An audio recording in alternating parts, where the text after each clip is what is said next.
The Strait of Hormuz. On the bridge of the USS Preble, an Arleigh Burke-class destroyer riding point for the entire Fifth Fleet, the surface radar screen is doing something no captain wants to see. It is bleeding contacts. 240 commercial ships, oil tankers, container carriers, LNG haulers, small dhows moving between Bandar Abbas and Qasab, all of them are dropping their transponders in a rolling wave from east to west. It looks like a power outage rolling through a city, except this is happening across 60 miles of open water. The physical returns are still there. The radar can still see the hulls. What it cannot do anymore is tell which of those hulls belongs to a Greek-flagged crude carrier and which one belongs to an Iranian Revolutionary Guard fast attack boat packed to the gunwales with C4. The captain of the Preble is 38 years old, on his first deployment as a commanding officer, and he has exactly 7 seconds to decide whether to go to general quarters or wait for confirmation from the strike group commander sitting on the Truman 50 miles behind him. He does not wait. The klaxon starts screaming through the ship before his hand comes off the button. At the same moment,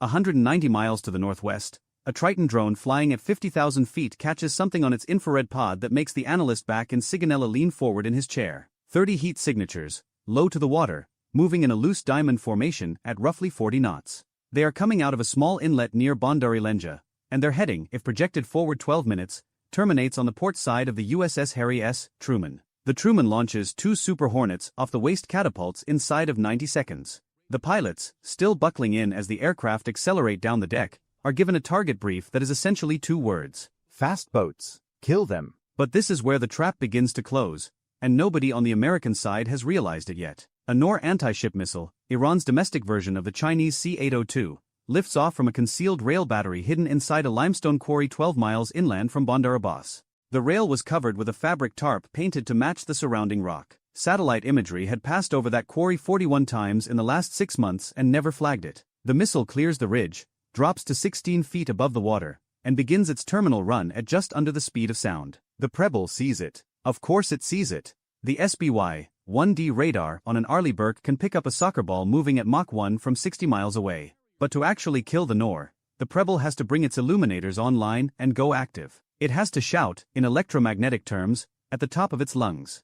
The moment those illuminators light up, every passive electronic warfare sensor along a 300-mile stretch of Iranian coastline gets a perfect bearing on the Preble's position. Not an approximate location. An exact one. Down to the meter. The Preble fires 2 SM-2s. Both hit. The Nor disintegrates over the water in a cloud of burning kerosene and shredded aluminum. The bridge crew has about 4 seconds to feel relieved before the electronic warfare officer says, very quietly into his headset, "Sir, we just told them where we are." And then the radio net lights up. It is not an American transmission. It is not encrypted. It is a broadcast on civilian emergency frequencies, in Farsi, being repeated on a loop, and it is being picked up by every ship in the strait, every fishing boat, every civilian aircraft holding at Dubai. The Iranian Ministry of the Interior is ordering the immediate evacuation of Bandar Abbas, Bandar Lenja, Keshim Island, and the entire coastal strip from Jask to Shabahar. Women and children first. Move inland. Do not stop for possessions. Do not wait for organized transport. An intelligence officer on the Truman, listening to the translation come through in real time, sets down his coffee and says something that gets repeated up the chain within 90 seconds. Iran does not evacuate its coast to prevent American strikes. Iran evacuates its coast when Iran is about to turn that coast into something no civilian could survive standing on. The strike group commander gives the order to close the strait. Not to patrol it, to close it, physically. And this is where the geometry of the situation becomes a problem, because to enforce a blockade in a waterway that is only 21 nautical miles wide at its narrowest point, you have to bring your ships in close enough to visually identify every vessel trying to transit. Which means 20 American warships, including 2 aircraft carriers, are now being ordered to compress themselves into a stretch of water smaller than the surface area of the city of Chicago. The Truman and the Theodore Roosevelt move up to within 80 miles of the Iranian coast. That is not an operational distance. That is a suicide distance for capital ships in an active shooting war. Every shore-based battery Iran owns is now in range. Every one of them. And Iran owns a lot of them. 4 Super Hornets peel off from the Truman's combat air patrol and drop to 300 feet above the water, screaming down the shipping lane at just under 600 knots. They are not looking for military targets. They are herding tankers. A 1,000-foot VLCC that does not turn around within 30 seconds gets a burst of 20mm fire across its bow. 2 Panamanian-flagged tankers immediately execute wide starboard turns. A Liberian crude carrier does not. The Super Hornet on that intercept puts a Maverick into the water 50 yards off the ship's port bow, and the captain of that tanker, a man from Odessa who was already having the worst morning of his career, throws his engines into full reverse and starts screaming for his crew to launch the lifeboats. The kill zone is being cleared, which is exactly what the Iranian commanders in the joint headquarters at Bandar Abbas have been waiting for. Because a Ghadir-class submarine, 120 feet long, displacing 120 tons, crewed by 18 men, has been sitting on the seabed at a depth of 90 feet for the last 40 hours. Its batteries are on standby. Its diesel is cold. It is producing almost no acoustic signature at all. There are, according to the best American estimates, somewhere between 14 and 19 of these submarines currently unaccounted for. Iran has built them specifically for the Strait of Hormuz. They are too small to be useful anywhere else. In these waters, they are almost impossible to find. The sonar technician on the USS Michael Murphy hears it first. A hatch cycling, then the unmistakable gut-hollowing whine of a torpedo tube flooding. The contact appears on his screen as a thin, angry line moving at 45 knots. It is not aimed at any of the destroyers. It is not aimed at the Truman. It is aimed at the USNS Supply, a 50,000-ton fast combat support ship carrying 9 million gallons of JP-5 jet fuel, 4,200 tons of ordnance, and enough food to keep the entire strike group operational for 6 weeks. The supply's captain deploys the AN/SLQ-25 Nixie decoy. The Nixie is a torpedo countermeasure system that trails behind the ship on a long cable and broadcasts loud artificial engine sounds, trying to convince an incoming torpedo that the decoy is the target. Against most torpedoes, it works. Against a Russian-designed wake-homing torpedo, which is what a 53-65 KE is, it does absolutely nothing. The 53-65 KE does not care about sound. It has a sensor on its nose that detects the turbulence pattern left behind by a ship's propellers, and it zigzags across that turbulence trail like a dog following a scent. The torpedo hits the supply 17 feet below the waterline, directly beneath the starboard propeller shaft. The explosion lifts the entire stern of the ship 6 feet out of the water and then drops it back down at a broken angle. JP-5 begins pouring out of the aft bunkers at a rate of 11,000 gallons per minute. The engine room floods to the overhead in under 4 minutes. 241 sailors are on board. The supply does not sink immediately. Ships that size rarely do. But it is dying, and it is dying in the middle of the deep water channel, and it is dying while surrounded by an oil slick that is now spreading at a rate of 100 meters per minute. 2 MH-60R Seahawks lift off the Truman inside of a minute. They drop to 30 feet above the water and begin dipping active sonar transducers into the strait, pinging the depths, trying to find the submarine that just fired. But the water here is shallow, 140 feet on average, and it is full of rock formations, thermal layers, ancient shipwrecks, and drifting garbage. Every ping comes back with a dozen echoes, and the Ghadir is small enough to look, on a sonar return, like a boulder. The Ghadir does not surface. It does not move. It vents just enough compressed air to shift its position by 80 meters along the seafloor, and then it goes silent again. The Seahawks pass directly over it twice and find nothing. On the bridge of the Truman, the strike group commander looks at the tactical display and sees the problem laid out in front of him with brutal clarity. He cannot leave the supply. There are hundreds of survivors in the water and a burning oil slick that could ignite the entire southern approach to the strait. But if he stays to defend the supply, his 20-ship flotilla becomes a stationary target inside the range envelope of every anti-ship battery Iran owns. He orders the group to push forward anyway, deeper into the strait, toward the choke point. And this is where the second layer of the trap opens up. The seabed of the Strait of Hormuz has been salted with EM-52 rocket-propelled mines. These are Chinese-designed weapons that Iran began purchasing in the mid-90s and has been quietly manufacturing under license ever since. An EM-52 sits on the bottom in up to 180 feet of water. It waits. It has a magnetic sensor, an acoustic sensor, and a pressure sensor, all three of which have to agree that a large warship is passing overhead before it triggers. When it triggers, it fires a rocket-propelled warhead straight up. The warhead covers 100 feet of vertical water in under a second and detonates directly beneath the target's keel. The MH-53 EC Dragons launch from the Truman to sweep the channel. These are the largest helicopters in the American arsenal, 3 engines, 65 feet long, towing a Mark 105 magnetic minesweeping sled that generates an artificial magnetic field designed to trick mines into detonating on empty water. It works against older mines. Against an EM-52 with modern discrimination logic, it works about 40% of the time. The USS Farragut, another Arleigh Burke, is leading the push into the choke point. It is moving at 15 knots, following in the wake of a Sea Dragon that has just swept a corridor 800 meters wide. The Farragut's captain believes he is in cleared water. The EM-52 on the seabed beneath him has been sitting there for 11 months. Its sensors register the magnetic signature of the passing sled and dismiss it as too weak. Then they register the acoustic signature of the Farragut's twin propellers and cross-reference it against a threat library that includes every class of American destroyer built in the last 30 years. The match takes 0.3 seconds. The pressure sensor confirms displacement consistent with a 9,000-ton warship. The mine fires. The warhead detonates 14 feet beneath the Farragut's keel. The explosion creates a gas bubble the size of a two-story building. The bubble expands, and the ship, briefly, is lifted on a column of superheated water. Then the bubble collapses, and the ship falls back into the void. The keel bends, not snaps, bends. 14 feet of vertical deflection along a length of 505 feet. Every weld in the hull, every propeller shaft alignment, every mount for every engine and every generator, is now compromised. The Farragut does not sink. It cannot fight either. It is a 9,000-ton hazard drifting sideways in a shipping lane less than 4 miles wide. The Theodore Roosevelt, following 6,000 yards behind, executes an emergency turn to port to avoid running its own escort down. The turn takes the carrier out of the swept corridor. For 98 seconds, the most valuable warship in the American Navy is moving through waters that no one has cleared.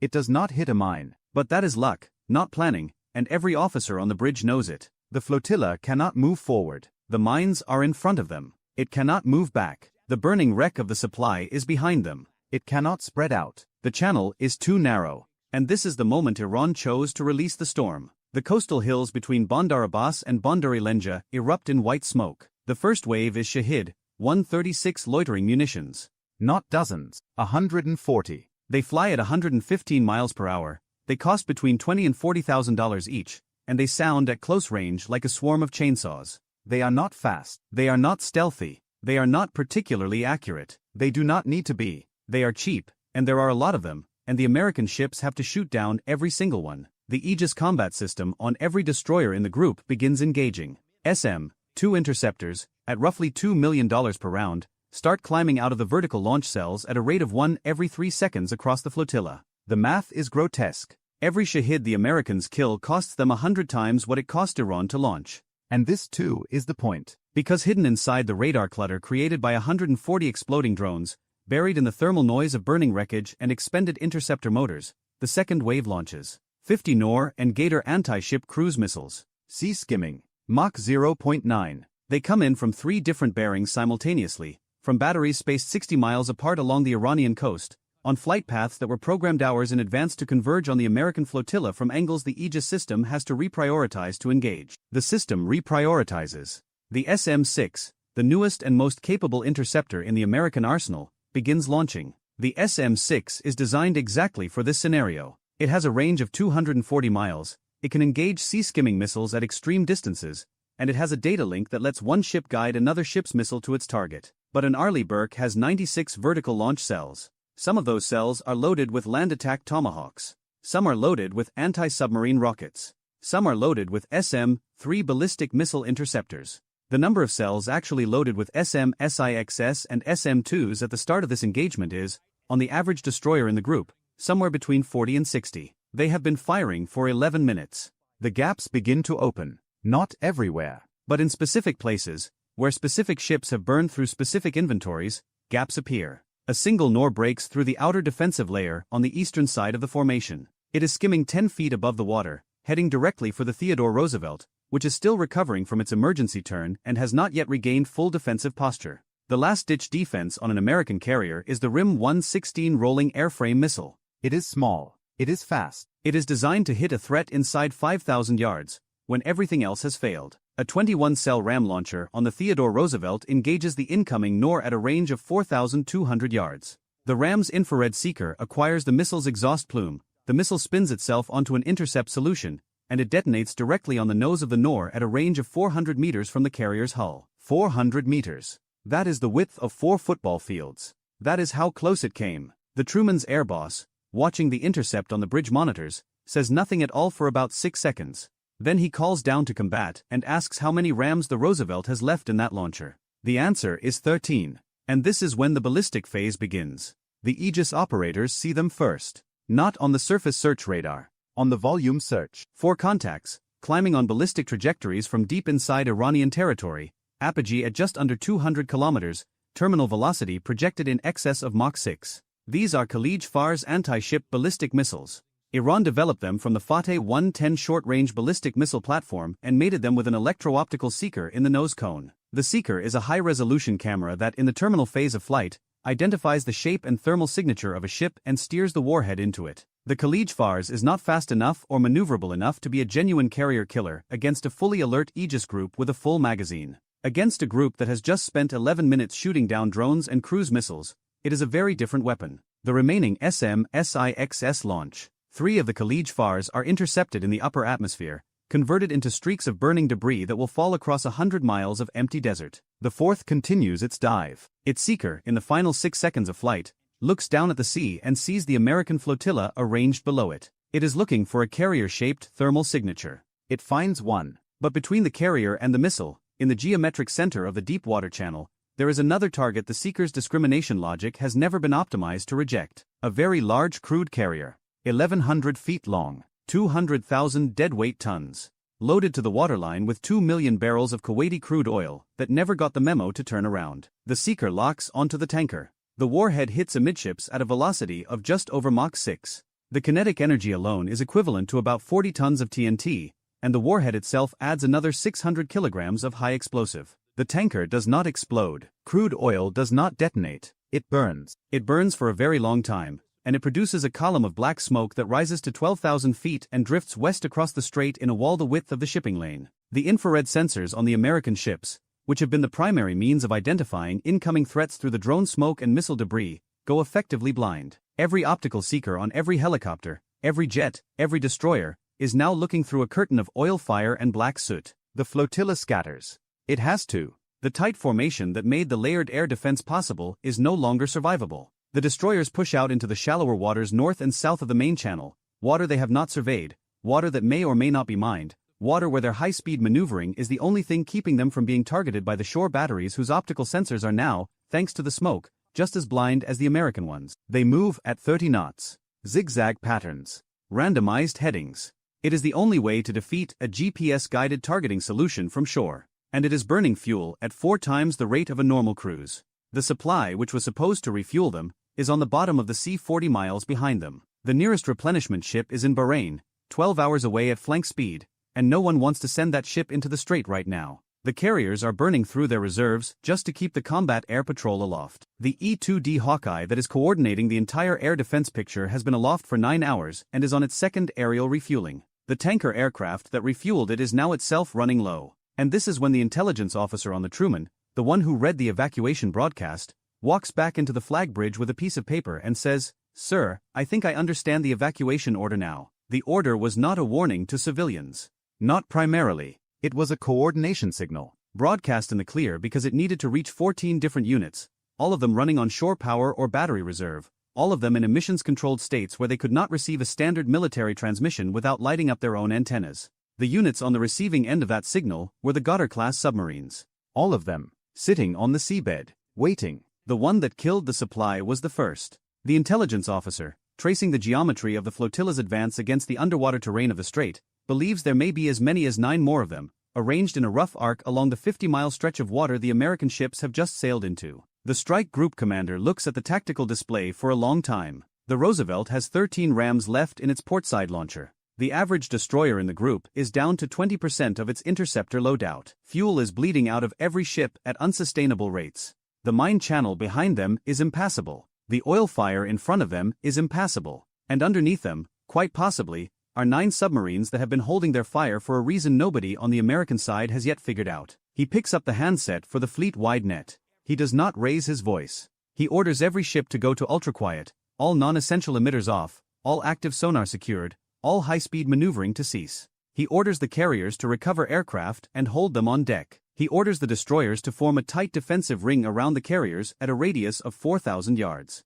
He is doing the only thing he can do. He is making the flotilla small, silent, and coherent, and he is waiting to see whether the second wave of submarines has orders to attack, or whether their orders were something else entirely. Something worse. Something like a coordinated strike on the 5th Fleet's home port in Bahrain, timed for the moment the strike group in the strait was pinned down and unable to respond. The sun comes up over the Musandam Peninsula at 5:41 local time. It rises through a wall of black smoke that stretches from horizon to horizon. The American fleet is intact. It is also, for the first time since the Second World War, Genuinely trapped. Not in the sense that it cannot fight its way out. It can. But not without paying a price that no American president, in any administration, has ever been asked to authorize. The evacuation order is still being broadcast on the civilian emergency frequencies. It has been broadcasting for 4 hours now. The intelligence officer on the Truman listens to it one more time and notices something he did not notice before. The recording has a very faint background sound underneath the announcer's voice. A rhythmic pulse. He has it isolated and analyzed. It is a countdown. And it has not yet reached 0. The operator almost ignored the signal. It came in at 40:14 in the morning, a single contact ping from a Sonobue field that had been sitting quiet for 11 days. Weak return, intermittent, the kind of thing a tired analyst explains away as biological noise or a thermal layer playing tricks on the hydrophone. He flagged it anyway, not because the signal was convincing, because it was consistent. Every 93 seconds, same direction, nothing biological pulses on a clock. By 40:40, two P-8 Poseidons were airborne out of Al Dhafra and turning south toward the Gulf entrance. By 50:02 they had a track. By 50:17, that track had a classification, an Iranian Kilo-class submarine running shallow, moving northeast, almost certainly trailing a convoy of 4 tankers that had departed Fujairah 8 hours earlier under a commercial escort that had since turned back. The submarine never fired. It never had the chance to. But the fact that it was there, 60 feet beneath the surface of a supposedly swept corridor, moving on a targeting solution it had been building for hours, told the operations center at 5th Fleet something that changed the shape of the whole problem. Iran was not trying to win the surface fight. It had already accepted that the surface was lost. It had gone underneath. To understand why that mattered, you have to go back about 6 weeks, to when the whole question of the Strait of Hormuz was still being argued in terms the public understood. Missiles and warships. Headlines about carrier groups and iron domes, and whether the United States was willing to put a destroyer in the line of fire to protect a tanker full of Kuwaiti crude. The political conversation was about commitment. The military conversation was about something older and more basic. It was about the same thing it has always been about in a narrow sea: geometry. The Strait of Hormuz is 21 miles across at its narrowest point. The deep water channel a fully loaded supertanker actually needs to use is a fraction of that. A 2-mile slot, inbound on the north side, outbound on the south, with shallow water and Iranian-controlled islands crowding both shoulders. Every ship that enters is on a known course. It has to be. The physics of a loaded hull in a constrained channel does not leave much room for creativity. You go where the water is deep enough to carry you, and Iran has known where that is for 50 years.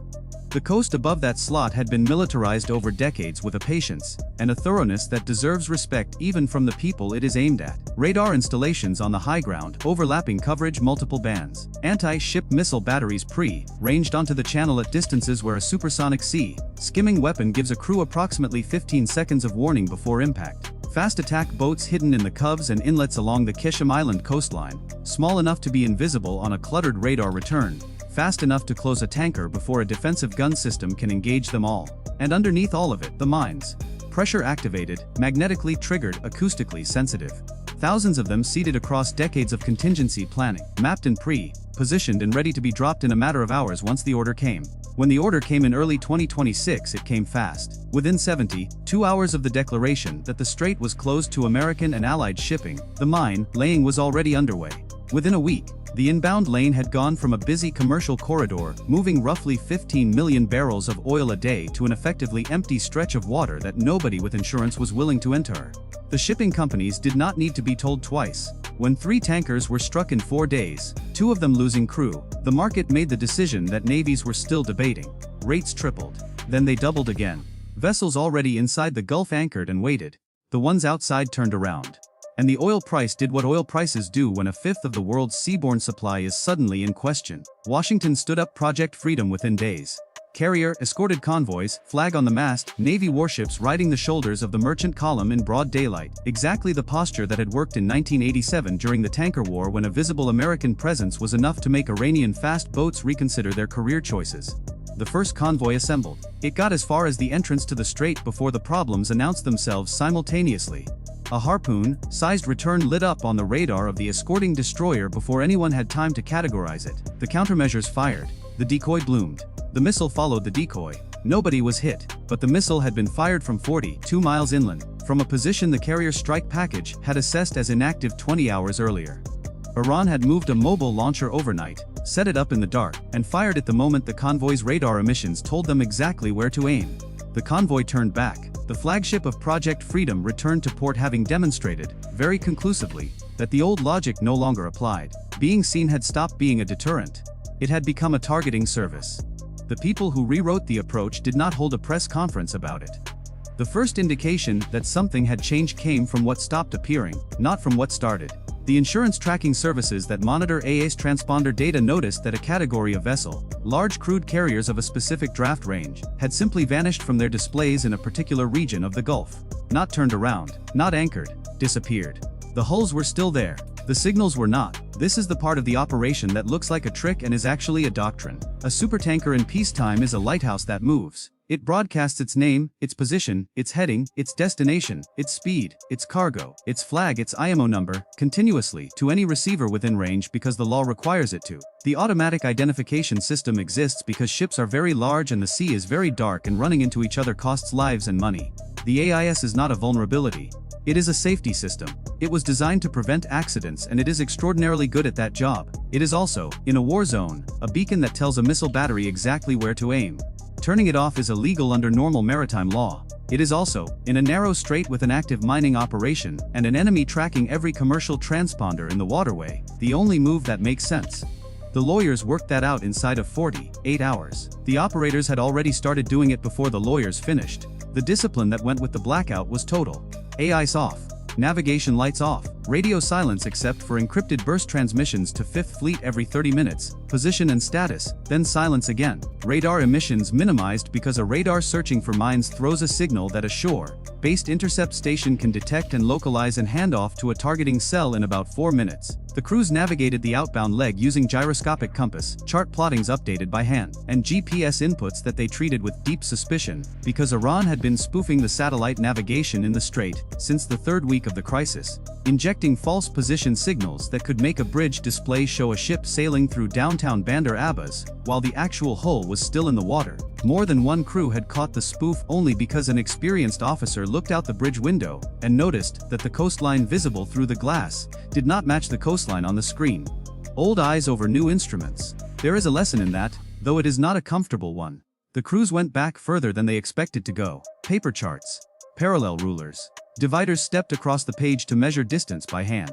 A discipline that most of these mariners had learned in school and never used in service. Suddenly the only navigation method they trusted inside the strait. The satellite age had folded itself backward by about 60 years because one country had figured out how to poison the signal. Going dark solves one set of problems and creates another one immediately. The human eye on the cliff, the signal intercept station, the night vision watch post, the vessel traffic radar operated by the Revolutionary Guard maritime component. All of those go blind when the ship goes quiet and dark and runs without lights at 1 in the morning. The human visual spectrum, the radio frequency spectrum, the AS data stream, all of it gone. The ship becomes, for those sensors, nothing. What it does not become is invisible to a search radar.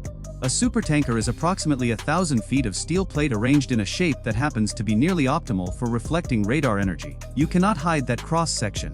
You can paint it any color you like. You can turn off every light and every radio and every electronic system aboard. The hull is still there, and the radar pulse that bounces back off it is enormous. Any coastal search radar within 40 miles would see it instantly. This is where the operation stops being a shipping problem and starts being an air power problem. The USS Abraham Lincoln had been on station in the North Arabian Sea for the better part of 3 months before the strait closed. The USS George H.W. Bush arrived 7 weeks into the crisis and took up position roughly 240 miles to the southwest. The two carriers operating on a rotation that kept continuous flight operations going between them without either crew burning out completely. Between the two decks, the air wing cycles available were sufficient to maintain a near continuous presence over the Gulf, rotating squadrons in and out, keeping at least some aircraft airborne at any given hour. What those aircraft were doing over the Gulf in the relevant hours was not a combat air patrol in the traditional sense. The strikes had already happened. Iran's coastal radar infrastructure had been struck repeatedly over the preceding weeks in a campaign that was methodical rather than theatrical. Not trying to destroy everything at once and accept the political cost. Instead, hitting specific nodes. The high ground radar sites that covered the southern transit corridor. The command relay stations that connected the missile batteries to their targeting feeds.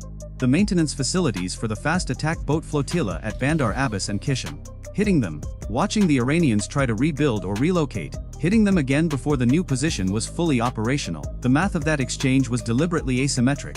An Iranian coastal radar installation costs tens of millions of dollars and takes months to make fully operational. A JDAM guidance kit costs roughly $30,000 and takes about 45 minutes to arrive. Iran could not replace things faster than the air wing could knock them down, and the air wing had 2 carriers worth of ordnance to draw from. But the aircraft over the Gulf in the hours a tanker was transiting were not primarily there to strike. They were there to see and to blind. The E-2D Advanced Hawkeye, which is a radar aircraft that looks roughly like a propeller plane with a flying saucer glued to its back, carries a radar system that can track moving targets on the surface and in the air simultaneously at ranges that would take your breath away if the specifications were unclassified. Flying at altitude above the Gulf, it looks down over the curvature of the Earth that defeats a shore-based radar and sees everything beneath it. Tankers, fast boats, patrol craft, submarines running shallow enough to leave a surface wake. It sees all of it, and it passes that picture to the destroyers and the cruisers, and the submarines working the water below, so that none of them have to light up their own search radars and advertise where they are. The EAATG Growler is a different kind of instrument. It carries no bombs. Its weapons are invisible. It flies into the airspace above an enemy's integrated air defense network, and it pushes electromagnetic noise into every frequency that network depends on. Radar warning receivers are flooded with false returns. Fire control radars lose their lock. The targeting chain that connects a shore-based radar to an anti-ship missile seeker head gets interrupted at the data link, which means the missile launches and then flies toward a position that the radar reported before the jamming started, which is not where the ship is anymore. The Growler does not stop Iran from firing. It stops Iran from hitting. The combination, Hawkeye picture pushed to friendly forces, Growler interference pushed into Iranian systems, created a situation where the United States could see across the full breadth of the strait in real time and Iran could not. The physics were the same for both sides. The sensors were not. The Kilo submarine that the P-8s found at 5D17 that morning was the part of this that the surface picture could not solve on its own. A submarine running at 60 feet on battery power produces almost no thermal signature, no radar return, no visible wake, no radio emission, and almost no acoustic signature if its crew knows what they are doing and the boat is properly maintained. The Iranian Navy operates 3 Kilo-class submarines, Russian-built diesel electrics that are genuinely quiet on battery power, quiet enough to be a serious problem in the shallow, thermally complex water of the Gulf entrance where sound propagation is inconsistent and sonar performance is degraded by salinity gradients and biological noise. The standard surface escort picture, the one that sees everything on and above the water, goes effectively blind below the surface. And Iran knew that. The shift to submarine operations after the surface fast attack campaign was degraded was not improvised. It was the contingency that had been planned for years. If the surface is lost, go underneath. Make the Americans prove they can fight 3-dimensionally in water that favors the defender. The answer to that was the Sonobue field, the PAs, and the patient analyst who flagged a signal that was pulsing on a 93-second interval and could not explain why. The P-8 Poseidon is a submarine hunting aircraft derived from the Boeing 737 airframe, which sounds almost comically civilian until you see what it carries. Sonobues dropped from altitude that transform into hydrophone arrays the moment they hit the water. Magnetic anomaly detection systems sensitive enough to detect the perturbation in the Earth's magnetic field, caused by a large steel hull moving through the water below. Processing systems that take the acoustic data from a dozen sonobuoys simultaneously and triangulate a contact position with an accuracy that would have seemed impossible 30 years ago. And torpedoes, if the situation calls for them. The situation that morning called for something more measured. The convoy behind the Kilo had not yet entered the strait. The submarine was in international waters with no confirmed hostile action yet taken. The P-8s illuminated it with active sonar, which is the underwater equivalent of turning on a spotlight in a dark room and pointing it at someone. The Kilo crew knew immediately that they had been found, that the aircraft above them had a precise fix on their position, and that the torpedoes aboard those aircraft were not theoretical. The submarine altered course. It went deep. It went slow. It spent the next 11 hours trying to shake the P-8 coverage and could not, because the coverage did not stop. The PAs rotated, one landing to refuel and rearm while another took its station, keeping a continuous audio record of every course change the Kilo made. The convoy transited the strait during that window. The submarine never reacquired it. The drone boats at Bandar Abbas happened 4 days before that transit, and the sequence matters because the timing was not coincidental. The Revolutionary Guard naval base at Bandar Abbas sits at the eastern entrance to the strait on the Iranian coast. It is the home port for a significant portion of the fast attack boat flotilla, The speedboats carrying anti-ship missiles and machine guns and sometimes just explosives. Boats designed to swarm a larger vessel and overwhelm its close-in defenses through sheer numbers. They are not sophisticated weapons. They are cheap, fast, and numerous, which in a confined waterway is a combination that a very expensive warship has trouble answering gracefully.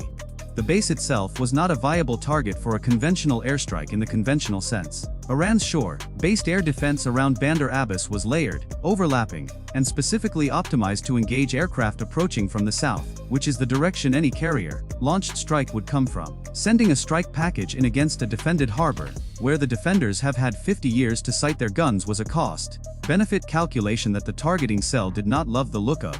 The aircraft that would be at greatest risk on ingress were also among the most expensive and irreplaceable assets in the theater. An unmanned surface vessel costs roughly $3 million at the current production rate for the systems the Navy was fielding in the Gulf. It carries no crew. It does not care about the air defense network because it travels on the surface of the water, below the radar horizon of systems designed to engage aircraft, and it can be steered by an operator sitting in a trailer in Bahrain with a joystick and a data link, with no physical risk to any American service member. 3 of them went in on a moonless night. They ran dark, transponders off, engines throttled to reduce their acoustic signature, approaching the harbor entrance from the northeast, where the coastline's radar geometry created a shadow. The harbor's own radar coverage had been partially degraded by a growler pass 40 minutes earlier that scrambled the frequencies the shore radar used to filter surface clutter. The boats got inside the harbor perimeter before any alarm was raised that was acted on. 2 of them reached the pier where 3 fast attack boats were moored. The third was intercepted by a guard patrol boat and destroyed by gunfire about 200 meters short of its target. The 2 that reached the pier were not recovered. The fast attack boats they hit were not subsequently operational, and the base's command and control facility, which was located in a building adjacent to the main pier, sustained damage from secondary explosions that disrupted operations for approximately 72 hours. 72 hours. That was the window. The mine-cleared southern corridor, the blinded coastal radar network, the hockey overhead, the PAs on the submarine contact. All of it time to move a convoy through while the most dangerous section of the Iranian coastal response capability was degraded and disorganized. The drone boats were not a statement. They were a scheduling tool. 4 tankers made that transit.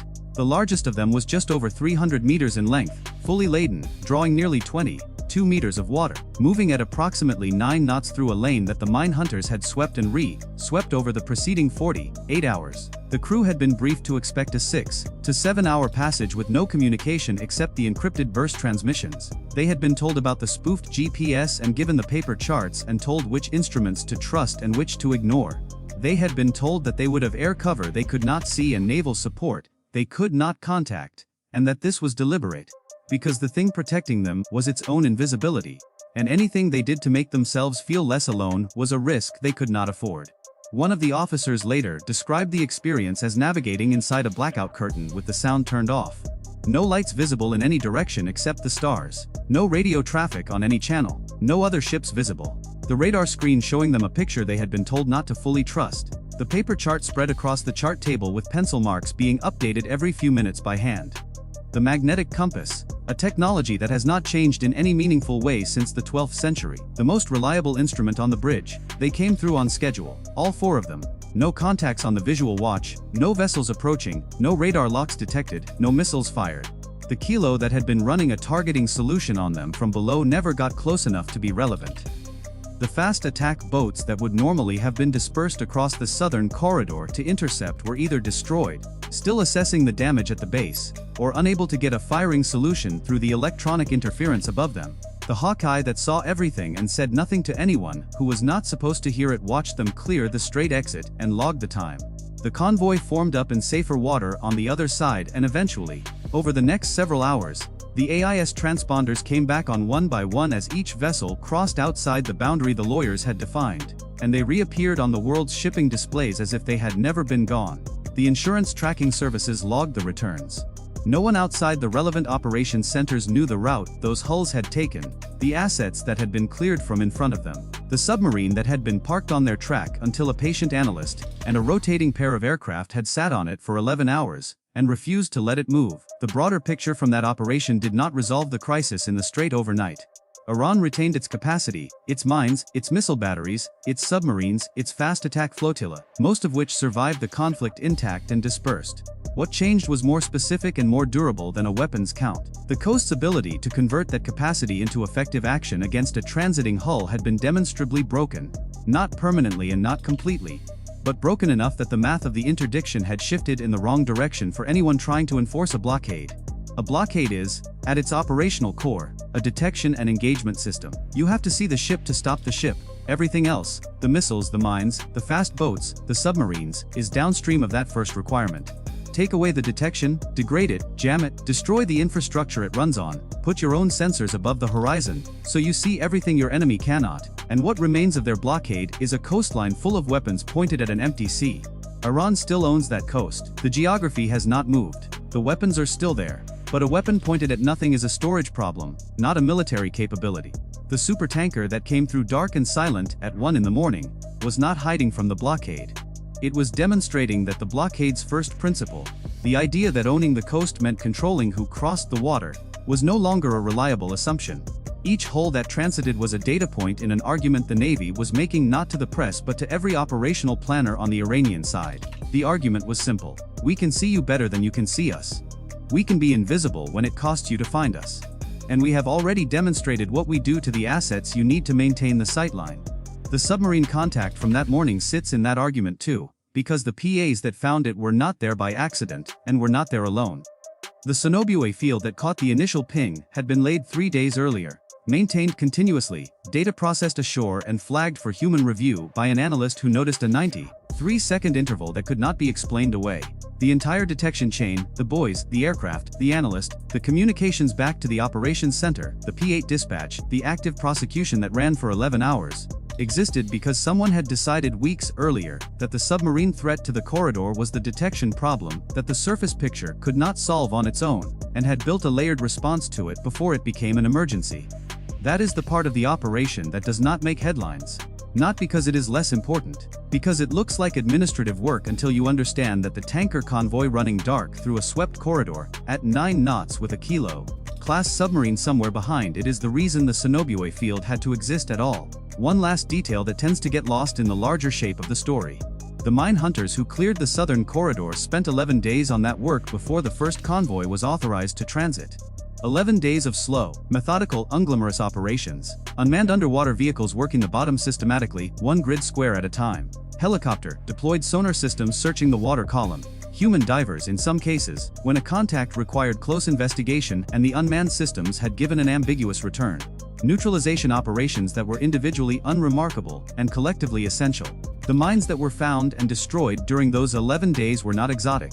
They were pressure-activated moored mines and bottom mines of types that have existed in various forms since the First World War. Iran's mining capability is extensive and well practiced, but the fundamental technology is not new. What made it dangerous was not the sophistication of the mine. It was the volume of water that needed to be cleared, and the time pressure under which the clearing had to happen, and the fact that a single miss meant a hole in a tanker hull and a crew in the water. Every one of those days, and every one of those mine hunters grinding through the grid, was a prerequisite for the night the supertankers ran dark through the channel they had opened. The drone strike at Bandar Abbas got the headline. The mine hunters got the job done. Control of the strait, in the end, came down to that same equation it always does in a narrow sea. Not who owns the water, who can see across it, and who can do something about what they see. The Navy found a way to extend its own sight to every altitude and depth the fight required, while systematically shortening the range at which Iran could reliably find and fix a target. That gap, between what one side could see and what the other could, was the Strait of Hormuz in the spring of 2026. It was not closed, it was just dark, and dark, it turned out, was something the Navy had spent decades learning to work in. The operator almost ignored it. At 0437 local time, in a compartment that smelled like sweat and old coffee, a sonar technician aboard USS Halsey sat up in his chair, pulled one headphone cup tighter against his ear, and stared at a line on his waterfall display that looked like every other line. A faint smear of green against the cascade of noise that the Strait of Hormuz produces every second of every day. Shrimp snapping. Hull cavitation from tankers. The groan of current dragging across a sunken barge somewhere southeast. The strait is not quiet. The strait is never quiet. It is one of the loudest, most acoustically cluttered corridors of shallow water on the planet, and every American sonar operator who has ever worked a Hormuz transit knows the same thing. You will hear 1,000 sounds that mean nothing, and the one that means something will sound exactly the same.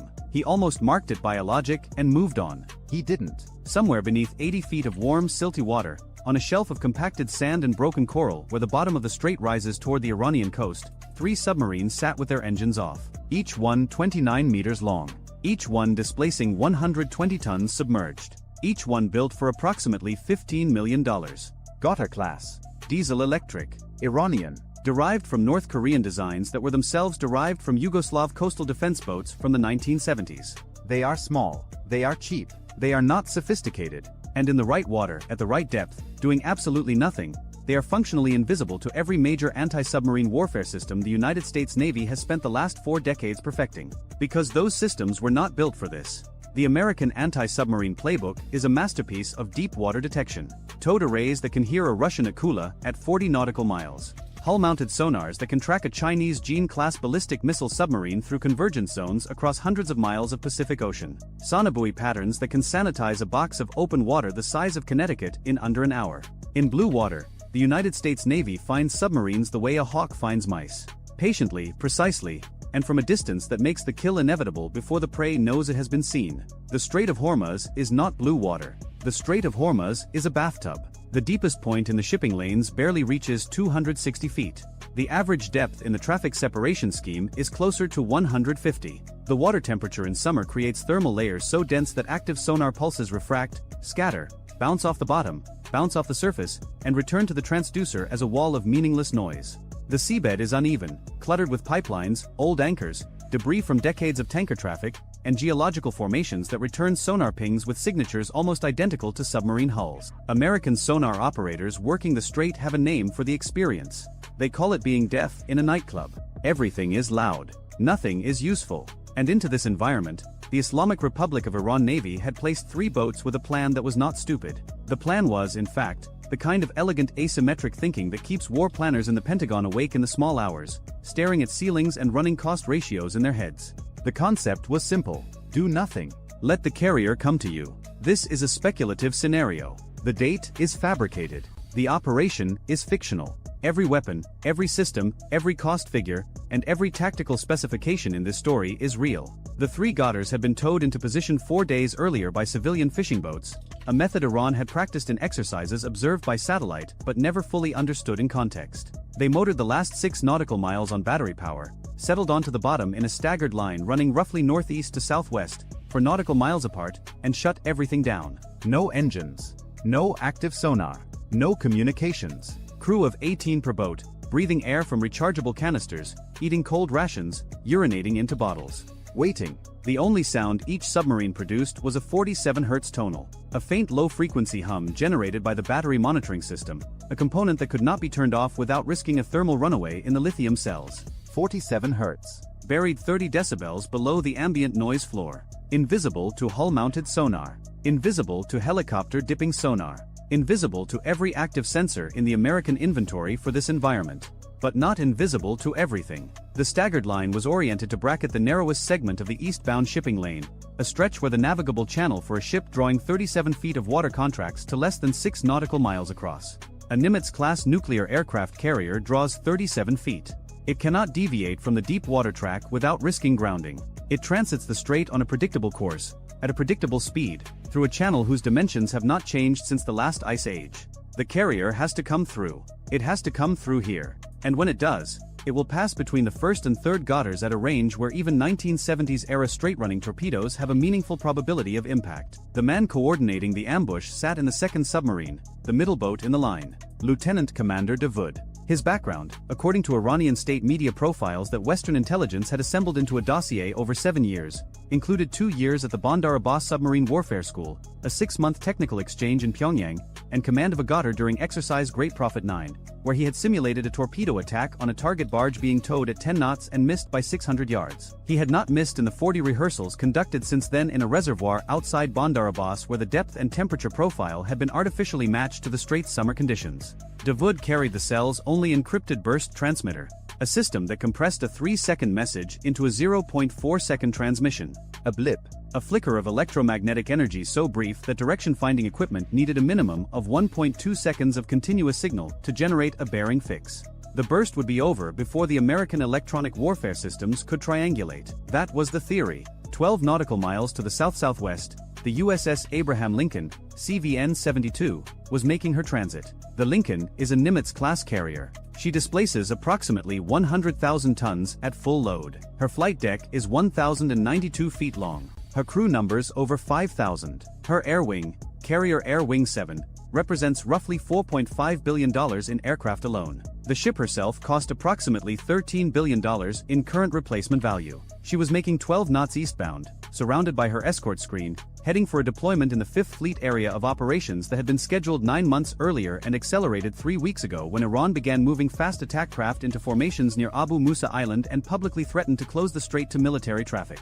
The strike group formation was textbook. The guided missile cruiser USS Mobile Bay, a Ticonderoga class, rode 2 nautical miles ahead and to starboard. She carried 122 vertical launch cells loaded with a mix of SM-2 Block IB surface-to-air missiles at $2.1 million each, Tomahawk cruise missiles at $1.87 million each, and VLASROC anti-submarine rockets at $1.6 million each.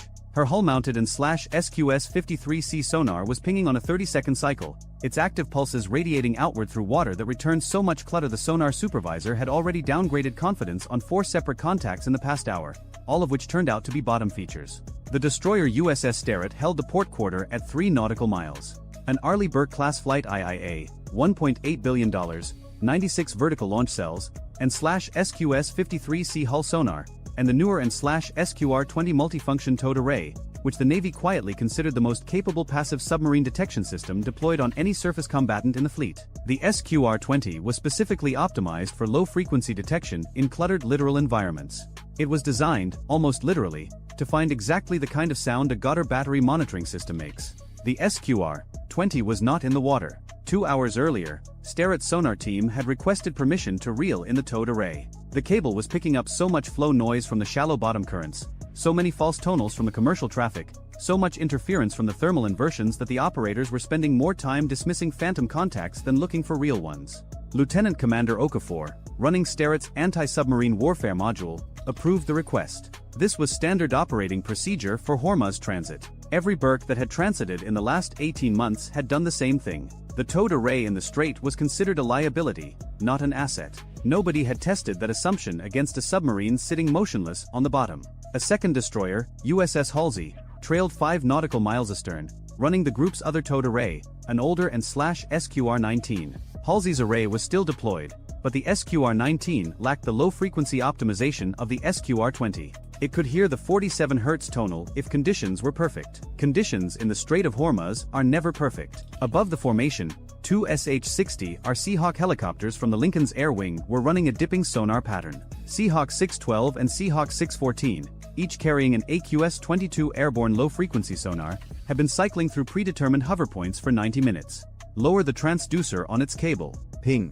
Listen. Reel up. Fly to the next point. The pattern was designed to sanitize a corridor ahead of the strike group's advance, focusing on the approach vectors that intelligence assessed as the most likely submarine threat axes. The assessed threat axis pointed south. Iranian submarine activity in exercises had consistently originated from the southern approaches, from the vicinity of Keshem Island and the deep channel south of Larak. The dipping sonar pattern was weighted accordingly. The hover points were concentrated south and southwest of the formations track. The gutters were northeast. Already inside the screen, already ahead of the formation, already waiting. The helicopters were looking in the right ocean. They were searching the wrong water. At 0441, Commander Reyes stood in Mobile Bay's Combat Information Center, watching the radar picture with the particular tension that every surface warfare officer feels during a Hormuz transit. The Spy 1B displays showed 47 surface contacts within 30 nautical miles, most of them tankers, container ships, dhows, and fishing boats that the strait produces in unending streams day and night. The air picture was cleaner. 2 Iranian P-3F Orion maritime patrol aircraft orbiting well inside Iranian airspace, watching the carrier group with the same intensity the carrier group was watching the strait. Everyone was watching everyone. That was normal. What was not normal was the message that had come down from 5th Fleet headquarters in Bahrain 6 hours ago. Intelligence suggested Iran might attempt a demonstration. The word demonstration was doing a lot of work in that sentence, because it could mean anything from a fast attack craft swarm feinting toward the formation to something considerably more serious. Reyes had spent 20 minutes studying the message and concluded it told him nothing he didn't already know, which was that transiting Hormuz was inherently dangerous and that Iran had the tools to make it more so. He was right about that. At 0448, the passive sonar operator in Dawood's submarine touched the commander's arm. Bearing rate shift. The Lincoln had passed the first Gotter's position. The carrier was entering the kill zone. At 12 knots, roughly 1,200 feet per minute, she would be centered between the first and second submarines in approximately 6 minutes. Dawood opened the torpedo tube outer door interlocks. Pneumatic. Nearly silent. Nearly. The tubes flooded with seawater. 2 torpedoes per boat. In the other 2 submarines, captains who had received the prepositioned timing protocol performed the same sequence simultaneously. 6 torpedo tubes opened across 8 nautical miles of seafloor. The sound of the outer doors was a transient, a brief metallic groan that propagated outward through the water at 5,000 feet per second. 9 nautical miles to the south-southwest, aboard USS Halsey, sonar technician 2nd class Rivera heard something. Bearing 027. A transient, metal on metal, faint, brief, gone. In the open ocean, this would trigger an immediate classification effort. In the Strait of Hormuz, you hear transients on every bearing, every few minutes, all watch long. Wrecks settling, anchors dragging, hulls popping in temperature gradients, shrimp colonies snapping in coordinated bursts that can sound remarkably like mechanical events. Rivera logged it. 1 line. Transient bearing 027, 0449. Possible mechanical, possible biologic. No classification. He did not call it up to the tactical action officer. He almost let it go. Then Dawood made the transmission. At 0453, Dawood picked up the handset for the burst transmitter and sent the execution code. A single compressed word. The signal lasted 0.4 seconds on a frequency that the American Electronic Warfare Library had catalogued and flagged as a known Iranian naval burst communications band. Rivera didn't hear the burst. His equipment wasn't configured for electronic intercept, but Halsey's and /SLQ-32 electronic warfare suite was. The system caught the 0.4 second emission, matched it against its threat library, and flagged it automatically. The display in Halsey's electronic warfare module lit red. Iranian burst communications. Bearing 029. Rivera saw the EW alert come across the tactical display at almost the same moment he remembered the transient from 4 minutes ago. Bearing 027 then. Bearing 029 now. Close enough to be the same contact. He keyed the intercom before the EW operator finished his own report. The 2 data points converged on the tactical action officer's screen simultaneously. Lieutenant Commander Cho, Halsey's TAO, processed the information in approximately 4 seconds. A transient that sounded mechanical, followed by a burst communication on a known Iranian military frequency. Same bearing. Submarines transmit when they are coordinating. Submarines coordinate when they are about to act. Cho patched to the Strike Group Anti-Submarine Warfare Commander aboard Lincoln. The report went up the chain with the speed that only genuine alarm produces. At 0454, Rear Admiral Price, the Strike Group Commander, issued a single command across the ASW net. Prosecute Sierra 47. All units. And now the math that Iran had so carefully constructed began to invert. Seahawk 612, 3 nautical miles west of the Gotter's position, banked hard to the east. Lieutenant Junior Grade Pham pushed the helicopter's nose down and accelerated. Petty Officer First Class Gutierrez, her sensor operator, was already reeling the AQS-22 dipping sonar cable back onto its drum. The helicopter crossed the distance in under 4 minutes, arrived on bearing 029 referenced from Halsey's fix, and Gutierrez lowered the transducer back into the water. He went active. A 1,500-watt pulse blasted outward. In 80 feet of water, at this range, the physics are brutal and simple. The sound hits the target and comes back almost instantly. Solid return. Metal object on the bottom. Not a wreck. The signature was too clean, too symmetrical. 29 meters long. Gutierrez called it submarine, diesel. On the bottom. Bearing 031, range 3,200 yards. That was Dawood's boat. The one that had just transmitted. Simultaneously, the active pulse illuminated enough of the surrounding seabed that a second return appeared on the display. Fainter, farther, 4 nautical miles to the southwest. Same profile, same size. 2 submarines. Aboard Sterret, Okafor heard the helicopter's report and gave the order that would prove decisive. Deploy the towed array. Now. The SQR-20 began paying out cable. 4 minutes to operating depth. At 0458, the array reached depth and began listening. Within 90 seconds, the sonar operators had the 47 Hz tonal. Bearing 018. Range estimated 11 nautical miles. Northeast of the other 2 contacts. A third submarine. Exactly where a third boat in a staggered ambush line would be positioned. 3 contacts. 3 positions. The geometry of the ambush was now visible, and the Americans could see what it had been designed to do. A bracket shot across the narrowest point of the deep channel, converging on the predicted position of the carrier at the predicted time. The carrier was no longer at the predicted position. At 0455, Price had ordered an emergency turn. The Lincoln's 4 bronze screws churned the shallow water as 100,000 tons of warship began a ponderous swing to starboard, away from the threat bearing. A Nimitz-class carrier at 12 knots needs approximately 3,200 feet to reverse course. Half a nautical mile of ocean consumed by the simple physics of mass and momentum. She could not stop. She could only bend her track and hope the geometry changed enough to matter. She was also dumping speed, slowing from 12 knots toward 5, reducing her wake signature. The Iranian torpedoes were wake homers, Chinese-derived U-4 variants. Straight runners that relied on detecting the turbulence pattern of a ship's passage and turning into it. Less speed meant less wake meant less for the seekers to find. The Lincoln's SLQ-25 Nixie torpedo countermeasures were already deployed. 2-towed acoustic decoys, 1 off each quarter, each a device that mimicked the acoustic and hydrodynamic signature of the ship's wake. Each Nixie cost approximately $50,000. Against a wake-homing torpedo on a straight approach, the Nixie presented a false target that the torpedo's primitive seeker head could not distinguish from the real thing. $13 billion of aircraft carrier, defended by $100,000 of towed noisemaker. The ratio was absurd. The engineering was sound. At 0458, Davoud ordered tubes fired. Compressed air ejected the first torpedo, then the second. 2 weapons in the water from the command boat, running at 40 knots on preset bearings toward where the carrier should have been. 4 nautical miles southwest, the first Goddard fired 2. 8 nautical miles northeast, the third Goddard fired 2. 6 torpedoes. Total munitions cost approximately $3.6 million.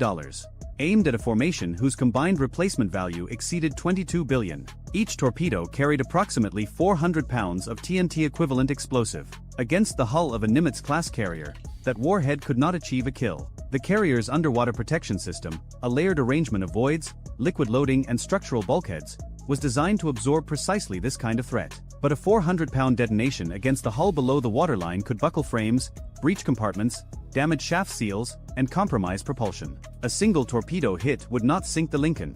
A single torpedo hit would force the most expensive warship on Earth into a dry dock for months, remove a carrier from the global deployment rotation, and produce an image that would dominate every news cycle on the planet for weeks. Iran did not need to sink the carrier. Iran needed to touch it. The response was immediate and overwhelming. Mobile Bay fired 2 VL ASROC anti-submarine rockets from her vertical launch cells. Each round, $1.6 million, arced upward on its rocket motor, flew to the designated coordinates, and released a Mark 54 lightweight torpedo by parachute. The Mark 54 is 12.75 inches in diameter. It weighs 608 pounds. It runs at 40 knots. It carries a 96-pound warhead. It costs approximately $400,000. Against a submarine with a thin single-hull construction displacing 120 tons, 96 pounds is catastrophic. The first ASROC targeted Davoud. The second targeted the southern Goddard. Seahawk 612 dropped a Mark 54 directly. Gutierrez had a precise fix on Davoud's boat. The torpedo hit the water, activated its seeker, and began a helical search pattern centered on the Goddard's last known position. Davoud now had 2 problems that were going to converge into one. His torpedoes were running. His mission, in a technical sense, was complete, but a Mark 54 was in the water above him in 80 feet of depth. There was nowhere to hide. A Goddard-class submarine has a maximum submerged speed of approximately 11 knots. The Mark 54 runs at 40. The submarine could not outrun it. It could not outdive it. The water was too shallow to exploit thermal layers, and the Goddard carried no torpedo countermeasures.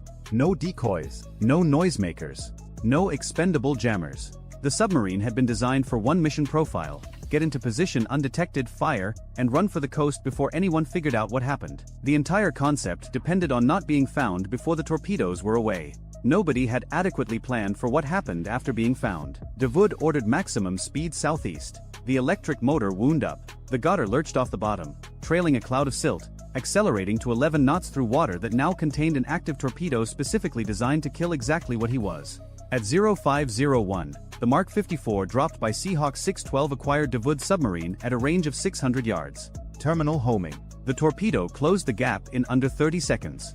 Impact was against the pressure hull just after the sail. At 80 feet of depth, the detonation ruptured the hull along a fracture line 3 meters long. Seawater entered the engine compartment at a rate that exceeded any damage control capability a crew of 18 could have mounted even in theory. The submarine's depth gauge swept past 100 feet as the boat, suddenly heavier by tons, descended to the bottom 120 feet below. The descent took 11 seconds.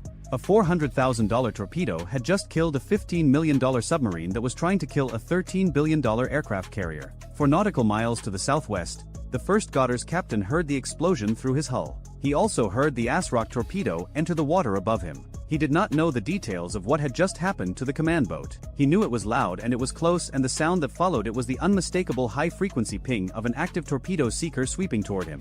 His own torpedoes were already running. There was nothing more he could do for them. He ordered immediate ascent and maximum speed. Southeast. The Iranian coast lay 38 nautical miles away. At 11 knots, roughly 3.5 hours. He needed 3.5 hours. He had approximately 90 seconds. The Mark 54 from Mobile Bay's Asrock acquired him at 800 yards. Same result. The warhead opened the hull. The sea came in. The submarine settled to the bottom of the strait in a spreading cloud of silt and debris and rising bubbles that would mark the grave site for the salvage divers who would come later. 2 submarines destroyed in 4 minutes. Cost of the 2 Mark 54 torpedoes, $800,000. Cost of the Asrock delivery vehicles, $3.2 million. Total American expenditure to neutralize both boats, $4 million. The submarines they killed had cost a combined $30 million to build. 8 nautical miles to the northeast, the third Godder was running. The third captain had heard both explosions. He had transmitted once after firing, a brief burst to confirm torpedoes away. That transmission was intercepted by Halsey's electronic warfare suite. Bearing 041. Sterrett's freshly deployed towed array confirmed with a 47 Hz tonal, now Doppler shifted by the submarine's movement, giving both bearing and speed. Seahawk 614 was already repositioning. The pilot covered 6 nautical miles in 8 minutes and dropped a pattern of /SSQ 62 die-cast sonobuoys, directional active sonobuoys that cost approximately $2,200 each, across the submarine's predicted escape route. The third Godder was now being tracked simultaneously by passive sonobuoy, towed array, and active dipping sonar. It was the most precisely located object in the Strait of Hormuz. Sterrett fired a VL Asrock. The rocket arced north. The Mark 54 payload descended by parachute, entered the water, activated its seeker. Acquisition at 900 yards. The third captain attempted a crash dive, which in 80 feet of water meant driving the submarine toward the bottom at maximum downward angle. The maneuver gained him nothing. The Mark 54 caught the submarine at 70 feet. Detonation. Hull failure. The third Godder joined the other 2 on the floor of the strait. 3 submarines. 9 minutes. Over. But the torpedoes were not over. 12 nautical miles to the south, 6 Iranian torpedoes were still running through the water at 40 knots. They had no wire guidance.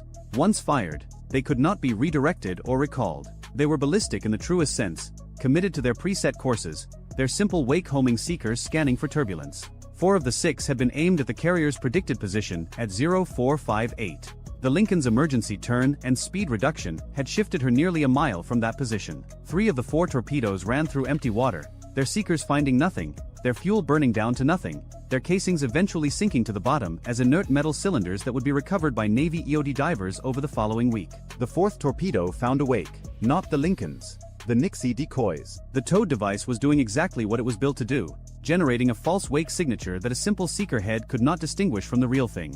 The torpedo turned into the false wake, closed to 50 feet, and detonated. The Nixie was obliterated. $50,000 of decoy absorbed $600,000 of torpedo.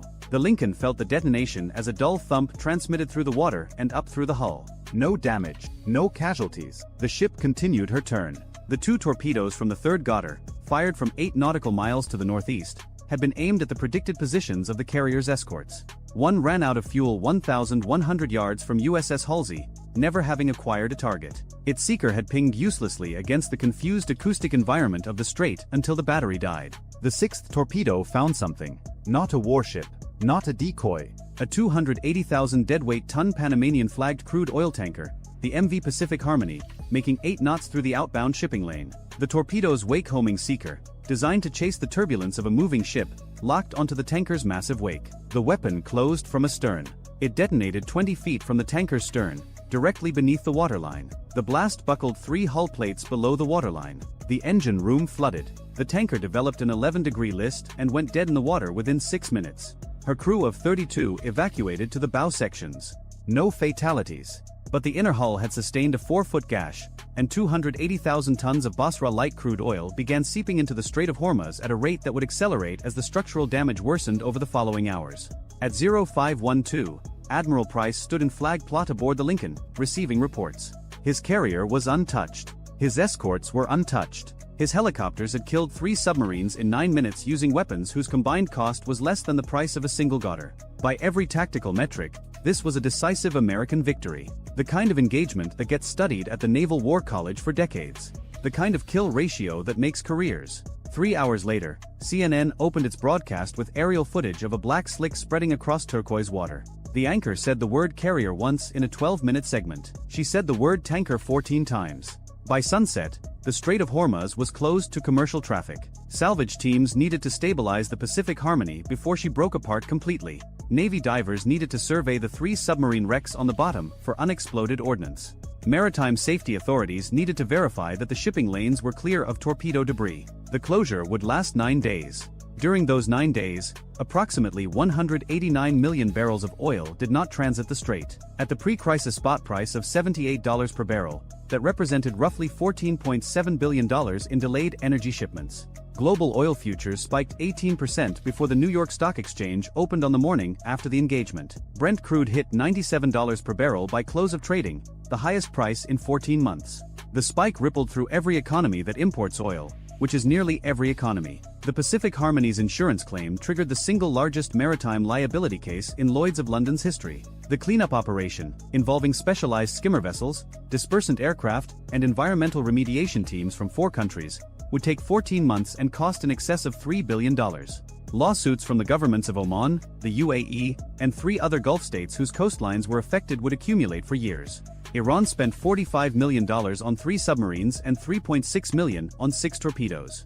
Total investment, $48.6 million. The economic disruption from the operation exceeded $17 billion before the insurance claims. Before the diplomatic fallout. Before the emergency session at the UN Security Council.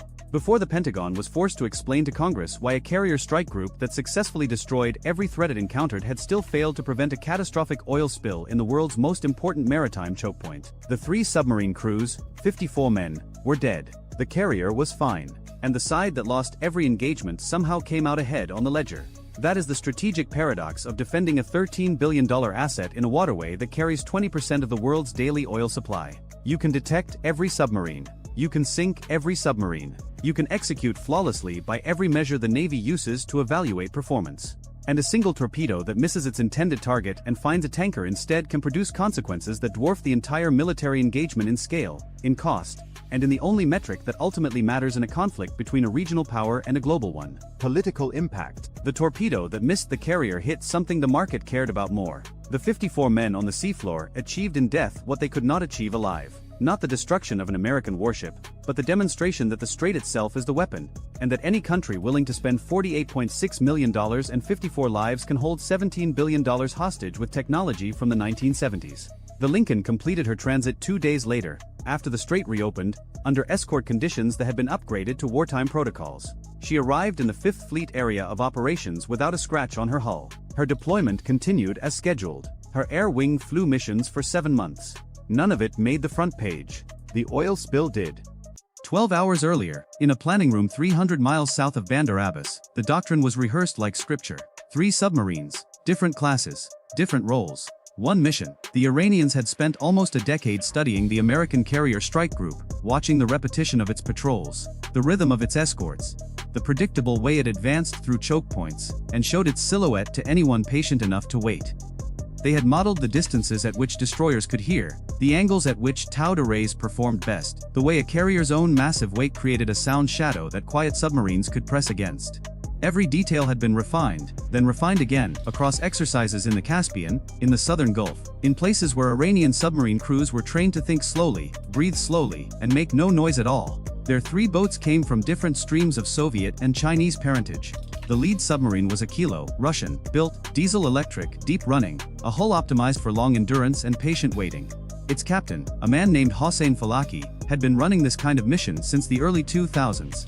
Never in combat, never against an American carrier, but inside every operational rehearsal his navy possessed. The second boat was a newer Type ZO-33, lighter, faster, designed for coastal ambush, with a thin hull that could push shallow and disappear under surface noise. Its captain was younger, more aggressive, more willing to gamble speed for surprise. The third submarine was older, smaller, an old midget boat intended neither to outrun anything nor outfight anything.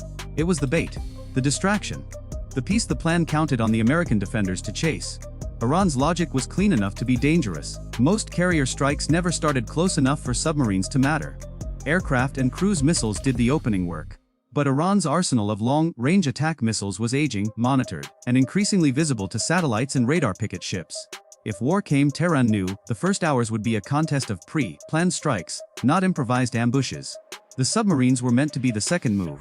The one that came after American air power had already been spent and American attention had already been pulled elsewhere. They were meant to find a carrier that was tired, blind in one direction, and surrounded by a screen that had been chasing decoys and noise in the wrong quadrant. Falaki had walked through this plan a dozen times. He did not believe in luck. Luck was for fleets that had not properly accounted for the geometry of their own failure. He walked one more time. At 2300 hours, the three boats slipped from their pens in sequence. No horns, no flags, no surface lights. Each boat dived within sight of the harbor wall, ran shallow toward the first waypoint, and then went deep into the thermal layer where the warm surface water met the cold deep ocean, and created a barrier thick enough to bend sonar away from it. Above the layer, the sea sounded like a city in restless sleep. Below it, sound behaved differently. It bent, scattered, sometimes vanished. A submarine hiding here could disappear if everything else went right. Everything did not go right, but not in the way the Americans would eventually decide. Far to the north, the USS Gerald R. Ford was supposed to be a routine presence. She had left the Mediterranean through the Suez Canal 6 days earlier, transited the Red Sea at standard cruise speed, made her way down the Bab el-Mandeb into the Gulf of Aden, and was now cutting east through waters that Iran's submarines understood better than almost any American captain alive. Her flight schedule was full. Her air wing was loaded with fuel, heavy strike configurations. Her escorts were led by 3 Arleigh Burke-class destroyers, a Ticonderoga-class cruiser, and a pair of fast attack submarines that no Iranian surface sensor had ever caught. Iran's planners had watched her transit through the northern Arabian Sea 2 days earlier. They had plotted her likely course. They had estimated her arrival near the Strait of Hormuz. They had even guessed, correctly, that she would hold a screening posture shaped for threat from fast attack craft, not submerged submarines. Carrier strike groups in this part of the world did not usually fear submarines. They feared missile boats, mines, fast inshore patrol craft, and the sprawling, layered threat that Iran's Revolutionary Guard Navy had built along its own coast. Iranian diesel-electric submarines had been studied more than they had been hunted, and the difference between the two was a gap that Iran's admirals had quietly built into their doctrine. Falaki counted on that gap. He did not count on an American P-8 Poseidon that was scheduled for an unrelated maritime patrol flight at the same time. He also did not count on the captain of the USS Mason, an Arleigh Burke-class destroyer sailing on the carrier's port quarter, who had spent the last 36 hours running a quiet sonar drill with nothing to do with Iran. The drill had ended 6 hours earlier. The sonar operators were still sharp. At 23:30, 8 hours, 2 hours before the ambush was scheduled to begin, the Poseidon dropped its first passive search buoy. The buoy splashed 10,000 feet below the aircraft. It sat in the layer. It listened. It did not ping. Passive sonobuoys are the quietest instruments in naval aviation. They simply record and forward, no signal, no warning to anything below. The aircraft that dropped them passes overhead like any other wide body at altitude, indistinguishable from a commercial flight on radar, and the buoys themselves can be retrieved later, by anyone who knows where to look. This one was placed in a pattern designed not to find any specific boat, but to define the acoustic floor of an entire box of water. To map what the ocean was already saying before anyone decided to make it louder. The ocean was already saying things. By 2350, the back of the picture began to fill. 3 separate returns: low frequency, slow turning, low confidence. The Poseidon's mission operator watched his plot widen with the calm patience of a man who had been trained never to assume. 3 returns inside the same box. 3 separate bearings. 3 possible hulls running deep. He correlated. He cross-checked. He waited. By 23:55, the confidence rating crossed the threshold. At midnight, the Poseidon sent one encrypted message up the protected chain. It was not an alert, it was an observation. 3 submerged contacts, slow speed, parallel heading, consistent with submarine movement on a coordinated course. No weapon signatures. No active sonar returns. No urgency in the language. The Poseidon's crew did not mention Iran by name. They did not need to. The carrier strike group commander, watching the message arrive inside the ship's secure tactical terminal, immediately recognized the geometry for what it was. 3 boats, 3 bearings, 3 different speeds, heading in a shape that, if continued, would put all 3 inside possible weapon range of the USS Gerald R. Ford within 6 hours. The carrier did not turn. The carrier did not yaw. The carrier did not send an outward signal of any kind to anyone. Iranian, commercial neutral. She continued on her declared track at her declared speed, exactly as before. The only change was internal. Watch teams sharpened. Sonar operators switched from routine to operational. The Seahawks parked in their hangars released deck crews and pre-flighted engines. Decoy launchers were checked. Towed arrays were streamed. The cruiser on the carrier's starboard bow oriented her bow, mounted sonar deeper than her standard posture allowed, listening into the layer where Iranian submarines preferred to hide. The trap had not been set by the Americans. It had been set by the ocean itself, and a Poseidon that happened to be in the right place because someone had scheduled a routine patrol hoping to detect drug smugglers. Falaki learned none of this yet. By 0100 hours, his Kilo-class submarine was inside the strike group's outer screen at a range that looked impossible on paper. Diesel-electric submarines do not have the range to chase an American carrier group across open ocean. They need to be carried, towed, or staged. Falaki had been staged, sitting on the bottom of a narrow trench in the Strait of Hormuz, conserving battery power for almost 3 days, listening to the ambient hum of distant surface traffic until the Ford's group came within striking distance. His orders were simple. Reach the carrier's acoustic shadow. Hold there. Wait for the second boat to draw attention. Wait for the third boat to bait an escort. Fire when the geometry allowed. By 0120 his second boat, the lighter Type 033, slid into position from the south. Its captain was younger, faster and less patient. He pushed ahead of his assigned timeline to claim a better firing angle. He moved at 4 knots instead of the planned 2. He crossed the thermal layer twice. The P-8 heard him. The MH-6ER Seahawk dropped from the carrier's flight deck 12 minutes later, dipped its sonar head into the water, and triangulated the second boat's machinery signature with the kind of precision that only comes from years of practice against Soviet-designed hulls. The signature was unmistakable. A Type 033, lightweight, operational, dangerous only because of where it was trying to be. Then the Americans did something that surprised everyone, including themselves. They did nothing. They did not fire. They did not actively ping. They did not launch weapons. They continued to listen. The reason was tactical discipline. The Americans knew what most people never understand about naval combat. A confident enemy who believes he is unseen will continue to maneuver. He will reveal more of his plan. He will give away his supporting assets. He will make mistakes. An enemy who knows he has been hunted will run, hide, or escalate. Running gives you chase problems. Hiding gives you detection problems. Escalating gives you crisis problems. None of those are wins. The quietest way to win is to let your enemy believe the hunt has not yet begun. Falaki, however, was still that enemy. Somewhere below the carrier strike group, in a steel tube running silent in the Persian night, he was watching his instruments and beginning to suspect what he should not have suspected. His hull was reacting to water pressure differently than it had ever reacted in exercises. There was a faint additional tone in the water, not a ping, not an active pulse, but a steady mechanical rhythm that sounded, very faintly, like a propeller turning very slowly somewhere behind him. Passive sonar returned nothing. Active sonar would have revealed everything. Falaki refused to go active. He had been trained that an active ping from a hunting submarine announced its position more loudly than anything else in the ocean. He trusted that refusal now. He trusted the silence. The American submarine behind him had been there for 6 hours before Falaki entered the box. It had watched his Kilo descend from the staging trench. It had tracked every turn. It had heard every pump cycle of his batteries, every shift of his trim planes, every bow plane correction made to compensate for the gentle current of the strait. It had done all of this without firing a single active pulse. It had done all of this while the Ford strike group steamed overhead without ever knowing the silent hunter was there. This was the part the Iranians had forgotten. They had modeled the surface screen. They had measured the destroyers. They had estimated the helicopters. They had accepted, almost as doctrine, that American fast attack submarines did not escort carriers into the Persian Gulf anymore, because the Gulf was shallow, noisy, and unsuitable for submarines that needed depth to hide. They had not accounted for the fact that the United States had been quietly shifting posture, including a Los Angeles-class fast attack boat inside the strike group screen specifically to deter Iranian submarine activity. That boat had been there for months. Falaki heard what he wanted to hear. The background noise of a strike group that did not know he was close. What he did not want to hear was the rhythm behind him. He kept listening to it. He could not identify it. He could not localize it. He could not decide if it was the carrier's wake pushing back against him or some phantom of the layer or his own hull playing tricks on his operator. He logged the sound. He flagged it. He asked his sonar chief whether it might be an American hunter. The sonar chief was a veteran. He had listened to American submarines during a joint exercise years earlier. He remembered the way they sounded. He remembered the long, slow turning of their propellers, the gentle wash of their hulls, the way they breathed when they sat still. He told his captain that he did not know what the sound was, which was the most honest answer a sonar chief could ever give. At 02:15, the carrier strike group pivoted. It was not dramatic.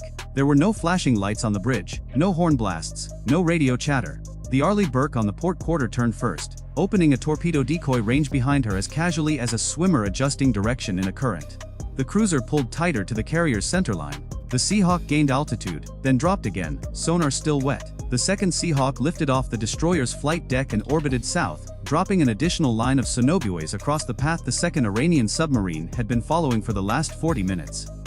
The P-8 widened its field. Everything moved at once. Nothing made enough noise to disturb a prayer. Falaki saw the geometry change, but he could not read it perfectly.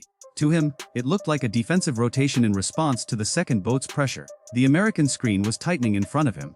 The escort on the carrier's port side was moving into a position that would, eventually, fold between Falaki and his target. He could still fire. He could still attempt a shot. The geometry was getting worse, but it was not yet impossible. At 02:23, the second Iranian submarine tried to bait an escort. It deployed a noisemaker, a small, towed acoustic device designed to imitate a much louder propeller signature and draw a destroyer or helicopter toward it. The decoy bloomed bright on the passive sonar of every ship in the group. For 10 seconds, it was the loudest thing in the water. The American anti-submarine warfare commander watched it bloom, classified it, and refused to take the bait. He told his team to ignore the loud track and continue tracking the quieter, real track hidden behind it. That was the moment Iranian operational doctrine began to collapse. The whole ambush had been structured around the assumption that American screen discipline would crack under the pressure of fast, moving decoys and the temptation to drive down a bearing. The screen had not cracked. The Americans had listened through the noise, found the real hole, and marked it. At this point, Falaki's mission had failed in everything but outcomes. 3 submarines had entered the carrier's vicinity with a layered plan. 2 of them had been tracked since before they arrived at their firing lines. The third, the older midget submarine acting as bait, had been marked on a piece of paper in the operations center aboard the P-8 for almost 2 hours. None of them knew they had been seen from the moment they crossed the box's outer boundary. Falaki could still fire. He chose not to. Not because he was afraid, but because his instruments were showing him something his training could not dismiss. The sound behind him had grown louder, not in volume, but in clarity. It was no longer ambiguous. It was the rhythmic pulse of a propeller turning slowly behind his own stern. It was the kind of sound that comes from a submarine that has been trailing for hours, and no longer needs to be silent because it already knows exactly where its target is. He held his tubes. He held his fire. At 02:40, the Iranian-type Zubrin 33 broke first. Its captain was younger, less patient, less willing to gamble on a plan that was clearly not unfolding the way it had been briefed.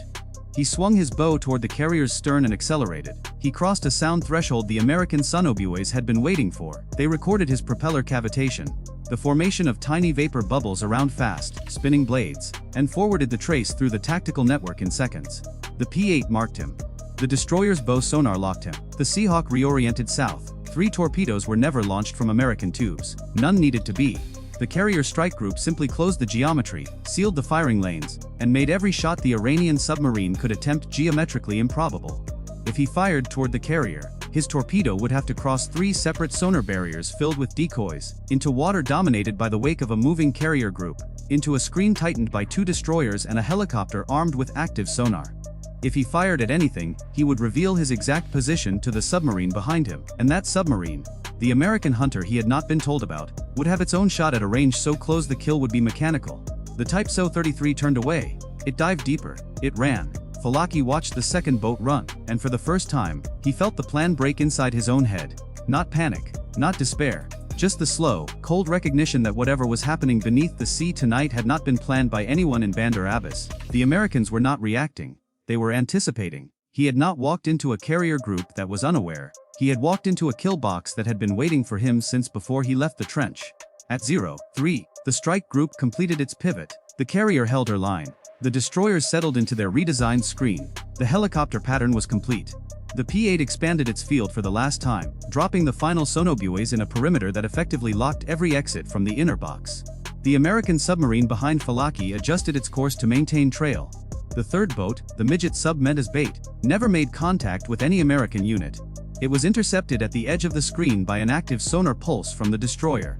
A sound that looked almost casual on the recording, almost like a teacher calling a student's name across a classroom. The contact turned away, posted south, and disappeared into Gulf without firing a weapon. Its sacrifice had drawn nothing. By 03:30, Falaki had made his decision. He could not fire. He could not reveal his position. He could not retreat through any of the exits the strike group had not already sealed. He was being hunted by something behind him that he could hear, but could not see, and he was being shadowed by helicopters and sonobuoys he could not escape. Every minute he stayed inside the box lowered his chance of survival. Every minute he stayed outside the box lowered his chance of completing his mission. He chose the only move left to him that did not guarantee the death of his crew. He stopped his motors. He vented his ballast. He settled his kilo into the silt of a narrow trench south of the carrier's projected track, 320 meters down, into cold black sediment that swallowed the sound of his hull. He killed every non-essential system. He killed lights. He cut ventilation to half. He allowed his crew to breathe only the residual oxygen in the boat. He accepted that he would have to surface eventually, that he would have to come up for air, and that when he did, every ship and aircraft in the strike group would see him. But that was his gamble. The Americans had not yet fired on him.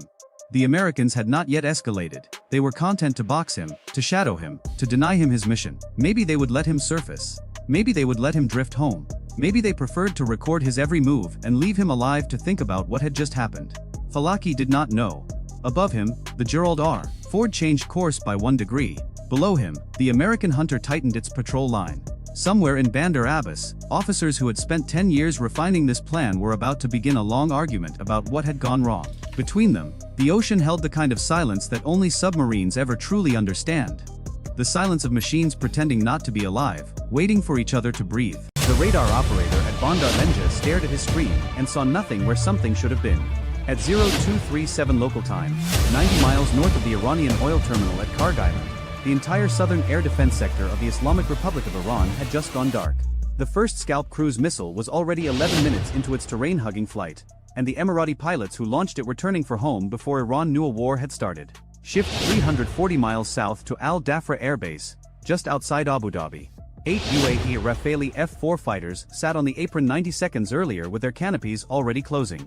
Each aircraft carried 2 Black Shaheen cruise missiles, the Emirati designation for the Scalp EG, a 2,900-pound stealth-shaped cruise missile with a published range of 250 miles and a unit cost of roughly $3 million. The Rafale F-4 itself runs about $115 million per airframe. The terminal they were about to hit, by contrast, handles 90% of Iran's crude oil exports and pumps an estimated $1.5 billion of revenue per week into the Iranian treasury. 8 jets, 16 missiles. 1 island holding up the entire Iranian economy. The lead pilot pushed the throttles. Wheels up. Radio silence. Shift 1,100 miles west to Washington, D.C. In the Situation Room, the president had already signed off on the operation 14 hours earlier under a classified annex to a maximum pressure directive. The public message had been delivered the previous afternoon on the South Lawn, when Donald Trump told reporters that if Tehran did not reopen the Strait of Hormuz to inspections within 72 hours, quote, they're next. Tehran assumed he meant American bombers flying out of Diego Garcia. Tehran assumed wrong. What the Iranian Air Defense Command did not know was that the operation was never going to be American. It was going to be Emirati hardware, French missiles, American satellite queuing, and Israeli electronic warfare data, fused over a private link the Iranians did not believe existed. The whole point was deniable plausibility, and the deniability was already collapsing because the strike package had launched 30 seconds ahead of schedule. Shift back to Karg Island. The island is 16 miles off the Iranian coast in the northern Persian Gulf, a coral outcrop barely 5 miles long, ringed by the largest oil-loading jetties on Earth. 2 crude terminals, T-Jetty and Sea Island, can berth 14 supertankers simultaneously. On a normal night, Roughly $200 million of crude is in the pipes at any given moment. Tonight was not a normal night. Tonight, the Iranian Revolutionary Guard had repositioned a full battery of S-300 PMU-2 launchers to the eastern ridge of the island, along with a single Bavar 373 battery brought down from Bushehr the week before.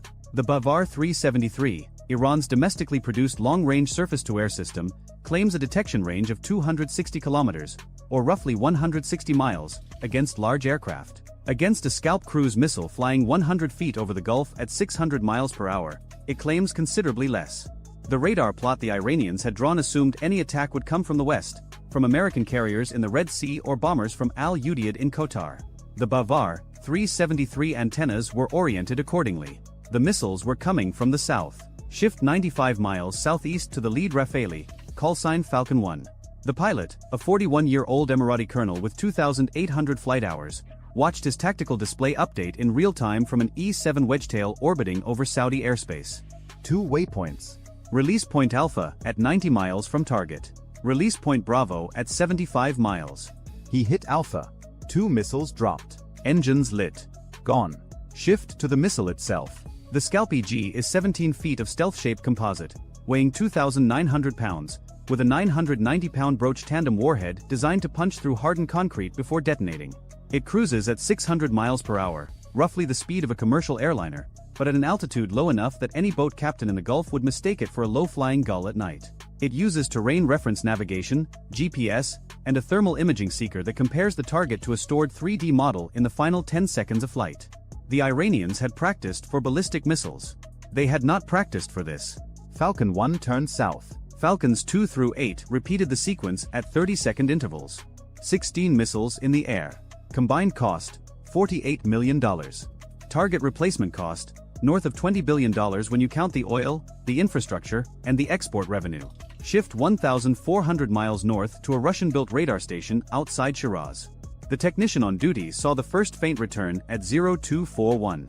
He flagged it as a likely surface contact, a fishing dhow drifting on the radar floor. By the time his supervisor walked over to look, the contact had split into 4. Then 8. Then 16. The supervisor reached for the red phone. The red phone was already ringing. Shift back to card.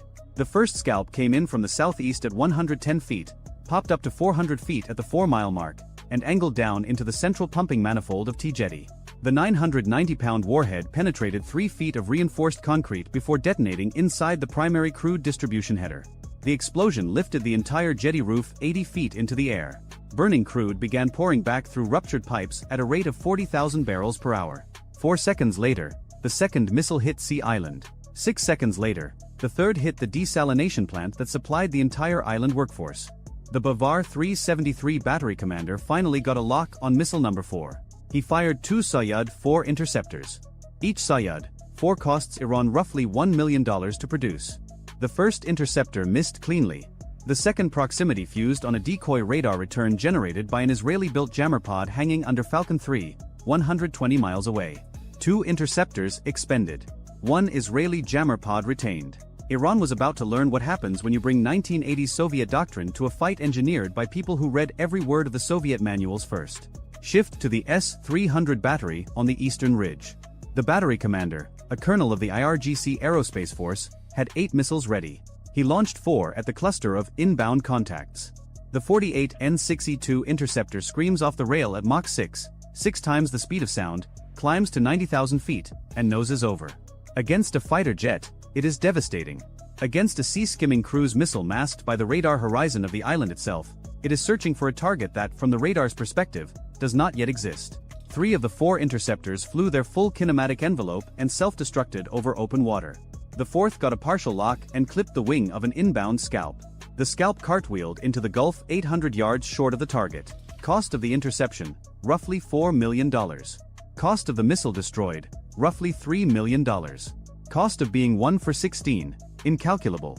Shift 16 miles back to the Iranian mainland, to the command bunker at Geneva. The general staring at the threat board watched the icons multiply faster than his operators could read them out. He ordered every fighter at Bushehr scrambled. 4 F-4 Phantoms, airframes older than every pilot flying them, began the long taxi to the runway. The lead Phantom rotated at 0247. By 0247 and 30 seconds, the last scalp had already detonated inside the Central Petroleum Storage Farm. Shift to the storage farm. 12 tanks. Each holding 1 million barrels of crude. The warhead found tank number 3. Tank 3 ignited tank 4.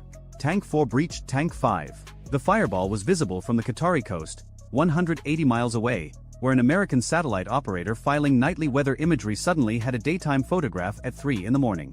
Shift back to Falcon 1, now 200 miles south, descending toward Al Dhafra. The colonel's radio crackled. A single word from AWACS. Splash. He acknowledged with a single click of the transmit button. The aircraft behind him repeated the click in sequence. 8 clicks. 8 Rafales. 0 losses.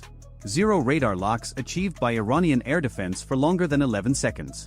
Shift back to Washington. The president was handed a single sheet of paper. He read it. He looked up at the room. He said, "Tell Tehran the next one isn't deniable." The note went out through back channels at 0319 Eastern Time. The Iranians had it by 0321. Shift to Tehran, to the office of the Supreme National Security Council, where a hastily convened emergency meeting was already in its 14th minute. The deputy commander of the IRGC Aerospace Force was attempting to explain how a country with no operational fifth-generation aircraft, no stealth bombers, and no aircraft carriers had just removed 90% of Iran's oil export capacity in 11 minutes. He explained it badly because there was no good way to explain it. The honest answer was that the UAE had spent 20 years quietly building the most capable small air force in the Gulf, that France had sold the missiles the United States had publicly opposed in 1998, and that Iran had assumed for 2 decades the Emiratis would never use them. The Emiratis had just used them. Iran's options narrowed in real time. Close the Strait of Hormuz, and the UAE, Saudi Arabia, and Qatar would treat it as an act of war. Strike Al Dhafra directly, and the United States, with 3,500 personnel on the base, would respond inside an hour. Do nothing, and lose $1.5 billion of weekly revenue indefinitely. Shift to Karg Island, now 47 minutes after the first impact. The fires had merged into a single column of black smoke 18,000 feet tall. Satellite imagery showed both jetties structurally collapsed. The central pumping manifold was gone. The storage farm was a crater. Initial damage assessments estimated repair time at 14 to 18 months. Initial revenue loss estimated at $90 billion over that period. The total cost to the UAE for the operation, including missiles, fuel, and crew hours, came to approximately $52 million. Iran had just paid roughly $1.7 billion per minute to learn that the radar facing the wrong direction is the same as no radar at all. Shift to the runway at Al Dhafra. Falcon 1 taxied to the apron at 0341 local time. The colonel cut the engines. The crew chief climbed the ladder. The colonel removed his helmet. He said 3 words to the crew chief. The crew chief later told a friend, who later told a journalist, who later printed it. The 3 words were, "It worked perfectly." Across the Gulf, on Karg Island, the fires would burn for another 9 days. If you enjoyed this video, check out our other video on Iran's failed S-300 deployments. Bye for now. The radar operator almost missed it. Not because the signal was weak, because it arrived exactly where nothing was supposed to be. At 2014 in the morning, a ground-based sensor array positioned along Iran's Makran coast picked up the first thermal anomaly. Not a missile, not a drone, something else. A shape moving at altitude, slow and deliberate, in a corridor that hadn't been active in weeks.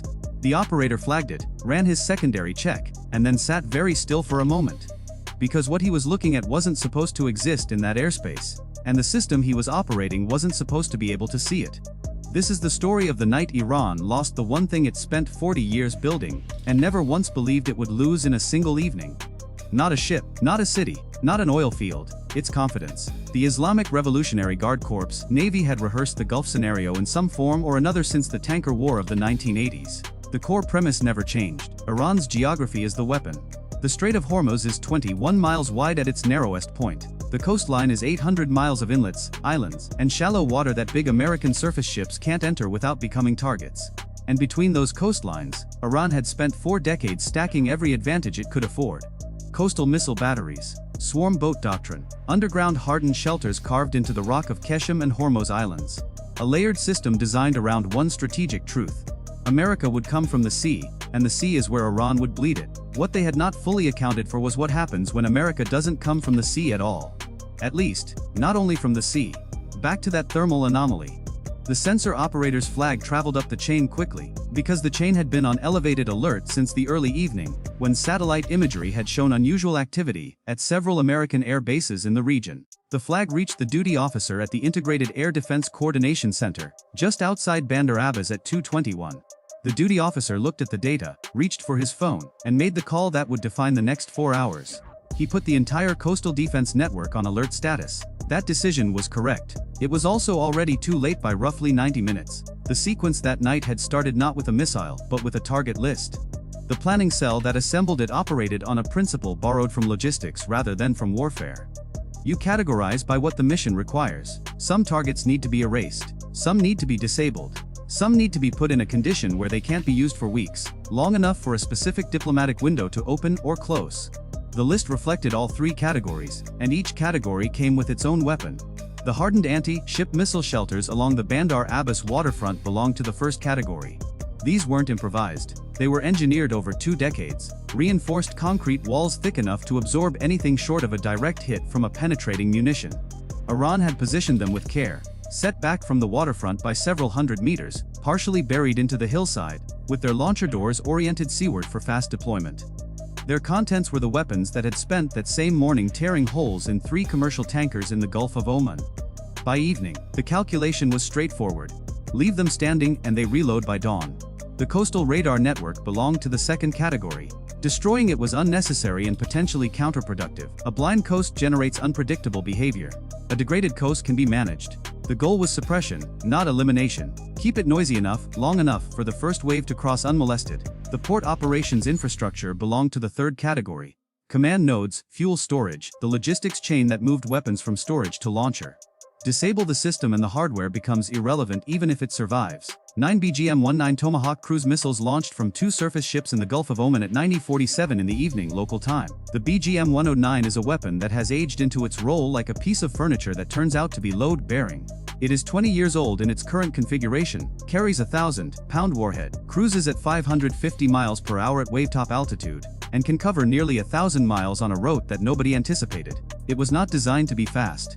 It was designed to be inevitable. The 9 Tomahawks hit the water and turned northwest in tight formation, hugging the surface at 10 to 15 meters, navigating by inertial reference and GPS correction. Their flight paths scripted weeks in advance to route around every known air defense site and enter the target zone from a bearing that offered the maximum approach window before any coastal radar could acquire them at useful range. That plan assumed the radars would be working under standard atmospheric conditions. The Gulf in late spring and early summer does something inconvenient to radar physics. A phenomenon called an evaporation duct forms over warm, humid water when the temperature gradient between the sea surface and the air above it creates a layer of dense, wet atmosphere just above the waves. Radar energy, normally traveling in straight lines, bends downward through this layer and follows the curve of the Earth for distances far beyond its designed horizon. The effect is inconsistent, unpredictable, and entirely outside the control of any engineering decision either side makes. On some nights it doesn't exist. On others, it extends the practical detection range of a coastal radar by 50% or more. That night it was working. The coastal radar operator who caught the Tomahawks didn't know what an evaporation duct was by name. He knew his equipment, he knew the normal clutter signature of the Gulf at night, and he knew that the contacts seeping into his display at wave height 40 kilometers past his theoretical horizon were real, because he had checked everything else first. He was calm about it. His radio call was delivered in the flat, practiced tone of someone who had trained for exactly this moment, and was now slightly surprised that it had actually arrived. His report went out over the coastal defense network inside 90 seconds. Along 300 kilometers of coastline, crews that had been waiting in varying states of alertness started moving. Launcher tarpaulins came off. Radar systems began their warm-up sequences. Battery officers called their own subordinates. In the hills east of Bandar Abbas, one crew in particular received the report, acknowledged it, and did nothing visible in response. Their radar stayed cold. Their engines idled. Their electro-optical tracker, a stabilized thermal telescope bolted to the radar dish, was already watching the sky. The EA-8G Growler is not a combat aircraft in any conventional sense. It carries no bombs. It wins no dogfights. Its entire purpose is to make other aircraft harder to kill, and it does this by filling the electromagnetic spectrum with noise targeted precisely at the frequencies enemy systems depend on. The Growler crew that night received the alert about the early radar acquisition over their encrypted data link and executed the frequency change in under a minute. They had been orbiting at altitude over the Gulf, their jamming pods pointed inshore, waiting for the moment the plan required them. That moment had arrived 12 minutes early. The jamming went up. The coastal radar operator's contacts dissolved into static. Now the clock was running on both sides. Jamming degrades over time and distance in a predictable way. The further a target is from the jammer, and the closer it gets to its own radar, the stronger its return signal becomes relative to the jamming noise. There is a range, called the burn-through range, at which the target's radar return punches back through the noise and becomes visible again regardless of what the jammer does. The Growler crew knew this. So did the planners. The original jamming window had been designed to cover the final approach only, the last 20 minutes before impact, when the Tomahawks would be crossing the coastline. Starting 12 minutes early meant the window would be burning out at the worst possible moment. The crew had no alternative. But that didn't make the math comfortable. 24 minutes to impact. The coastal radar operator had been blinded before. He knew what it meant and he knew what to do. He worked the problem methodically. He pushed his transmitter power to maximum. He narrowed his sweep to the last clean bearing he had on the contacts and ran it repeatedly, watching for any return strong enough to push through the noise.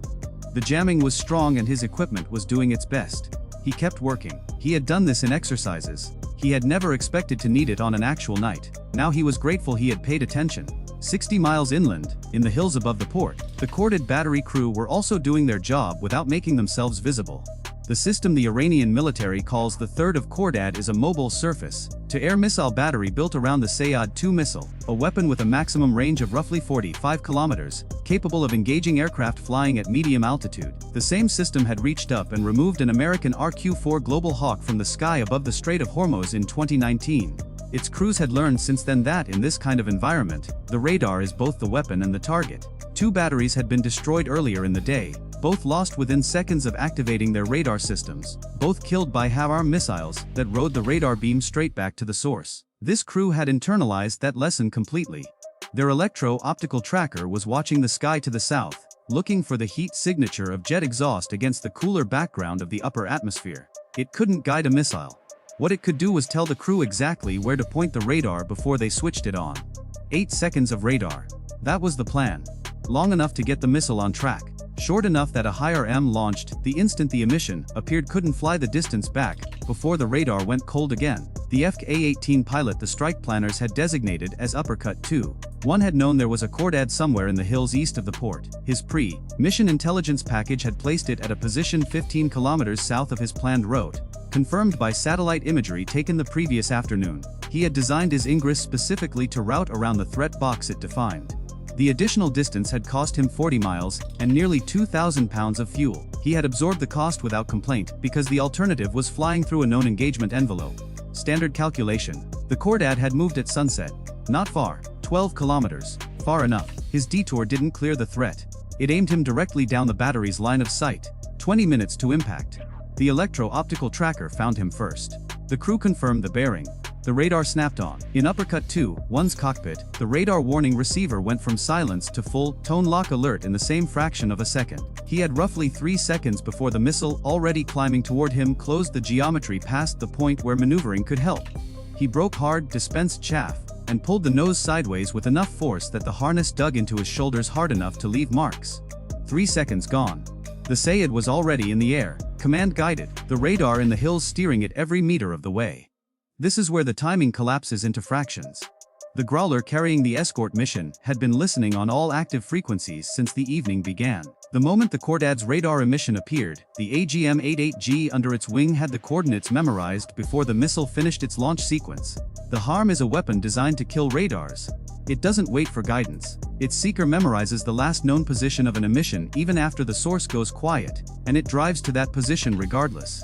The Cordad crew had planned to be dark in 8 seconds. The ESH-ARM covered the geometry in 27, 3 seconds short of their safety margin. The radar in the hills cut out mid-track. The Sayad, with no one steering it, went ballistic and wide. Uppercut 2-1 rolled wings level, checked his fuel state, looked at the bearing to his designated targets, and pressed on. 15 minutes to impact. The coastal radar operator had been building toward his own solution, with the patience of someone who understood that he was the last functioning sensor on his section of coast. He couldn't guide missiles. He couldn't intercept anything. What he could do was communicate. His radar had been fighting the jamming for 20 minutes, and the burn-through effect was beginning to work in his favor, faint returns pushing through the static on the bearing he'd been watching. Enough. Not a precise track. Enough to know the direction and the rough corridor. He dropped to a low, band frequency. Below the threshold the American receivers were optimized to hunt, and passed his last clean plot by voice to every station within reach.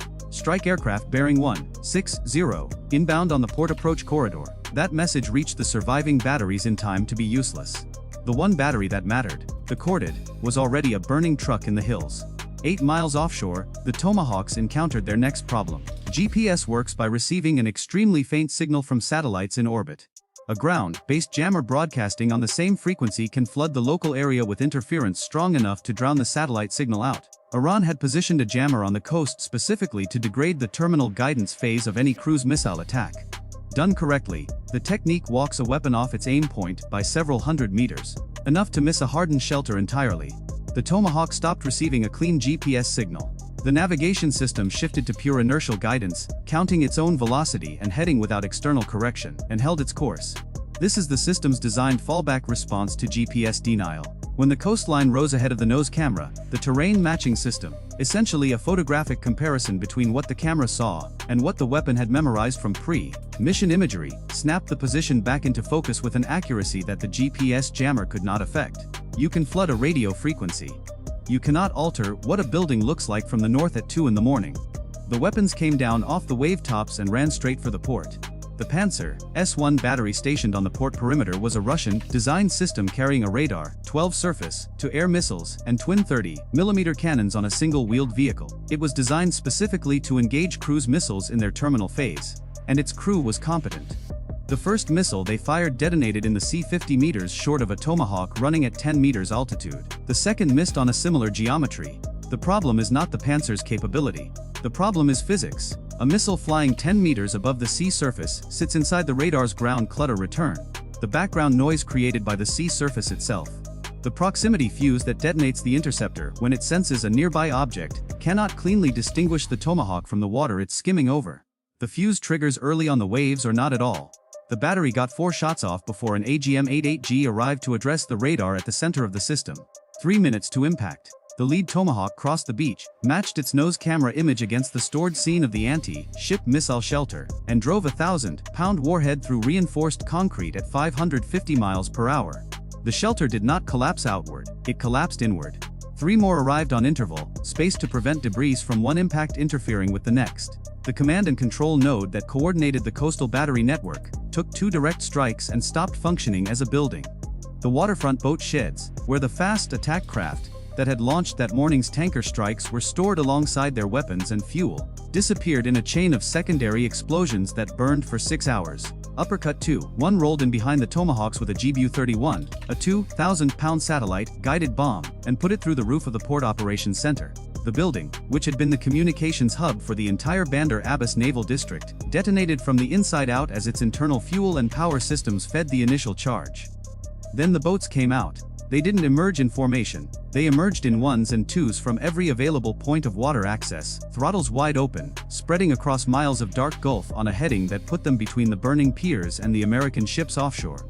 Dozens of them, small fast, dispersed across a corridor of open water too wide for any single weapons system to cover efficiently.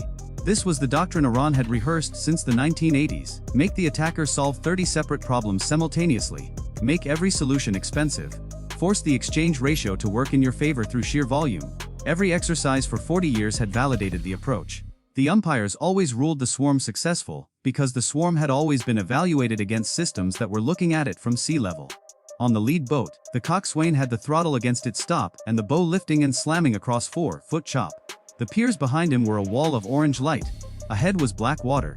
He was scanning for helicopters, for gun flashes, for any indication that he had been acquired. He saw nothing, because the thing that had already assigned him a track number was orbiting at 25,000 feet, with a radar aperture the size of a small aircraft, and a data link connecting it to every shooter in the battle space. The E-2D Hawkeye is a carrier-based airborne early warning aircraft built around the ANAPY-9 radar, which rotates in the dome mounted above the fuselage and can track hundreds of surface and air contacts simultaneously across an enormous geographic area. At 25,000 feet, The Hawkeye sees ocean that no ship's radar can reach because the ship's radar is blocked by the curvature of the Earth below horizon range. Every small boat that cleared the harbor mouth became a numbered track on a shared display before it had traveled half a mile. Those tracks reached the strike aircraft overhead before the fastest boat had cleared the outer harbor. The FDA-18 pilots received targeting vectors to boats their own radars couldn't see yet and began working down the list. The weapon they were using for this was not a missile in any conventional sense. The APKSS, Advanced Precision Kill Weapon System, is a modification kit that bolts a laser seeker and steering fins onto a standard unguided Hydra 70 rocket. The complete modified round costs approximately $25,000. It is laser-guided, meaning a pilot or systems operator paints the target with an infrared laser, and the rocket's seeker follows the reflected energy to impact. Each aircraft carries multiple 7-round pods. The economics of this engagement are critical and deliberate. A Hellfire missile costs approximately $150,000. A Tomahawk costs well over $2 million. A fast attack boat costs less than the Hellfire. At those exchange rates, using precision missiles against small boats is a losing calculation even if every shot hits. The APKSS inverts the equation. A $25,000 round against a boat worth less than that is, at worst, a draw, and the magazine doesn't run dry after the first dozen engagements. The lead Hornet rolled in on the first track, locked the laser on the hull, and fired. 2 seconds of flight. The boat came apart in white spray and splinters. The pilot was already taking a vector to the next track before the debris settled. The Hawkeye's picture cleared one number at a time as the list shortened. Back on the destroyer, the geometry had compressed to the point where every system on the ship was making decisions in fractions of a second. A missile launcher on the forward deckhouse slewed hard onto a contact crossing the bow at low altitude, moving fast. The mount's identification system interrogated the contact automatically and encrypted digital handshake that every American aircraft answers without pilot input. The reply came back within milliseconds. Friendly. The empty, railed FKA-18 aggressing home continued south without its pilot knowing how close the geometry had come. The point defense system that almost fired is a phalanx close in weapon system. A radar guided cannon that fires 500 rounds per minute and exists specifically for situations where every other defensive layer has been penetrated and a threat is seconds from the hull.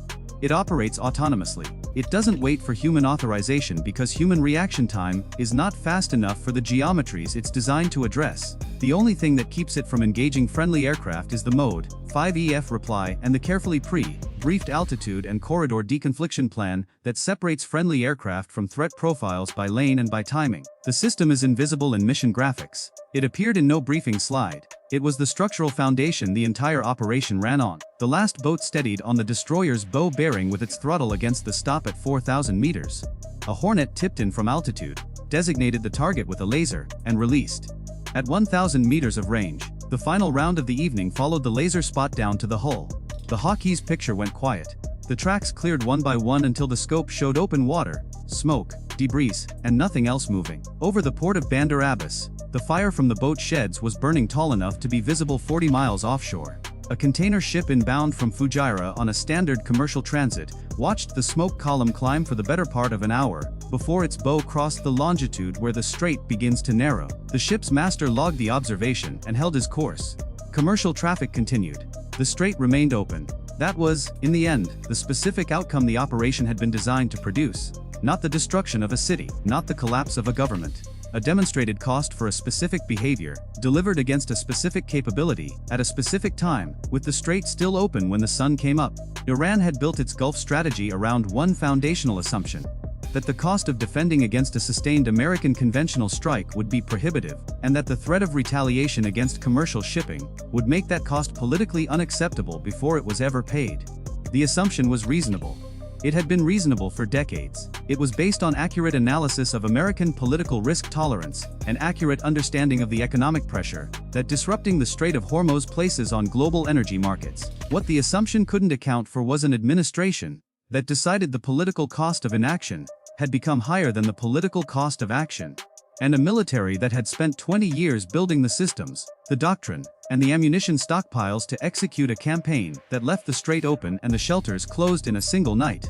The sensors that saw through the evaporation duct, the network that rewrote the jamming plan mid-flight, the seeker that remembers coordinates after the radar that provided them goes dark, the inertial system that holds course through GPS denial until the nose camera finds the building it was looking for.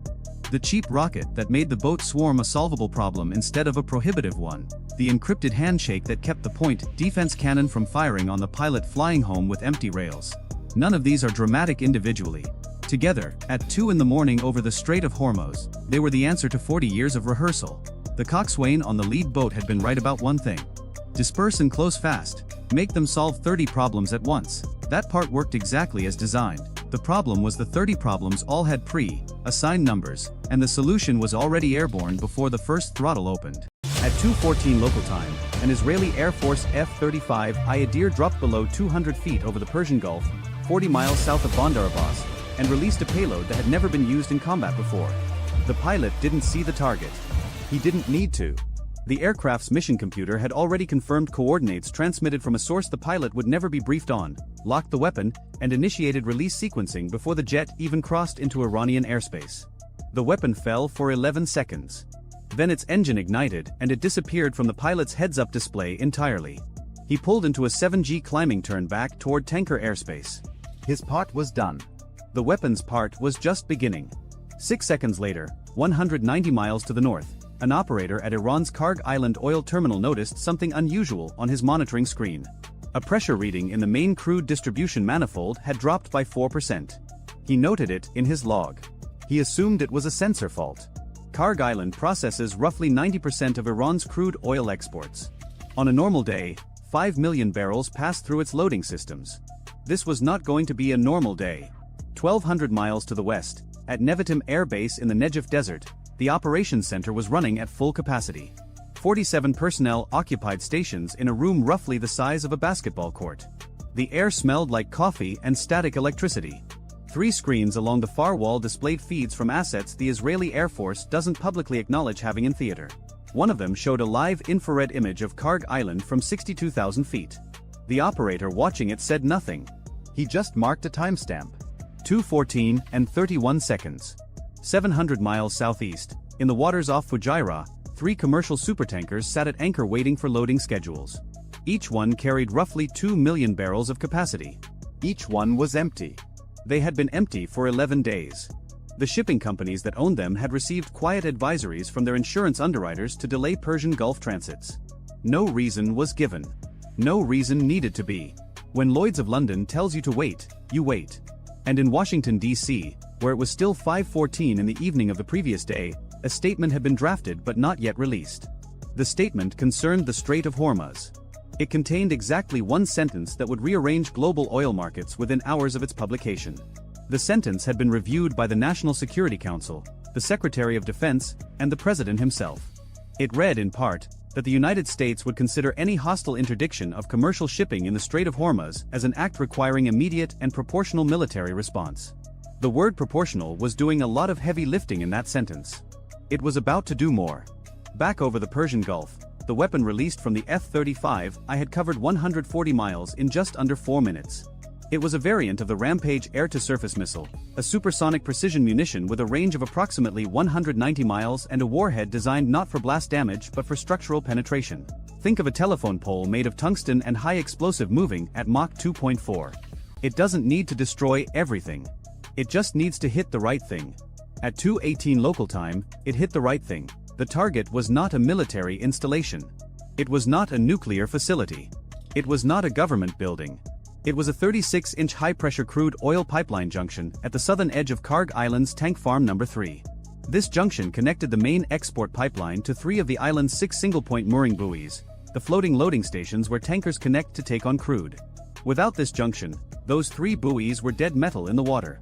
Half of Karg Island's export capacity disappeared in a moment measured in milliseconds.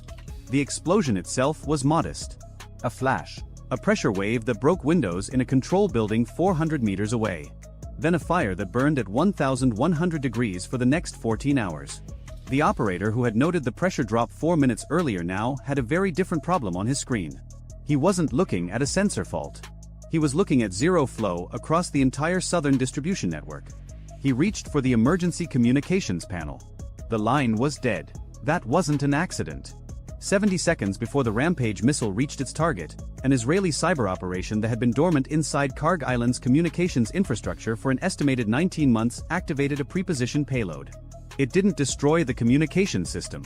That would have been obvious and quickly repaired. Instead, it introduced a 5,000 millisecond delay on all outgoing signals from the island's primary and secondary communications nodes. 5 seconds. That doesn't sound like much. In the next 90 minutes, it would be enough. 320 miles to the northwest, a second strike was arriving. This one came from the Mediterranean. 2 Israeli F-15I RAM aircraft operating from a position over northern Syria had launched 4 Delilah cruise missiles 12 minutes earlier. The Delilah is slower than the Rampage, subsonic, about 600 miles per hour. But it has a capability the Rampage doesn't. It can loiter. It can circle a target area for up to 30 minutes, waiting for updated targeting data before committing to its final attack run. These 4 Delilahs were not circling. They were inbound and locked. Their target was the Abadan oil refinery complex in southwestern Iran, one of the oldest and most important refineries in the country. Abadan processes 400,000 barrels of crude per day. It sits on the Shat al-Arab waterway, 11 miles from the Iraqi border. The Delilahs were coming in from the west, below 100 feet, following the river. Iranian air defense coverage in Khuzestan province is dense. On paper, the province hosts 3 battalions of S-300 PMU-2 long-range surface-to-air missile systems, 2 batteries of Bavar 373 indigenous air defense systems, and multiple short-range point defense installations. On any other night, detecting 4 subsonic cruise missiles crossing the border at low altitude would have been difficult but possible, given the radar coverage overlaps designed into the network. On this night, it was impossible. Because at 2:11 local time, 3 minutes before the first Rampage hit Karg Island, every early warning radar in a 200-mile radius of Abadan experienced what would later be described as a catastrophic synchronization failure. This was the second cyber operation, and it was significantly more aggressive than the first. Rather than introducing delays, this payload attacked the timing protocols that allow multiple radar installations to coordinate their coverage and hand off tracking data between stations. Without synchronized timing, each radar station still functioned individually. Each one could still detect objects in its own sector.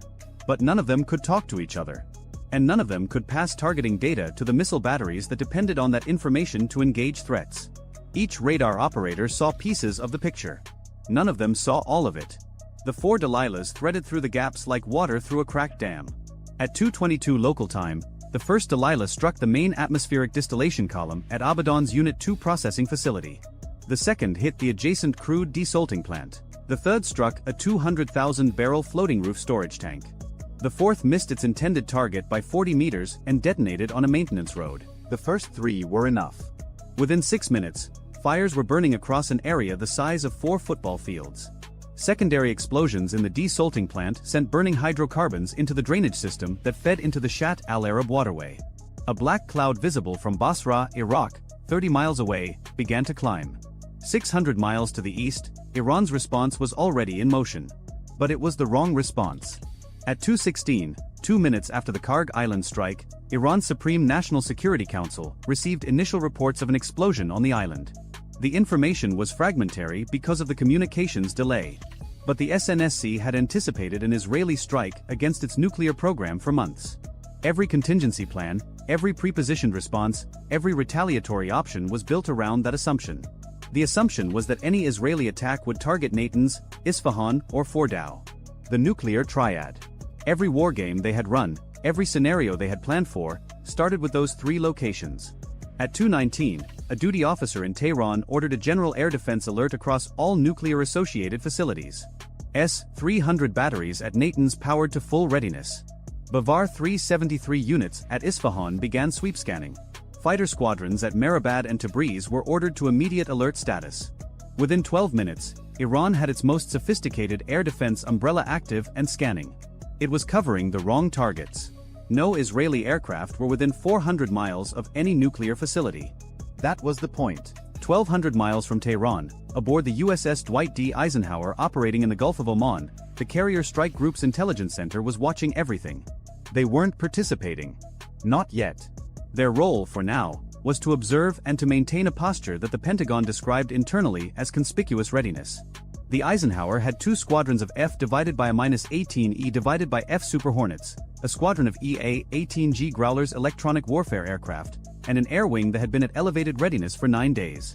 Conspicuous readiness meant that Iranian intelligence could see the carrier group, could see its aircraft on the flight deck, could detect the electronic emissions of a strike group preparing for operations.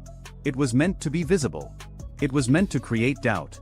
If Iran retaliated against Israel, would the Americans join? The answer was supposed to be unclear. Unclear is more powerful than certain. What Iran's intelligence services could not see was what was 200 miles behind the Eisenhower. 3 Ohio-class guided missile submarines, each one carrying 154 Tomahawk cruise missiles. That's 462 cruise missiles in a space roughly the size of a small parking lot, sitting quietly at 400 feet below the surface of the Arabian Sea. They had been in position for 6 days. They had received no launch orders. They had received one message, repeated daily for the last 4 days. 4 words: maintain current posture, stand by. Back in Washington, the statement about the Strait of Hormuz was released at 5:47 p.m. Eastern Time. Within 11 minutes, Brent crude futures spiked $14 per barrel. Within 30 minutes, the spike hit $22. Trading algorithms that had been watching for keywords including Hormuz, military response, and proportional triggered automated buying across every major commodity exchange simultaneously. By the time human traders at the London IC exchange started their morning 6 hours later, oil was at $127 per barrel and climbing. 24 hours earlier it had been at $89. This was Story 1. Israeli strikes on Iranian oil infrastructure. American threats regarding the strait. A regional crisis with global energy implications. Every news network on the planet was running this story by 3 a.m. local time. Satellites were being repositioned. Analysts were being woken up. Retired generals were sitting in studio chairs explaining what they thought would happen next. What they didn't know was that the oil infrastructure was the distraction. The real operation had started 11 hours earlier, at 3 p.m. local time on the previous afternoon, and it had nothing to do with missiles, aircraft, or pipelines. At 3:02 p.m. the previous day, an Iranian-flagged container ship named the Shari Cord, a 40,000-ton vessel operating a regular route between Bandar Abbas and the port of Latakia in Syria, suffered what its crew reported as a catastrophic engine room failure approximately 15 miles inside the Strait of Hormuz. The vessel lost propulsion. It began to drift. The crew deployed an emergency anchor in one of the most congested shipping channels on Earth. The Strait of Hormuz at its narrowest point is 21 miles wide. The shipping lanes used by tanker traffic are 2 miles wide in each direction, separated by a 2-mile buffer zone. A 40,000-ton ship sitting dead in the water in one of those lanes is the maritime equivalent of a jackknifed tractor-trailer on a 2-lane highway.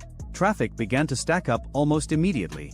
By 4 p.m., 6 tankers were holding positions south of the disabled vessel, waiting for tugs. By 6 p.m., the number was 14. By midnight, 23 commercial vessels of various types were either holding position, diverting around the obstruction, or anchored in designated waiting areas. Iranian port authorities at Bandar Abbas offered tug assistance. The tugs arrived at 7:30 p.m. They connected lines. They attempted to move the Shari Cord. The ship didn't budge. The tugs reported that the vessel's anchor chain appeared to be fouled on something on the seabed. The anchor couldn't be retrieved. The ship couldn't be towed. Nobody in any Western intelligence service flagged this as unusual. Container ships break down. Anchors get fouled. It happens. The Strait of Hormuz experiences an average of 3 significant shipping disruptions per month.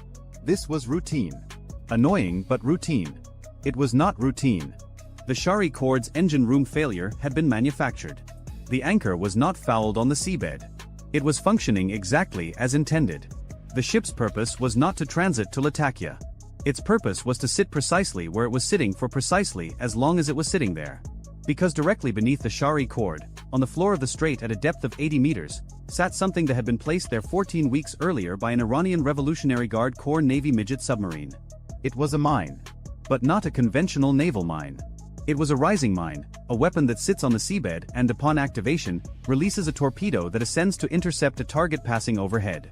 This particular variant was the EM-52, a Chinese-designed system that Iran had been suspected of possessing since 2015 but had never confirmed. The EM-52 can engage targets in water up to 200 meters deep.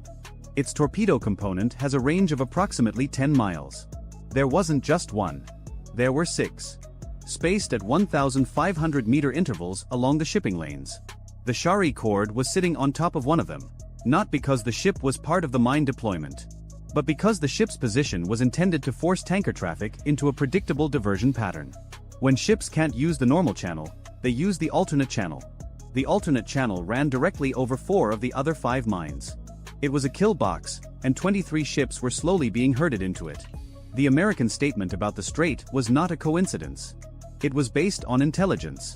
96 hours earlier, a signals intelligence platform operating from a facility in Bahrain had intercepted a burst transmission from a known IRGC Navy command node to 3 fast attack craft bases along the Iranian coast.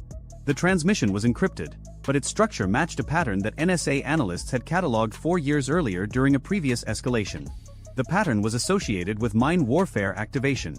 Not deployment. Activation. The mines were already in the water. What the transmission ordered was the arming sequence. A second intercept, from a different source, provided partial geographic coordinates. Those coordinates were in the Strait of Hormuz. They were verified within 12 hours by an underwater drone launched from a Virginia-class submarine operating in the Gulf of Oman. The drone, an autonomous system called Razorback, covered 45 miles of seabed and returned with sonar imagery confirming 6 bottom-mounted objects consistent with EM-52 mine profiles. That intelligence went from Bahrain to CENTCOM in Tampa to the Pentagon to the White House in less than 4 hours. The presidential statement about the strait was drafted the same day. The timing of its release, simultaneous with the Israeli strikes, was not a coincidence either. It was coordinated. Not publicly. Not formally. Through a channel that doesn't appear in any organizational chart. So there were now 2 crises unfolding simultaneously, and most of the world only knew about one of them. The visible crisis was the Israeli strikes on Iranian oil infrastructure. Karg Island burning. Abadan burning. Oil prices climbing. That crisis was loud, photogenic, and impossible to ignore. The invisible crisis was 6 mines in the Strait of Hormuz, a dead container ship sitting on top of one of them, and 23 vessels slowly repositioning into a pattern that would give Iran the ability to shut down 21% of the world's daily oil supply in under 3 minutes. In Tehran, the Supreme National Security Council was in emergency session.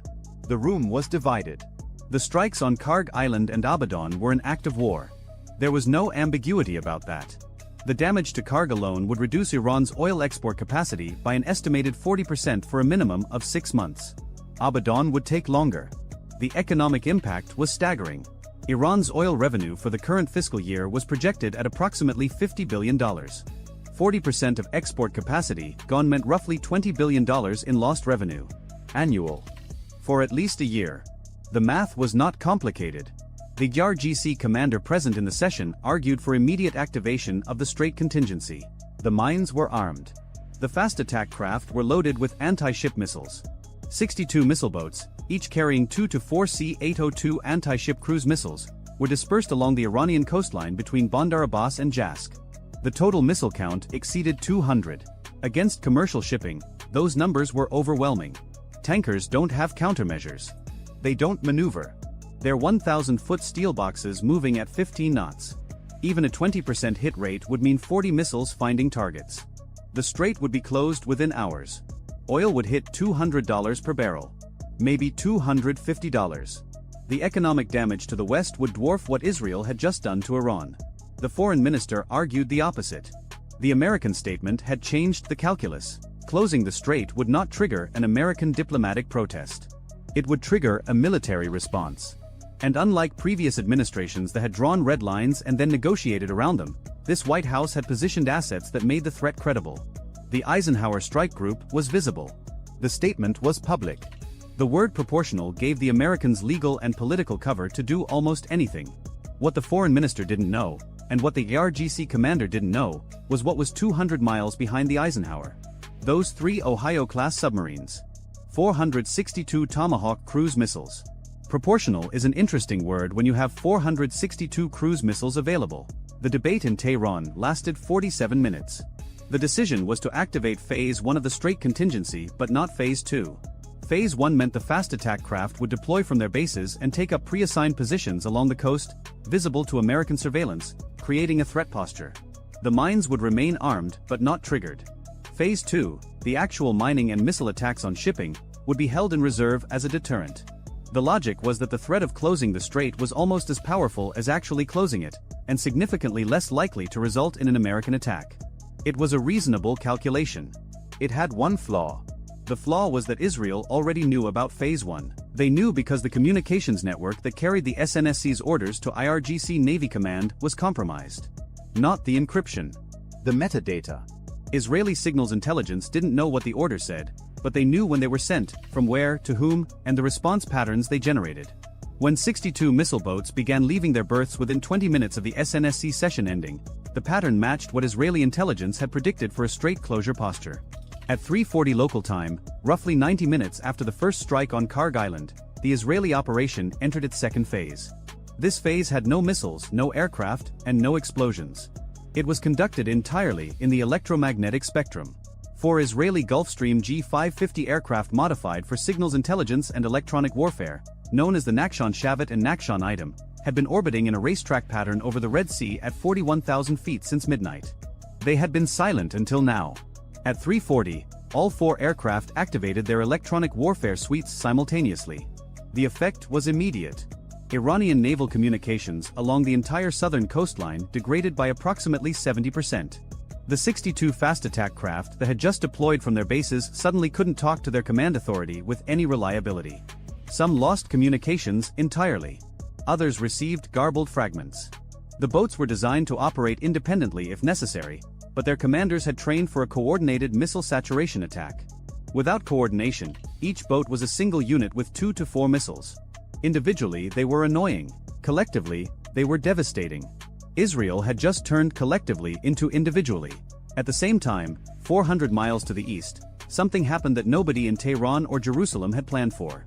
The Shari cord, the container ship sitting dead in the Strait of Hormuz, moved. Not because the tugs pulled it free.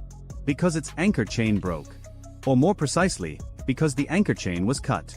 A U.S. Navy explosive ordnance disposal team operating from a rigid-hull inflatable boat that had been staged from the USS Nitsa, an Arleigh Burke-class destroyer operating nearby, had placed a small shaped charge on the anchor chain at a depth of 30 meters. The charge detonated at 3:38 local time. The chain parted. The tugs, which were still connected, immediately began towing the now-free vessel south, out of the shipping lane. Within 20 minutes, the Shari cord was clear. Traffic could resume through the normal channel. The normal channel that did not run over the mines. The Iranians recognized what had happened almost immediately. The anchor chain didn't break on its own. The timing, 2 minutes before the Israeli electronic warfare activation, was not a coincidence. Someone had coordinated this. The Shari cord gambit was burned. But the mines were still in the water. And the mines were still armed. In Tampa, at CENTCOM headquarters, the mine problem was now the priority. 6 EM, 52 rising mines in the world's most important shipping choke point. Each one capable of killing a supertanker. The standard approach to mine clearance is methodical. You send mine countermeasure vessels, MH-53EC Dragon helicopters towing minesweeping gear, unmanned underwater vehicles to locate and neutralize each mine individually. It takes days. Sometimes weeks. The strait couldn't be closed for weeks. Every day of closure cost the global economy roughly $2.5 billion. The non-standard approach was faster. And riskier. At 4:15 local time, AP-8A Poseidon Maritime Patrol aircraft operating from Naval Support Activity Bahrain arrived over the strait at 25,000 feet.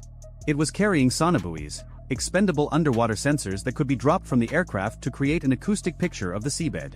Over the next 40 minutes, the Poseidon dropped 36 sonobuoys in a grid pattern covering the area identified by the Razorback drone's earlier survey. The sonobuoy data was relayed in real time to the Nitsa, which had the most advanced mine warfare software package in the strike group.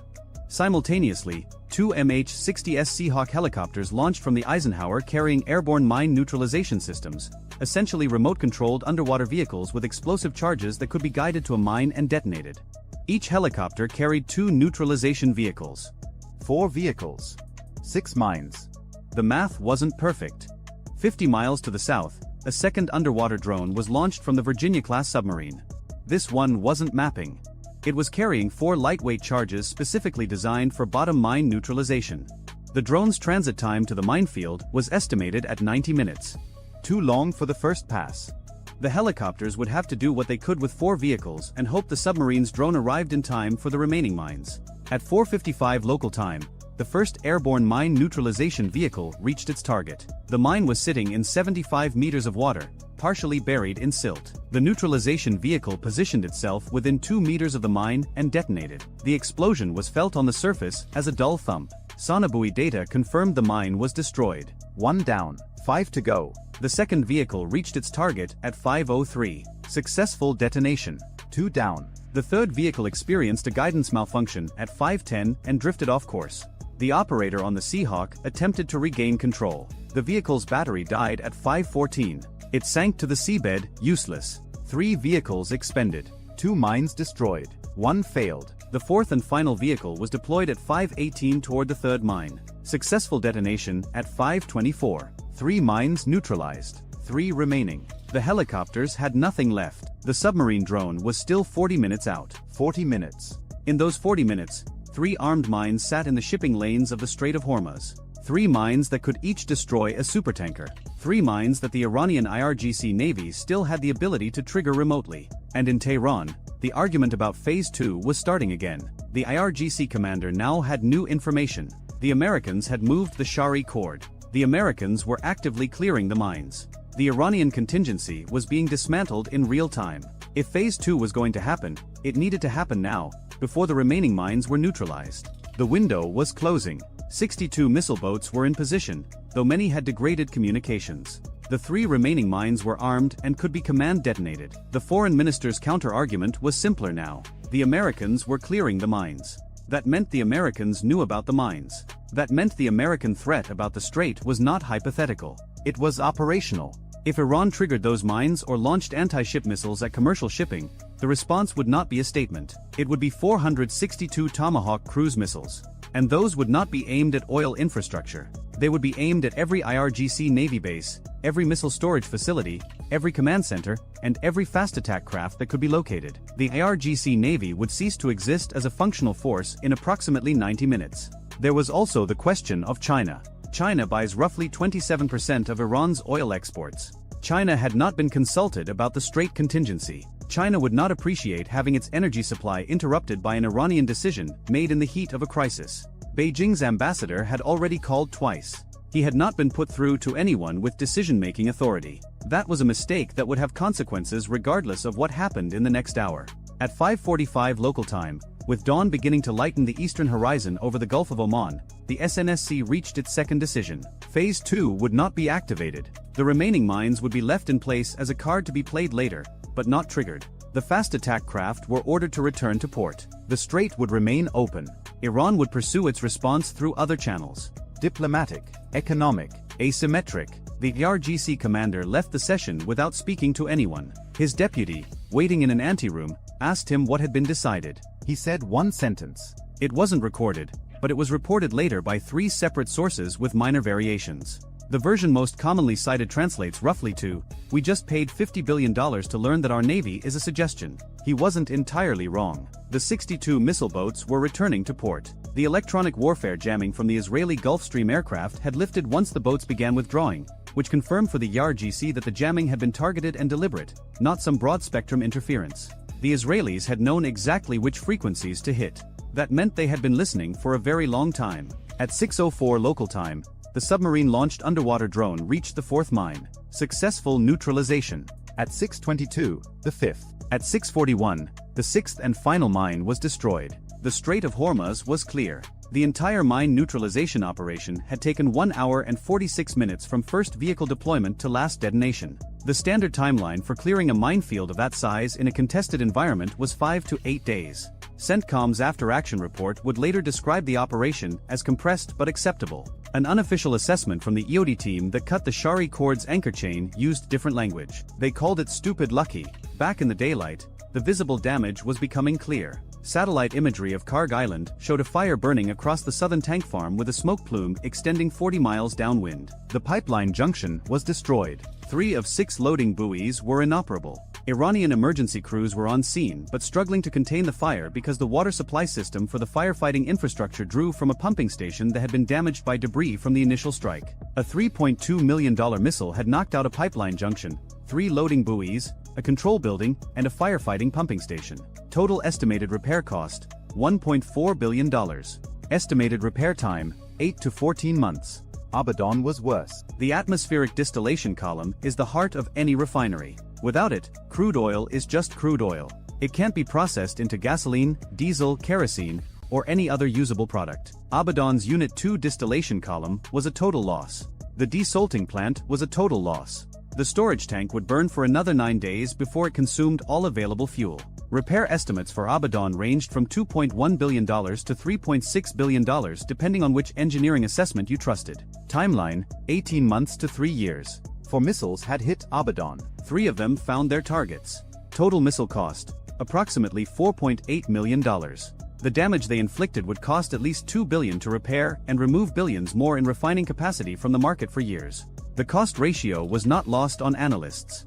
$1 million of Israeli munitions had purchased roughly $400 million of Iranian economic damage. That ratio would appear in every defense procurement brief for the next decade. On global markets, the picture was equally dramatic. By 8 a.m. London time, Brent crude had reached $134 per barrel. By noon, it touched $141 before settling back to $136 on reports that the strait remained open. The strait remaining open was the only thing preventing a complete market panic. If those 6 mines had been triggered, if even one supertanker had been hit, the model showed oil reaching $200 within 48 hours and $250 within a week. The global economic impact of a sustained strait closure was estimated at $4 trillion annualized. The mines that prevented that scenario had cost approximately $12 million to manufacture and deploy. The neutralization vehicles, submarine drones, sonobuoys, and operational costs to clear them exceeded $200 million. A $12 million investment had required a $200 million response.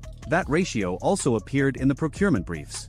In Jerusalem, the Israeli cabinet met in an emergency session that lasted 3 hours. The strikes were described as a limited defensive operation targeting Iran's ability to fund hostile activities against Israel. The phrase economic heart was not used by any Israeli official. It didn't need to be. Every headline in the world was already using it. The cabinet authorized continued intelligence operations but no additional strikes. The message had been delivered. It was a very expensive message, delivered very precisely, to a very specific set of targets chosen not for their military significance but for their economic irreplaceability. Israel had not touched a single military base, a single air defense site, a single government building. It had hit the money. Everything else flows from money. In Washington, the president held a brief press availability at 8 a.m. Eastern. He confirmed that U.S. forces had conducted freedom of navigation operations in the Strait of Hormuz. He did not mention mines. He did not mention the Shari Cord. He did not mention underwater drones or explosive ordnance disposal teams cutting anchor chains in the dark. He said that the strait was open, that it would remain open, and that any entity attempting to close it would face consequences. When asked about the Israeli strikes, he said that Israel had the right to defend itself and that the United States had not participated in offensive operations. Both statements were technically accurate. The mine clearance was classified as a defensive operation. The electronic warfare aircraft were Israeli, not American. The distinction between participating and coordinating was apparently a matter of interpretation. Beijing's response came at 11 a.m. Beijing time, roughly 12 hours after the first strike. It was unusually blunt by Chinese diplomatic standards. The foreign ministry spokesman described the strikes as reckless and destabilizing and called for all parties to exercise restraint. The interesting word was not reckless. It was all parties. China was not singling out Israel. It was warning Iran as well. Don't close the strait. We need that oil more than you need revenge. The ambassador in Tehran was finally put through to the foreign minister. The conversation lasted 40 minutes. Its contents were not disclosed, but Iran's state media coverage of the crisis shifted notably afterward. The language about retaliation became less specific. The timelines became vaguer. Some things translate the same in every language. One of them is don't do anything stupid. 72 hours after the strikes, a preliminary damage assessment compiled by commercial satellite analytics firms estimated the total economic impact as follows. Direct infrastructure damage to Karg Island and Abaddon, $3.50 to $5 billion. Lost oil revenue for Iran over the following 12 months, $18 to $24 billion. Increased global oil costs attributable to the supply disruption, approximately $400 billion annualized, distributed across every oil-importing economy on the planet. Cost of the Israeli munitions used in the strikes, approximately $17 million. Cost of the American mine clearance operation, approximately $200 million. Cost of the mines themselves, approximately $12 million. The most expensive single item destroyed in the entire operation was a crude oil storage tank at Abaddon that had been built in 1963. Its replacement cost was estimated at $180 million. The missile that destroyed it cost $1.2 million. The missile that missed its target and hit a maintenance road cost the same $1.2 million.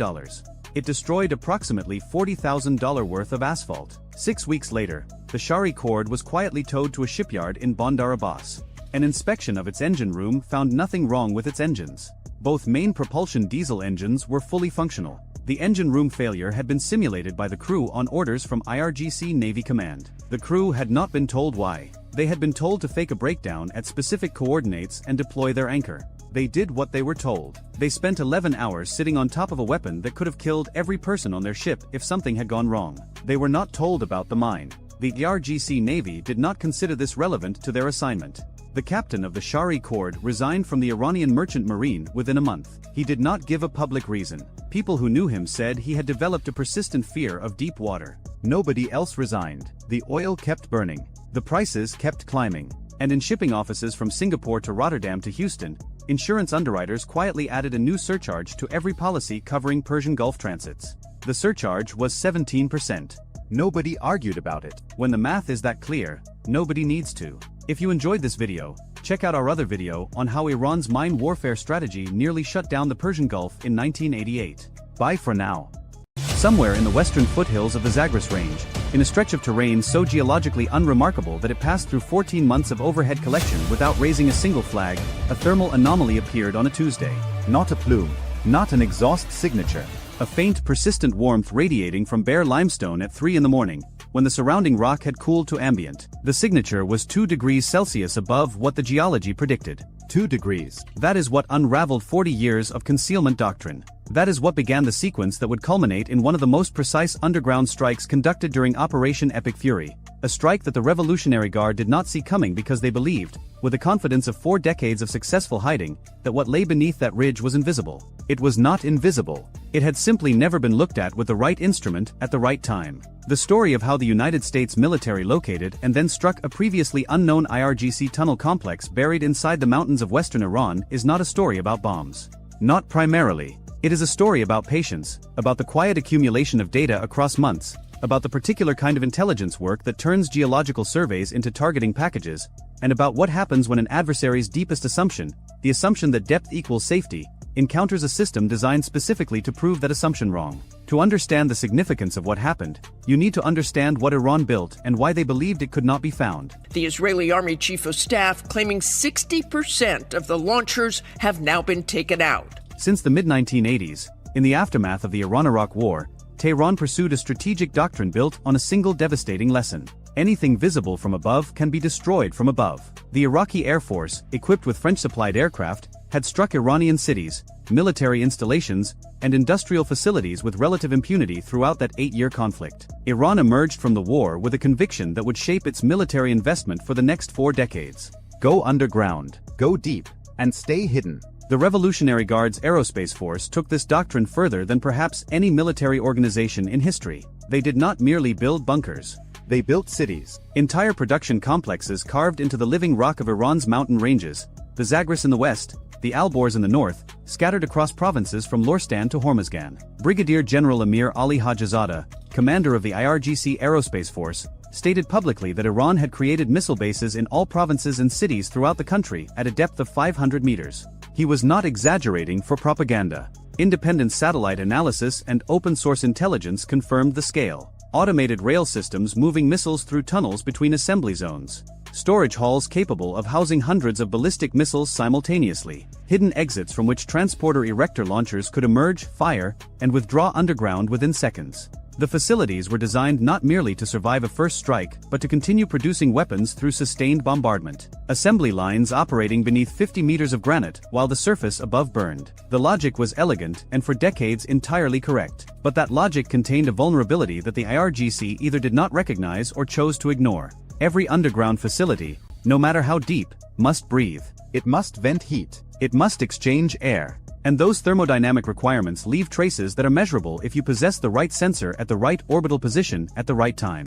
The discovery of the facility that would eventually be designated Target Package Zagros 7 began not with human intelligence or signals intercept but with a British-developed thermal imaging satellite operating at 30 times the resolution of NASA's Landsat program. The satellite, part of a new generation of commercial infrared platforms capable of detecting individual pieces of equipment from orbit, was not originally tasked against this location. It was conducting a broad survey of geological thermal patterns across western Iran as part of a mapping effort designed to identify discrepancies between predicted rock temperature and observed thermal radiation. The discrepancy it found in the western Zagros was small, barely detectable against the noise floor of natural variation. But it was persistent. Night after night, the same patch of limestone radiated heat it should not have possessed. Not from sunlight retention, the geometry was wrong for that. Not from geothermal activity, there were no known sources in that specific formation. The heat was coming from below. From machinery, from ventilation, from the metabolic output of a facility operating inside the mountain.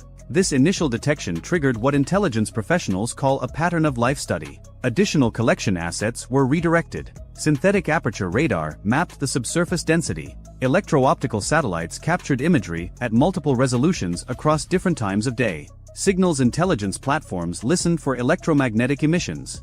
And slowly, across weeks and then months, the picture assembled itself. The facility was not a simple storage depot. Analysis of the thermal signature's variation over time, its rise during certain hours, its correlation with patterns observed at known IRGC production sites, suggested active manufacturing. Something was being built inside that mountain. The heat signature's periodicity matched the thermal profile of solid rocket motor curing, a process that generates specific temperature patterns over specific durations as propellant is cast and hardened inside motor casings. They were making engines. Specifically, they appeared to be producing propulsion systems for medium-range ballistic missiles, Sigil-class solid fuel variants that represented the newest and most capable generation of Iran's indigenous missile technology. And the facility had never appeared in any previous intelligence assessment. It was not on the targeting list. It was not in the database. For perhaps a decade or more, it had operated in complete obscurity beneath a ridge that looked, from every conventional sensor, like unremarkable geology. The discovery created what planners describe as a targeting cascade. Once you know a facility exists, you can work backward through the logistics chain to identify everything that feeds it. Supply routes, personnel movements, component deliveries, the vehicles that arrive at odd hours on roads that should carry no traffic. Each new thread of evidence confirmed and expanded the picture. Within 3 months of initial detection, analysts had mapped the facility's likely internal layout based on thermal distribution patterns, identified 3 probable access points based on subtle terrain modifications visible only in high-resolution radar returns, and located what they assessed to be ventilation shafts based on the spatial relationship between thermal hotspots and the known aerodynamic requirements of underground industrial facilities of this scale. The ventilation shafts became the critical targeting data point. Iran had learned from the experience at Fordo, where satellite imagery from earlier in the conflict showed the United States had targeted the precise locations of ventilation infrastructure to compromise the underground enrichment facility. Analysts at the International Institute for Strategic Studies had noted that ventilation shafts represent the most vulnerable points of any underground facility because the penetration through rock already exists. The shaft itself is a pre-made pathway into the mountain's interior. But locating shafts at a facility that was never meant to be found required an entirely different methodology than targeting shafts at a known site like Fordo. At Fordo, construction-era satellite imagery from 2009 had captured the shafts before they were buried and concealed. At Zagros 7, no such historical imagery existed. The facility had apparently been constructed with extraordinary concealment discipline, possibly over many years, with access limited to routes that blended into existing infrastructure. The breakthrough came from an unexpected convergence of 2 intelligence streams. The thermal satellite identified a periodic cooling event at 2 specific points on the ridge, locations where the rock temperature dropped below ambient for brief windows, consistent with cold air being drawn inward through an intake shaft. Simultaneously, synthetic aperture radar detected a structural discontinuity at those same coordinates, a break in the rock's density profile suggesting a void or constructed space within the first 15 meters of the surface. The confluence of thermal and radar data at identical coordinates provided what targeters call convergent confirmation. Not one sensor telling you something might be there. 2 independent physics-based measurements confirming that something is there. Planning for the strike against Zagros 7 began in early March 2026, during the most intensive phase of Operation Epic Fury. By this point, the campaign had already struck thousands of targets across Iran. The Iranian Navy had been largely eliminated. Air defense networks were degraded. Known missile sites had been struck repeatedly. But the campaign's central strategic challenge remained. Iran's underground production capacity was enabling continued missile launches despite the devastation above ground. The Institute for the Study of War documented that known facilities like the Yazd complex had been struck 6 times and yet missiles were still being launched from or near the site. 77% of identified tunnel entrances had been hit, yet activity resumed within days as construction equipment cleared debris and reopened access. The problem was clear. Striking known facilities was necessary but insufficient. The unknown facilities, the ones that had never been identified, were sustaining Iran's ability to continue operations. Zagros 7 represented exactly this category, a facility so well hidden that without the thermal satellite detection, it might never have been found at all. The strike package assigned to Zagros 7 reflected both the difficulty of the target and the precision of the intelligence that had revealed it. 2B, two Spirit stealth bombers, operating from Whiteman Air Force Base in Missouri on a round-trip mission sustained by aerial refueling, carried GBU-57 massive ordnance penetrators. Each weapon, 30,000 pounds of hardened steel and explosive, was designed to penetrate up to 60 meters of earth or 200 feet of reinforced concrete before detonation. The weapon's GPS and inertial navigation guidance would bring them to within meters of a programmed aim point. But the aim points were not the facility's deepest chambers. They were the ventilation infrastructure, the shafts whose locations had been identified through thermal and radar convergence. The logic was the same logic that had guided the earlier strikes at Fordo. You do not need to collapse the entire mountain. You need to compromise the pathways that keep the facility alive. Seal the ventilation and the facility becomes uninhabitable. Destroy the air exchange system and the machinery inside overheats. The diesel generators that power the production equipment cannot operate without oxygen. The personnel cannot remain. The curing ovens for solid rocket motors cannot maintain temperature regulation. The facility does not explode. It suffocates. The B-2s approached Iranian airspace in the early hours, their radar-absorbing geometry rendering them functionally invisible to whatever degraded air defense capability Iran still possessed. The aircraft flew at high altitude, above the effective engagement envelope of any remaining surface-to-air systems. The weapons bay doors opened. The GBU-57s released, their massive weight pulling them earthward at terminal velocity while guidance fins made micro-corrections measured in fractions of a degree. The first weapon struck the ridge at the coordinates identified as ventilation point alpha. 30,000 pounds of kinetic energy and explosive force driving through limestone and into the void space beneath. The detonation occurred at depth, sending shockwaves through the mountain's internal structure. The shaft and whatever connected to it below experienced overpressure sufficient to collapse structural elements across a wide radius from the point of detonation. The second weapon struck ventilation point Bravo, 400 meters northeast of the first impact. The same physics. The same devastation delivered through the same pathway that air had once traveled. Two shafts. Two weapons. The facility's respiratory system severed at both points simultaneously. Post-strike analysis over the following days observed something that confirmed the intelligence assessment more definitively than any pre-strike data could have. Thermal emissions from the ridge ceased entirely. The persistent warmth that had first betrayed the facility's existence simply stopped. Machinery that had been operating continuously for years had gone silent. The mountain's thermal signature returned to what geology predicted. The facility had either been abandoned or was no longer capable of supporting operations. But the strike on Zagros 7 was not an isolated event. It was one node in a broader campaign of underground infrastructure neutralization that reflected a fundamental evolution in how the United States approached the problem of hardened buried targets. The traditional approach, the approach that had defined American bunker-busting doctrine since the First Gulf War, was to deliver the largest possible weapon against the target's strongest point and hope that sheer destructive force would overcome depth and hardening. Zagros 7 represented something different.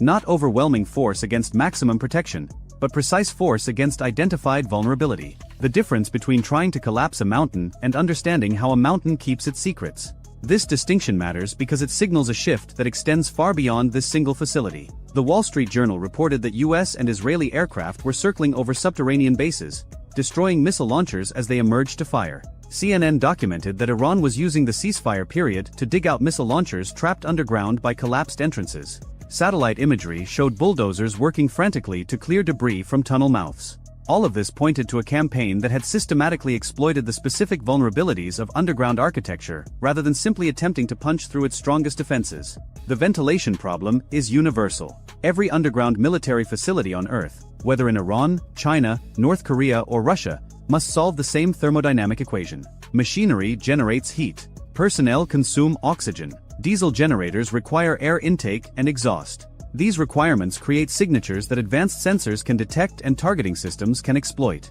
The deeper you bury your facility, the more elaborate your ventilation system must become, and the more points of vulnerability you create in the process. Iran's defensive response to this vulnerability had been concealment rather than redundancy. Hide the shafts. Bury them. Make them indistinguishable from natural terrain. And for decades this worked.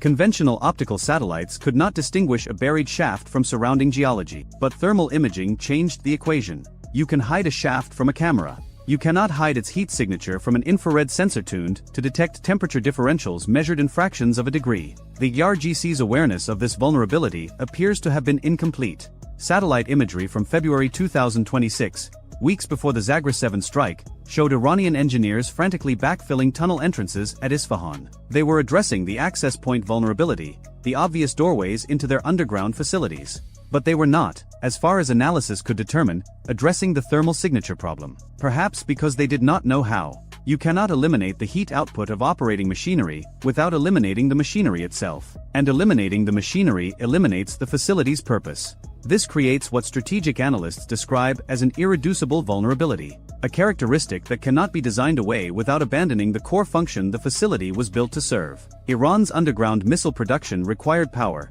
required cooling, required ventilation. Those requirements generated signatures. Those signatures enabled detection. Detection enabled targeting. Targeting enabled the strike that silenced Zagreb 7. The broader implications ripple outward from this single ridge in ways that defense planners across multiple continents are now processing. China maintains the Yulin submarine base in Hainan, with tunnels carved deep into coastal mountains to protect nuclear-armed submarines.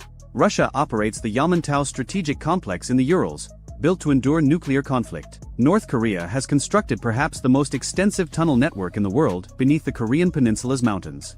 Every one of these programs generates heat. Every one requires ventilation. Every one creates thermal signatures that advanced orbital sensors can, in principle, detect. The lesson is not that these facilities are indefensible. The lesson is that concealment alone is no longer sufficient defense. The assumption that an undetected facility is an untargetable facility has been tested in the mountains of western Iran and found wanting. Not because the weapons were more powerful than expected. Because the intelligence was more precise than anyone in Tehran thought possible. There is a secondary dimension to the Zagreb 7 operation that deserves attention because it speaks to the coalition's broader approach to underground warfare during Operation Epic Fury. The facility was struck, but the roads that serviced it were also struck. The equipment that might have been used to repair or reopen access was also targeted. Satellite observation documented that across multiple sites, Iran's ability to reconstitute damaged underground facilities was being systematically degraded. Bulldozers targeting the access points were themselves becoming targets.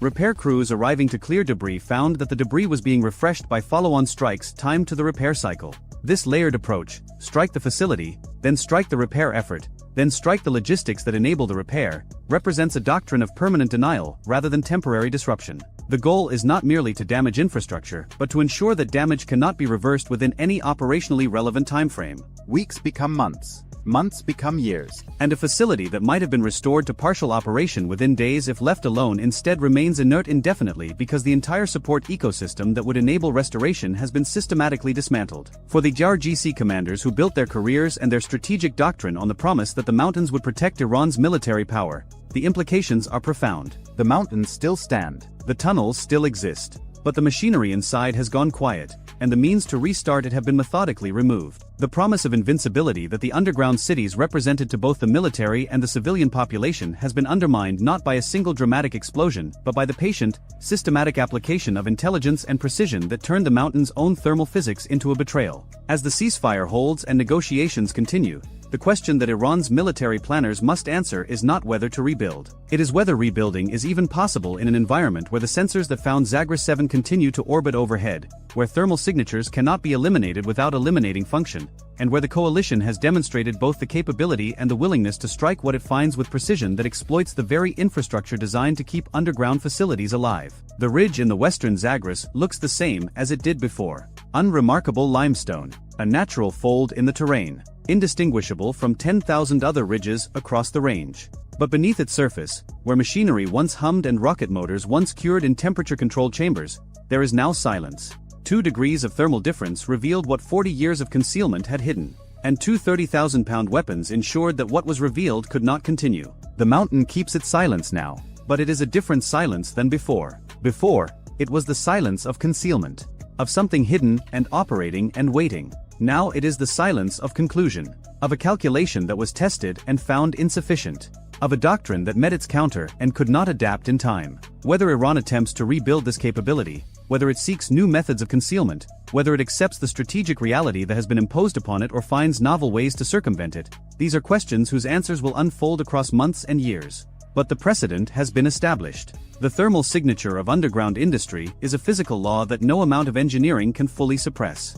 And the coalition has demonstrated that it possesses both the sensors to detect that signature and the weapons to exploit it. That combination, detection and precision delivered together, is the new reality of underground warfare. And it extends far beyond one ridge in one mountain range in one country. It reaches anywhere that military power has been buried beneath the earth with the expectation that depth alone provides security. That expectation has now been tested under operational conditions. The results speak through the silence of a mountain that once held an empire's most guarded capability and now holds only the evidence of what happens when concealment meets a sensor that measures the world in fractions of a degree. At 2:14 local time, a single Iranian Type 412 naval mine broke free from its anchor chain in the middle of the Strait of Hormuz and drifted 600 feet into the westbound shipping lane. It struck the hull of the MV Coral Meridian, a Maltese-flagged crude carrier loaded with 2 million barrels of Basra heavy. The detonation tore a 40-foot gash below the waterline. Within 9 minutes, crude oil was spreading across the warmest choke point on Earth at a rate of 4,000 gallons per minute. Within 14 minutes, the Coral Meridian was listing 11 degrees to port. Within 20 minutes, every maritime insurance company in London had frozen new policy issuances for the Persian Gulf. And within 1 hour, the price of Brent crude jumped $19. That was Tuesday. By Wednesday, the Strait of Hormuz was closed. Not partially. Not restricted. Closed. Iran's Islamic Revolutionary Guard Corps Navy had deployed over 300 sea mines across the shipping lanes in a 48-hour sprint, using a combination of fast attack craft, civilian dhows, and at least 4 Ghadar-class midget submarines. They had also activated shore-based anti-ship missile batteries at Keshem Island, Abu Musa, and the Larak coastal garrison. Any vessel attempting transit would face a layered threat combining contact mines, influence mines, cruise missiles and fastboat swarms.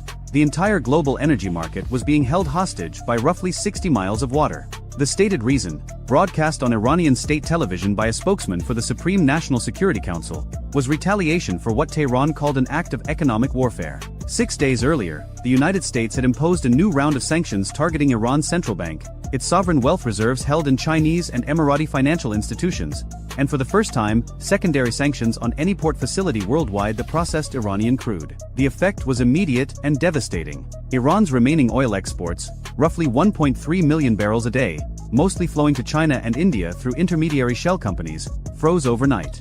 Tankers that had been loading at Karg Island simply stopped. Payment channels collapsed. Tehran estimated losses of $90 million per day. So they closed the strait. And then the message came.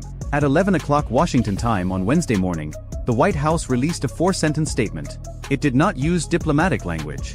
It said that the mining of international waterways constituted an act of war under international maritime law. It said that the United States would guarantee freedom of navigation through the Strait of Hormuz.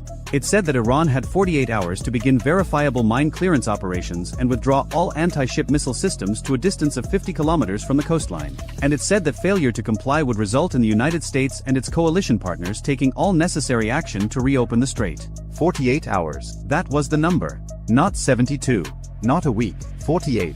Tehran's public response arrived in under an hour. The Supreme Leader's office issued a statement calling the ultimatum an act of arrogance that would be met with fire. The GRGC Navy commander went on television and said that any American warship entering the strait would be sent to the bottom. Social media accounts linked to the Basij militia began posting coordinates of American bases in the region with targeting overlays. The rhetoric was loud. The rhetoric was expected. But 600 miles to the south, at the Combined Air Operations Center at Al Udeid Air Base in Qatar, the rhetoric was irrelevant. What mattered was the clock. 48 hours. And the first 12 were already gone. At Al Udeid, the air tasking order for what was being called Operation Bright Horizon was already on its 3rd revision. The problem was not firepower. The United States 5th Fleet, already forward deployed in Bahrain, had been reinforced over the previous 72 hours by the Gerald R. Ford Carrier Strike Group, which had transited the Suez Canal at flank speed, and the America Amphibious Ready Group coming from the Western Indian Ocean. Combined with assets already in theater, the Navy had 2 aircraft carriers, 9 Arleigh Burke-class destroyers, 4 Ticonderoga-class cruisers, 3 Virginia-class attack submarines, and a combined air wing of over 140 aircraft. Ashore, the Air Force had F-35A Lightning IIs staged at Al Dhafra in the UAE, F-15E Strike Eagles at Al Udeid, B-1B Lancers rotating through Diego Garcia, and a squadron of F-22A Raptors that had quietly arrived at an undisclosed Gulf State airfield 3 days before the crisis even started. The problem was not firepower. The problem was mines. Sea mines are the most cost-effective weapon in naval warfare. An Iranian EM-52 rising mine costs roughly $10,000 to manufacture. The mine countermeasure vessel needed to find and neutralize it costs $600 million. A single mine can close a shipping lane for days. 300 mines can close it for weeks. And unlike missiles, which can be intercepted, or ships, which can be sunk, mines just sit there, silent, patient, waiting for something heavy to pass overhead. Clearing them requires specialized ships, underwater drones, helicopter-towed sleds, and time. Lots of time. The U.S. Navy's mine countermeasures force in the Gulf consisted of 4 Avenger-class mine countermeasure ships, 8 MH-53EC Dragon helicopters, and a handful of unmanned underwater vehicles. Under normal conditions, clearing 300 mines from a waterway the size of the Strait of Hormuz would take 30 to 45 days. They did not have 30 to 45 days. They had 36 hours. 1,200 miles to the west, at Ramstein Air Base in Germany, the airlift was already underway. 2 C-17 Globemaster IIIs loaded with Mk-18 Mod 2 Kingfish unmanned underwater vehicles and their support equipment had departed 4 hours after the ultimatum. A third C-17 carried components of the AN/AQS-20 mine-hunting sonar system. A fourth carried a Navy explosive ordnance disposal team and 60,000 pounds of expendable mine neutralization charges. All 4 aircraft were bound for Bahrain. They would arrive in 11 hours. The equipment would need 6 hours to unpack and integrate. That left 19 hours before the deadline to actually start clearing mines. 300 miles southeast of the strait, the Virginia-class submarine USS Montana was running at 400 feet, making 8 knots on a course that would bring her to the eastern entrance of the strait within 14 hours. Her mission was not mine clearance. Her mission was something much more specific, and her crew did not yet know what it was. The captain had received a fragmentary order coded Pinnacle Lightning. The full tasking would arrive in 4 hours. Until then, they waited. At Bandar Abbas, the largest Iranian naval base on the Gulf, the IRGC Navy was not waiting. They were reinforcing. Commercial satellite imagery captured by Planet Labs at 9:47 local time showed 11 fast attack craft being loaded with what imagery analysts at the National Geospatial Intelligence Agency identified as C-802 anti-ship cruise missiles. Each of those missiles carried a 365-pound warhead and had a range of 75 miles. 11 boats, each carrying 2 missiles. 22 missiles that could be launched from small, fast, difficult-to-track platforms dispersed along hundreds of miles of coastline. A single C-802 had crippled the Israeli corvette Hanit in 2006. 22 of them, fired in a coordinated salvo, could overwhelm the defenses of a destroyer. But the fast boats were only one layer. At Jask, 190 miles east of the strait, Iran had positioned its newest coastal defense system, the Khaliji-Fars ballistic anti-ship missile. This was a weapon the Pentagon had been watching for years. A modified Fateh 110 short-range ballistic missile with a terminal guidance seeker designed to hit moving ships. It came down at Mach 3 from the upper atmosphere, giving defenders seconds to react. Each launcher carried 2 missiles. Satellite imagery showed 4 launchers, meaning 8 missiles. The system had never been used in combat. Nobody wanted to find out if it worked the way the Iranians claimed it did. They were about to find out anyway. At 6:30 Wednesday evening, 20 hours into the countdown, the Combined Force Commander at 5th Fleet Headquarters in Bahrain held a video teleconference with CENTCOM in Tampa, the Joint Staff at the Pentagon, and the White House Situation Room. The plan that emerged had 4 phases and 0 margin for error. Phase 1 was suppression. Before a single mine could be cleared, the anti-ship missile threat had to be destroyed. Every known coastal defense site, every mobile launcher hide, every fastboat pen along the Iranian coast from Jask to Bushehr would be hit simultaneously. The Air Force would handle fixed sites with standoff weapons. The Navy would handle mobile targets and pop-up threats. Cyber Command would handle something else entirely. Phase 2 was clearance. The moment air superiority was established over the strait, mine countermeasure assets would begin sweeping a 6-mile-wide safe corridor through the densest minefields. MH-53E helicopters towing Mk-105 magnetic influence sweep sleds would handle the influence mines. Avenger-class ships using hull-mounted sonar would locate contact mines for EOD divers and UUVs to neutralize. The timeline for opening a single safe lane was estimated at 12 to 16 hours after clearance began. Phase 3 was escort. Once the corridor was open, a continuous naval escort operation would guide commercial vessels through the strait under the protective umbrella of Aegis-equipped warships. Phase 4 did not have a name on the briefing slide. It was listed only as contingency. Everyone in the room knew what it meant. If Iran escalated beyond the strait, If missiles started flying at bases or allies, the target list expanded to include Iran's integrated air defense network, its ballistic missile infrastructure, and its command and control nodes. Phase 4 was a regional war. Nobody wanted Phase 4. At 10:15 Wednesday night, 28 hours before the deadline, something changed. An RC-135 Rivet Joint Electronic Surveillance aircraft orbiting at 34,000 feet over the Gulf of Oman detected an unusual communications pattern. Iranian military radio traffic, which had been running at roughly 4 times its normal volume since the crisis began, suddenly dropped. Not gradually, not in stages. It dropped by 80% in under 6 minutes. To a signals intelligence analyst, sudden communications silence means one of two things. Either the network has been destroyed, or the network has switched to a pre-planned wartime mode that relies on landlines, fiber optics and couriers instead of radio. The network had not been destroyed. Iran was going to wartime communications posture, 28 hours before the deadline expired. This mattered. It mattered because wartime comm switching is not something you do to bluff. It takes hours to coordinate. It disrupts normal operations. You only do it when you believe combat is imminent and you want to deny the enemy signals intelligence. The Rivet Joint's crew relayed the detection to the National Security Agency at Fort Meade, which confirmed the assessment within 40 minutes. Iran was not preparing to comply. Iran was preparing to fight. At Fort Meade, the confirmation triggered something that had been staged for 72 hours. United States Cyber Command had been holding access to 14 pre-positioned implants embedded in Iranian military networks. These were not new intrusions. Some of them had been placed years earlier, maintained through patient, invisible persistence, updated quietly during routine Iranian software patches, tested through careful signals that mimicked normal network noise. 12 of the 14 implants were in the Integrated Air Defense Network command layer. One was in the IRGC Navy's shore-based missile coordination system. One was in the electrical grid serving Bandar Abbas Naval Base. None of them had ever been activated. They were insurance policies. Expensive, fragile, and single-use. Once triggered, the Iranians would find them, patch them, and they would be gone forever. Years of access, burned in seconds. The order to activate came at 11:40 Wednesday night. It was signed by the Secretary of Defense and confirmed by the President. Execution was set for 2 o'clock Thursday morning local time, exactly 6 hours before the deadline expired. That timing was deliberate. It would be dark. It would be 6 hours before Iran expected anything to happen. And it would give the first wave of aircraft just enough time to reach their targets before anyone on the ground realized their defenses were compromised. What Tehran didn't know was that the 48-hour ultimatum was never intended to expire. The deadline was theater. Useful theater, necessary theater, because it gave allies time to evacuate non-essential personnel, gave commercial shipping time to clear the area, and gave the diplomatic track just enough oxygen to claim that every alternative had been exhausted. But the operational timeline had never been 48 hours. The operational timeline had been decided the moment the first mine was confirmed in the shipping lane.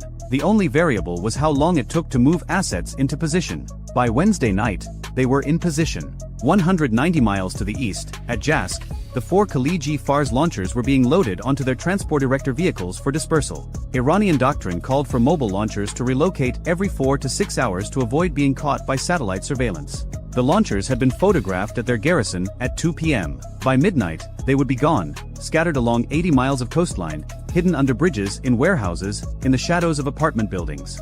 Finding them after dispersal would require persistent drone surveillance and real-time intelligence that might or might not be available. The strike planners at Al-Udeid knew this. The Jask launchers had to die in their garrison before they moved. That meant the timeline just got 6 hours shorter. At 11:50 p.m. Wednesday, a pair of B-2A Spirit stealth bombers passed south of Diego Garcia heading north. They had launched from Whiteman Air Force Base in Missouri 17 hours earlier, refueled twice over the Atlantic, once over the Indian Ocean, and were now entering their pre-strike holding pattern. Each B-2 carried 16 GBU, 31 Joint Direct Attack munitions in its internal weapons bays. 2,000-pound GPS-guided bombs. 32 of them, total. 16 were assigned to the Jask missile garrison. 16 were assigned to the underground command bunker at Bandar Abbas that served as the IRGC Navy's operational headquarters. The B-2s were not alone. 400 miles to the west, 8 F-35A Lightning IIs from the 421st Fighter Squadron had launched from Al Dhafra Air Base in the UAE at 11:30 p.m. under the cover of what was listed on the air traffic control log as a routine night training sortie. They were not carrying training weapons.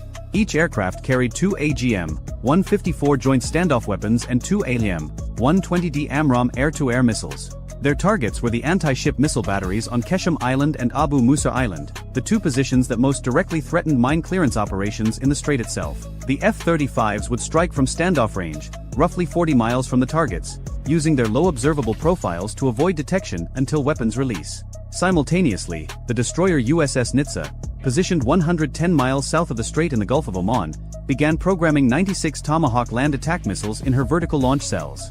96 missiles from a single ship. Her targets included radar sites, communication nodes, fastboat pens at 3 different harbors, and the Noor anti-ship missile battery near Sirik. The Tomahawks would fly circuitous routes, approaching their targets from unexpected directions, timed to arrive within a 60-second window starting at 2:04 a.m. But the Nitsa was not the only ship launching Tomahawks. The cruiser USS Gettysburg, sailing with the Ford Carrier Group now positioned 240 miles south of the strait, had another 64 Tomahawks programmed and ready. The destroyer USS Halsey, forward deployed from Bahrain, had 47. Combined with the Nitsa, that was 207 Tomahawk cruise missiles that would be in the air before a single Iranian radar operator noticed anything unusual. 207 Tomahawks cost roughly $400 million. The coastal defense systems they were targeting had cost Iran approximately $90 million to acquire. That math looks bad until you consider that a single day of the strait being closed cost the global economy an estimated $1.2 billion. At 1:47 a.m. Thursday local time, 13 minutes before H-hour, the cyber weapons activated. The first effect was subtle.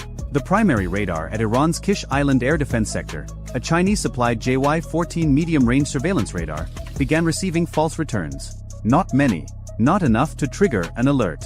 Just enough to place Phantom aircraft tracks 80 miles south of their actual position. The radar operators saw what they expected to see: American aircraft flying patrol patterns in international airspace. They did not see the 8 F-35s that were now 70 miles closer than any Iranian sensor indicated. The second effect was less subtle. At Bandar Abbas Naval Base, the electrical grid serving the port facility and the adjacent IRGC Navy headquarters experienced a cascading voltage irregularity. It lasted 9 seconds. When power returned, the shore-based missile coordination network needed 4 minutes to reboot. 4 minutes during which no launch order could be transmitted to the fast attack boats already dispersed along the coast. 4 minutes was a long time. The third effect was invisible. Deep inside the Integrated Air Defense Command Network, the software that managed threat prioritization and engagement sequencing had been modified. Iranian surface-to-air missile batteries would still function. They would still track targets. They would still fire. But the fire control solution would contain a tiny error, a 6-degree azimuth offset in the targeting data passed from the surveillance radars to the engagement radars. 6 degrees does not sound like much. At 40 miles, 6 degrees translates to a missed distance of over 4 miles. Every missile fired using corrupted data would miss by 4 miles. And the operators would not know why. At 2 a.m. exactly, the B-2s opened their bomb bay doors. 32,000 feet above the Jask missile garrison, the first B-2 released 8 GBU-31s in a 4-second sequence. Each bomb separated cleanly, its GPS-aided inertial navigation system locking onto coordinates that had been updated 17 minutes earlier by a Global Hawk surveillance drone orbiting at 58,000 feet. The bombs fell for 41 seconds. In those 41 seconds, the 4 Khaliji Fars launchers sat on their transport vehicles, engines warming, preparing to disperse. The drivers had been told to move at 2:15 a.m. They were 15 minutes from safety. The first bomb struck the vehicle maintenance building adjacent to the launcher parking area. The blast wave knocked 2 of the transport vehicles onto their sides. The second and third bombs hit the road leading out of the garrison, cratering it in 2 places and blocking the only exit. The 4th through 8th bombs walked across the launcher positions themselves. The Khaliji Fars missiles carried solid rocket fuel. When the 2,000-pound warheads detonated among them, the secondary explosions were visible from 20 miles away. In 11 seconds, Iran's most advanced anti-ship ballistic missile capabilities ceased to exist. The second B-2 hit the Bandar Abbas command bunker 90 seconds later. The bunker was hardened, built into a hillside with reinforced concrete rated to withstand conventional munitions. The B-2 dropped its 16 bombs in 2 waves of 8, walking them across the same impact point. The first 8 cratered the surface and stripped away the overburden. The second 8 penetrated into the compromised structure. Post-strike assessment would later show that the command center was not destroyed, but it was knocked offline for over 9 hours. During those 9 hours, the IRGC Navy fought without centralized command and control. Every boat, every battery, every unit was on its own. And then the Tomahawks arrived. At 2:04 a.m., the first wave of cruise missiles crossed the Iranian coastline at 480 miles per hour, flying at altitudes between 50 and 100 feet. They came from three directions. From the south, the Nitsa's missiles hit Keshim Island and the eastern approaches. From the southwest, the Gettysburg's missiles struck targets along the coast between Bandar Lenja and Sirik. From the southeast, the Halsey's missiles came in over the Gulf of Oman and struck Jask's remaining infrastructure and the early warning radar at Shabahar. On Keshim Island, the C-802 battery positions that the F-35s had not already destroyed received 12 Tomahawks in a single minute. The missiles arrived in pairs, 2 per target, with the second missile timed 30 seconds after the first. The first missile destroyed or suppressed the target. The second missile ensured it. Iranian soldiers who survived the strikes later described the sound as continuous thunder that did not stop. At Abu Musa Island, the garrison received 8 Tomahawks and 4 AGM-154 joint standoff weapons from the F-35s. The island's anti-ship capability consisted of 2 C-802 launchers and a single Chinese-made HQ-7 short-range air defense system. The HQ-7 actually fired. It launched 2 missiles at incoming Tomahawks and hit one out of 207.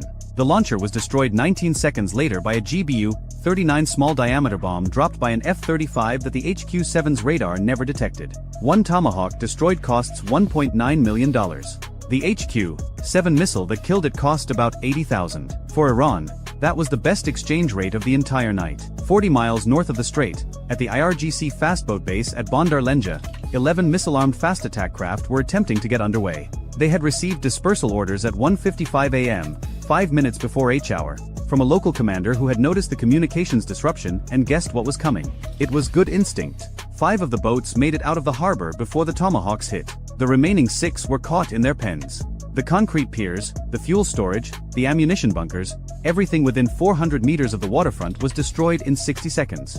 The 5 boats that escaped scattered east along the coast at 45 knots, 220 miles south of the strait, aboard the aircraft carrier USS Gerald R. Ford. The air wing went to full combat operations at 2:10 a.m. The first aircraft to launch were not fighters. They were EA-18G Growlers from VAQ-129, electronic warfare aircraft. Their job was to find, jam, and if necessary destroy any Iranian radar system that was still functioning after the cyber attack and the Tomahawk strikes. Within 30 minutes, 6 Growlers were orbiting at 28,000 feet along a north-south line running parallel to the Iranian coast, flooding the electromagnetic spectrum with noise. Iranian radar operators who had survived the strikes and were attempting to bring backup systems online found nothing but static. Behind the Growlers came the fighters. F divided by a -18E and F Super Hornets armed for both air-to-air and air-to-ground. F-35C Lightning IIs from VFA-147. The Ford's air wing put 42 aircraft into the sky in the first hour. Their immediate concern was not the Iranian Air Force. The Islamic Republic of Iran Air Force had not sortied a single aircraft. Their hangars were intact. Their runways were intact. Their jets sat in shelters with engines cold. This was deliberate. The United States had not struck any Iranian air bases. The message was precise. This is about the strait. Open it, and this ends. Expand it, and we expand too. Tehran received that message. The jets stayed on the ground. That decision, made by someone in Tehran whose name may never be known, probably prevented the conflict from becoming a full-scale war. Probably. At 2:38 a.m., the 5 IRGC fast boats that had escaped Bandar Lenja reached a position 18 miles northeast of the strait and turned south. They were heading for the shipping lanes. Each boat carried 2 C-802 missiles and was crewed by 7 men. Their orders, received before communications went dark, were simple. Find an American warship. Fire. Whether they understood they were operating without air cover, without shore-based radar support, and without any coordination with other Iranian forces is unclear. They went anyway. What they did not know was that the submarine USS Montana had entered the strait 4 hours earlier and was now sitting at 200 feet, 3 miles east of the Greater Tunb Island, with her sonar focused north. The Montana had received her full mission tasking at 10 p.m. She was there specifically for this. For the fast boats. Her and /BQQ-10 sonar suite could detect the high-speed propeller cavitation of fast attack craft at ranges exceeding 20 miles. She heard them the moment they turned south. The Montana did not have authorization to engage with torpedoes. Killing the boats was not her job. Finding them was. She transmitted their positions via the underwater communication system to the Ford carrier group in a burst that lasted 1.3 seconds. 40 seconds later, the tactical action officer aboard the destroyer USS Paul Ignatius, stationed at the northern mouth of the strait, had the tracks. The Paul Ignatius carried 8 RGM-84 Harpoon anti-ship missiles and 96 cells of vertical launch ordnance. Against 5 small boats, she used neither. Instead, the ship's MH-60R Seahawk helicopter, already airborne on patrol, was vectored to intercept. The helicopter carried 4 AGM-114 Hellfire missiles and an M240 door gun. It found the 5 boats in a loose formation, running without lights, making 42 knots on a heading that would bring them within missile range of the Paul Ignatius in roughly 23 minutes. The Seahawk fired 2 Hellfires at the lead boat. Both hit. The boat disintegrated. A $114,000 missile against a craft worth maybe $200,000. Close enough to even. The 4 remaining boats split. 2 turned east, 2 turned west. The helicopter pursued the eastern pair, while the Paul Ignatius launched a second Seahawk for the western pair. Over the next 14 minutes, all 4 boats were destroyed. 3 by Hellfire missiles. 1 by 30mm cannon fire from the second helicopter. Not a single C-802 was launched. 35 Iranian sailors died in those 14 minutes. They had never seen the ships they were trying to attack. In those same 14 minutes, mine clearance operations began. The 4 Avenger-class minesweepers had been holding position 12 miles south of the strait, waiting for the word. At 2:50 a.m., with the immediate anti-ship threat suppressed, they advanced into the eastern approach channel at 6 knots. Ahead of them, MH-53EC Dragon helicopters from HM-15 towed Mk-105 magnetic influence sleds through the water, simulating the magnetic signature of a large vessel. The idea was simple: trigger the influence mines before a real ship found them. Each triggered mine produced a geyser of water visible from miles away. In the first hour, the helicopters triggered 11 mines. 11 down. Roughly 289 to go. Simultaneously, the Kingfish UUVs that had arrived from Ramstein were deployed from a support vessel at the western approach. These autonomous underwater drones used side-scan sonar to map the seabed and identify mine-like objects, then transmitted the coordinates to EOD teams following behind. The Kingfish drones worked slowly. Each one could survey roughly 1 square mile per hour. The Strait's shipping lanes covered approximately 42 square miles. The math was not encouraging. At 4:15 a.m., roughly 2 hours into the operation, Iran responded. Not with missiles. Not with boats. With mines. 2 Goddard-class midget submarines, each roughly 120 feet long and carrying a crew of 18, had been lying on the bottom of the strait in 40 meters of water since Monday. They had not moved. They had not transmitted. They had been invisible. Now they began deploying additional mines directly into the clearance corridor. The first indication came when a Kingfish UUV detected a mine that had not been on the previous scan pass. Then a second. Then a third.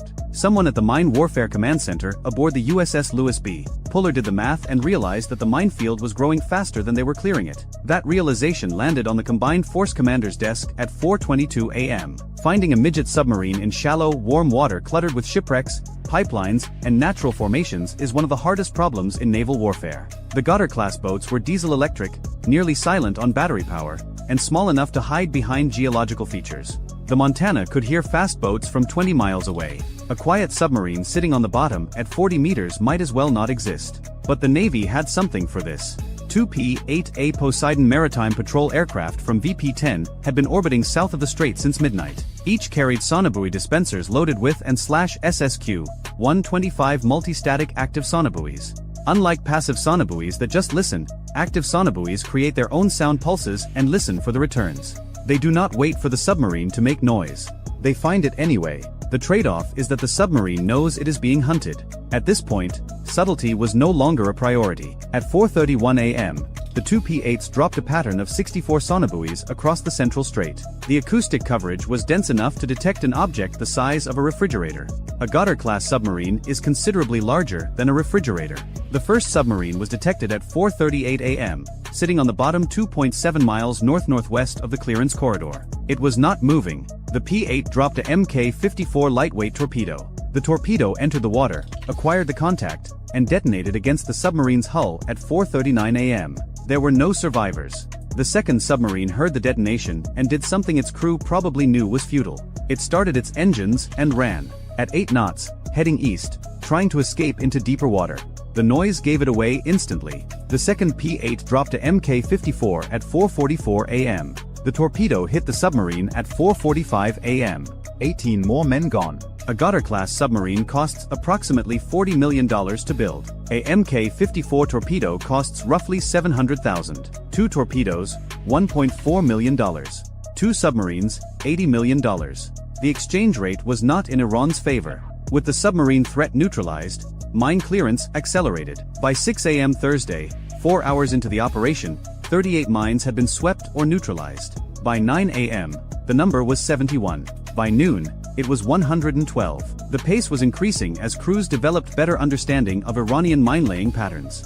The mines were not randomly distributed. They had been placed along predictable lines designed to cover the shipping lanes at regular intervals. Once you found the pattern, you knew where to look next. At 11 a.m. Thursday, exactly 12 hours before the original deadline expired, the Combined Force Commander declared a safe corridor through the strait. It was narrow, 600 meters wide and 31 miles long. It was not a permanent solution. It was a keyhole, but a keyhole was enough. At 11:47 a.m., the first vessel transited the corridor. It was not a warship. It was not a tanker. It was the container ship MSC Aurora, Panamanian flagged, carrying 14,000 shipping containers from Singapore to Rotterdam. She was escorted by the destroyer USS Fitzgerald on her port side and the British frigate HMS Richmond on her starboard side. Both warships had their phalanx close-in weapon systems active, their electronic warfare suites radiating, and their crews at general quarters. The transit took 2 hours and 14 minutes. The MSC Aurora's master later described it as the most stressful transit of his 30-year career. But she made it through. Behind her, 16 more vessels were queued. Commercial satellite imagery showed another 43 anchored at Fujairah, waiting. At 1 p.m. Thursday, Iranian state television broadcast a statement from the Supreme National Security Council. It did not mention the word surrender. It did not mention the word defeat. It said that Iran had demonstrated its ability to close the strait and would do so again if provoked. It said that mine clearance was a violation of Iranian sovereign waters. It said many things. But buried in the 7th paragraph was a single sentence stating that the IRGC Navy had been ordered to cease offensive operations in the Strait of Hormuz pending a review of the military situation. That sentence was the white flag, written in bureaucratic Persian and buried where they hoped nobody would notice. By Thursday night, mine clearance operations had expanded the safe corridor to 2 miles wide. American, British, French, and Australian minesweepers were working side by side. The Royal Navy had dispatched the Hunt-class mine countermeasure vessels HMS Ledbury and HMS Penzance from Bahrain. The French frigate Alsace had arrived to provide air defense coverage. The Australians sent a P-8 from their detachment in the UAE. The cost accounting, when someone eventually did it, was staggering. The United States had expended 207 Tomahawk cruise missiles, 32 DAMs, 16 joint standoff weapons, 12 small diameter bombs, 11 Hellfire missiles, 2 lightweight torpedoes, and approximately 40,000 pounds of miscellaneous ordnance. Total munitions cost was estimated at $480 million.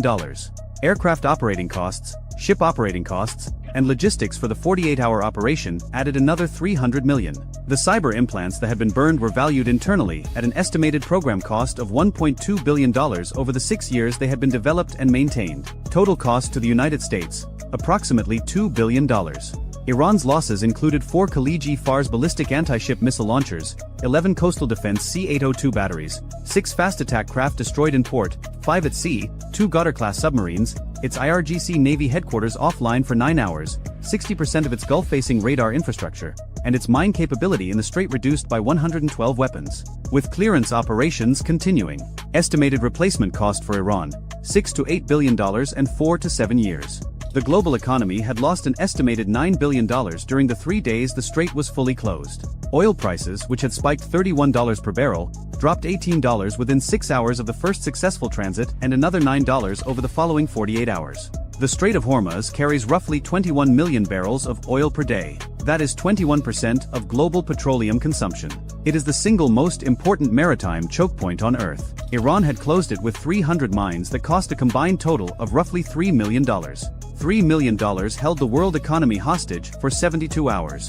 That is a return on investment that no weapons system in history has ever matched. And somewhere in Tehran, someone was already ordering 300 more.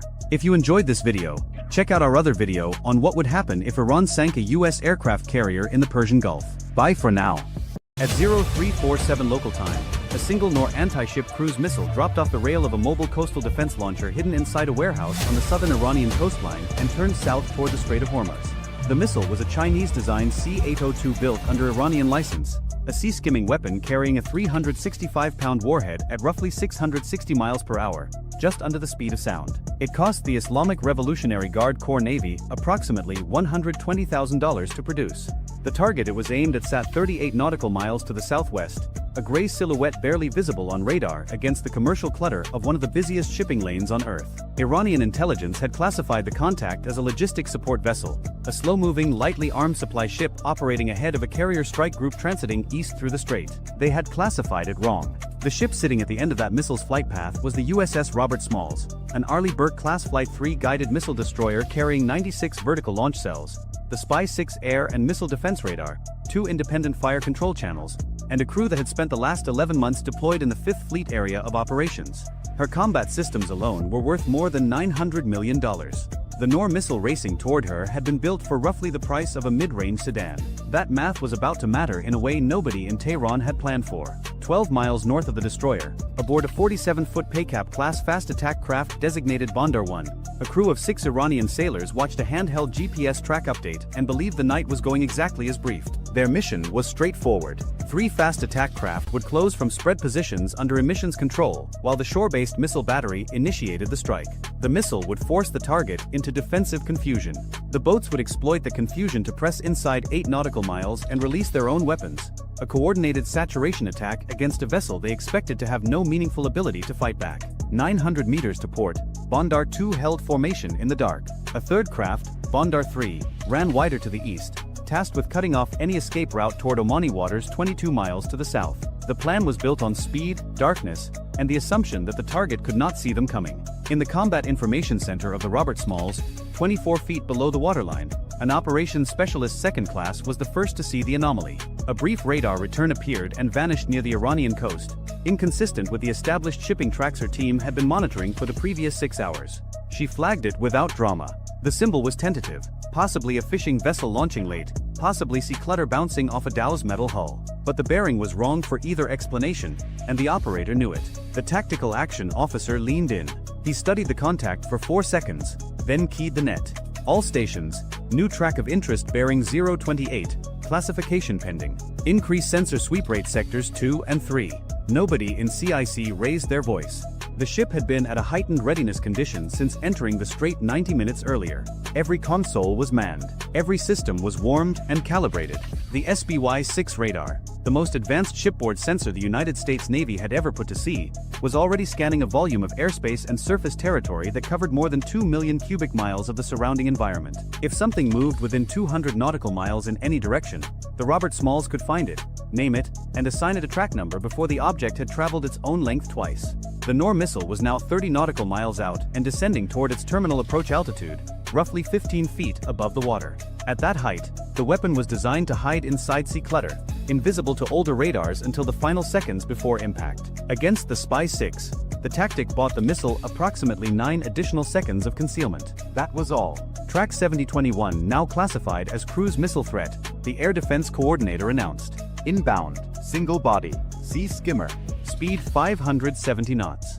Bearing constant. The captain arrived in CIC the way captains always arrive in CIC during a real event, already informed, already calm, already reading the room before the room had time to brief him. He absorbed the display in a single sweep. 1 inbound missile. 3 surface contacts now firming in the northern arc emission patterns consistent with IRGC naval coordination frequencies. He looked at his tactical action officer and asked the only question that mattered right then. What's our best intercept layer for this profile? The answer came back clean. SM-2 Block IIC at range. Yes, SM Block 2 at medium. CRAM as terminal backstop. We have 3 layers before it gets within a mile. An SM-2 Block IIC interceptor cost the United States Navy approximately $2.1 million per round. The missile it was about to kill had cost Iran $120,000.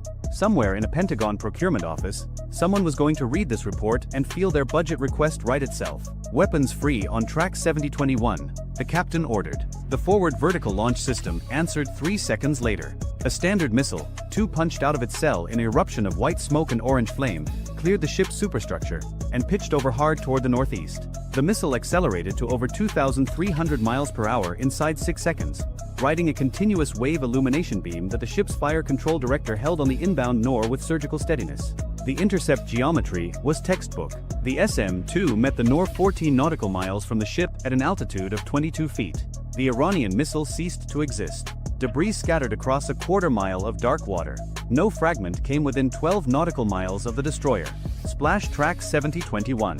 Kill confirmed. But the night was not finished because what the crew of the Robert Smalls did not yet know was that the missile had not been the main attack. It had been the door opener. The ARGC's real weapon was already in the water and closing fast. 26 miles to the north, aboard Bondar 1, the crew had watched the missile launch signature bloom on their horizon and started their clocks. The plan called for 90 seconds of confusion aboard the target following missile impact. 90 seconds during which the target's crew would be fighting fire, assessing damage, redirecting sensors inward rather than outward. That was the window. The 3 attack craft were supposed to use it to cover the final distance and launch their own ordnance, a combined salvo of 6 Nasser 1 short-range anti-ship missiles at a defenseless, burning ship. Instead, the Nor had died 14 miles from the target, and the confusion window had never opened. Bondar 1's commander made a decision in the dark that would define the rest of the engagement. He ordered full speed ahead. All 3 craft surged to maximum power, their twin diesels pushing 47-foot hulls to 52 knots across black water, throwing rooster tails of white spray into the moonless air behind them. The sound alone would have been audible from miles away if anyone had been listening above the surface. Below the surface, in the acoustic quiet of the Robert Small sonar room, the sudden bloom of high-speed propeller cavitation lit up the display like someone had switched on a flashlight in a dark hallway. 3 high-speed surface contacts, bearing 015 through 042, converging, speed 52 knots and accelerating. The tactical picture in CIC updated itself in a cascade. The missile had been one problem. This was a different kind of problem entirely. Fast attack craft operating in a swarm profile were not engaged the same way as a single inbound cruise missile. They were closer, faster to maneuver, harder to track individually in sea clutter, and capable of launching independently from multiple angles. If even one of those boats reached effective Nasser 1 range, roughly 22 miles, the destroyer would face a new inbound salvo with less reaction time and a more complex engagement geometry. The captain studied the converging tracks for 2 seconds. Launch the Hello. I want eyes on every one of those contacts before they cross 20 miles. On the flight deck, the MH-60R Seahawk had been turning rotors at idle for the past 9 minutes, held back during the missile engagement, ready for exactly this order. Chocks pulled, ties released. The aircraft lifted into black air and banked hard to the north, climbing to 200 feet before leveling off and pushing toward the threat sector with its APS-153 multimode radar already painting the sea ahead. The helicopter crew acquired Bondar 1 inside 40 seconds. Infrared bloom off the engines was unmistakable against the cold water. Then Bondar 2, 900 meters to its west. Then Bondar 3, running wider to the east, trying to swing around to the destroyer's beam. Inside CIC, the picture was now fully built. 3 hostile fast attack craft in a spread formation, closing from the north at 52 knots. 1 inbound cruise missile already destroyed. Shore-based targeting emissions still active along the Iranian coast. The attack was coordinated, deliberate, and ongoing. What the Iranian crews did not understand, could not have understood from their position low on the water in an open cockpit boat doing 52 knots in the dark, was that the ship they were charging had already killed their opening move and was now reading their second move in real time. The Robert Smalls was not confused. She was not burning. She was not blind. She was tracking every one of them with a radar system that could distinguish a single human standing on a boat deck from the boat itself at 40 miles. Their entire plan had been built on the assumption that they would arrive at a scene of chaos. They were arriving instead at a firing range. Bondar 1, the lead craft, crossed the 20 nautical mile threshold at 0353. In CIC, the Air Defense Coordinator confirmed the track had entered the outer engagement envelope for the ship's weapons systems. The Seahawk crew simultaneously reported visual confirmation of weapons mounted on the lead craft's foredeck, a twin-rail launcher consistent with a Nasser 1 anti-ship missile system. Hostile intent confirmed on all 3 surface tracks. Recommend weapons free. The captain's response was immediate. Weapons free. Engage in sequence. Lead track first. What happened next took 11 seconds. A single RGM-84 Harpoon anti-ship missile launched from the Robert Smalls midships canister bank, turned north, dropped to sea-skimming altitude, and covered the distance to Bondar 1 at 537 miles per hour. The fast attack craft never saw it coming. The Harpoon carried a 488-pound blast fragmentation warhead designed to kill vessels displacing up to 3,000 tons. Bondar 1 displaced approximately 13 tons. The result was not an engagement. It was an erasure. The craft came apart across 200 meters of ocean surface, burning debris scattering in a wide fan that glowed briefly on the Seahawk's infrared camera before the sea swallowed most of it. Splash Bondar 1. 10 miles to the east, Bondar 3's crew saw the flash on the horizon and understood immediately that the plan was over. Their lead boat was gone. The target was not a logistics ship. The darkness that had been their ally for the last hour now contained something far worse than an unaware victim. The Paycap-class boat heeled hard to starboard and turned northeast at maximum speed, abandoning its flanking run and driving for the nearest Iranian territorial water boundary, 14 miles away. Bandar II made a different choice. Whether driven by training, ideology, or the simple inability to process what was happening fast enough to make a rational decision, the crew of the second attack craft maintained course. They kept coming. At 52 knots, they were closing the gap to the destroyer at nearly a mile per minute, driving toward a ship that was now fully engaged, fully aware, and fully capable of killing everything on the surface within 30 miles. The tactical action officer tracked Bandar II's approach without emotion. At 14 nautical miles, the craft crossed into the engagement envelope for the destroyer's 5-inch gun, a Mark 45 Mod 4 naval gun capable of firing GPS-guided rounds at targets 15 miles away with accuracy measured in single meters. The gun mount trained to starboard. Fire control locked. Engage Bandar II. Gun action. 3 rounds left the barrel in rapid sequence. The first struck the water 30 meters ahead of the craft, a near miss that sent a column of spray over the boat's bow. The second hit the engine compartment. The third was unnecessary, but had already been committed. Bandar II's forward momentum carried the shattered hull another 200 meters before it settled and began taking water. The Seahawk orbited overhead, recording everything. 2 fast attack craft destroyed or disabled, 1 fleeing northeast toward Iranian waters. Shore-based emissions along the coast had gone silent at 0355, 2 minutes after Bandar I died. Whether the coastal battery crews had been ordered to cease or had simply decided discretion was the better option, the effect was the same. The attack was over. In CIC, the destroyer's crew began the methodical process of rebuilding the tactical picture from the ground up. Every sensor swept wide. Every track was re-examined. The Seahawk pushed its patrol arc farther north, searching for any additional platforms that might have been staged as a follow-on wave. Nothing appeared. The strait settled into the uneasy quiet that follows violence at sea, disturbed water, floating debris, and the steady electronic hum of a warship still scanning the dark for anything else that wanted to try. At 0401 local time, the captain authorized a return to modified transit posture. The ship maintained combat readiness across all systems but resumed her eastward track through the strait. The mission had not changed. The Robert Smalls was still headed to her assigned station. The only difference was the ammunition expenditure report that would be filed in the morning and the intelligence harvest that was already being packaged for transmission to 5th Fleet headquarters in Bahrain, 380 nautical miles to the northwest. The crew secured from general quarters in stages over the next 45 minutes. Damage control teams confirmed 0 structural damage, 0 casualties, 0 system degradation.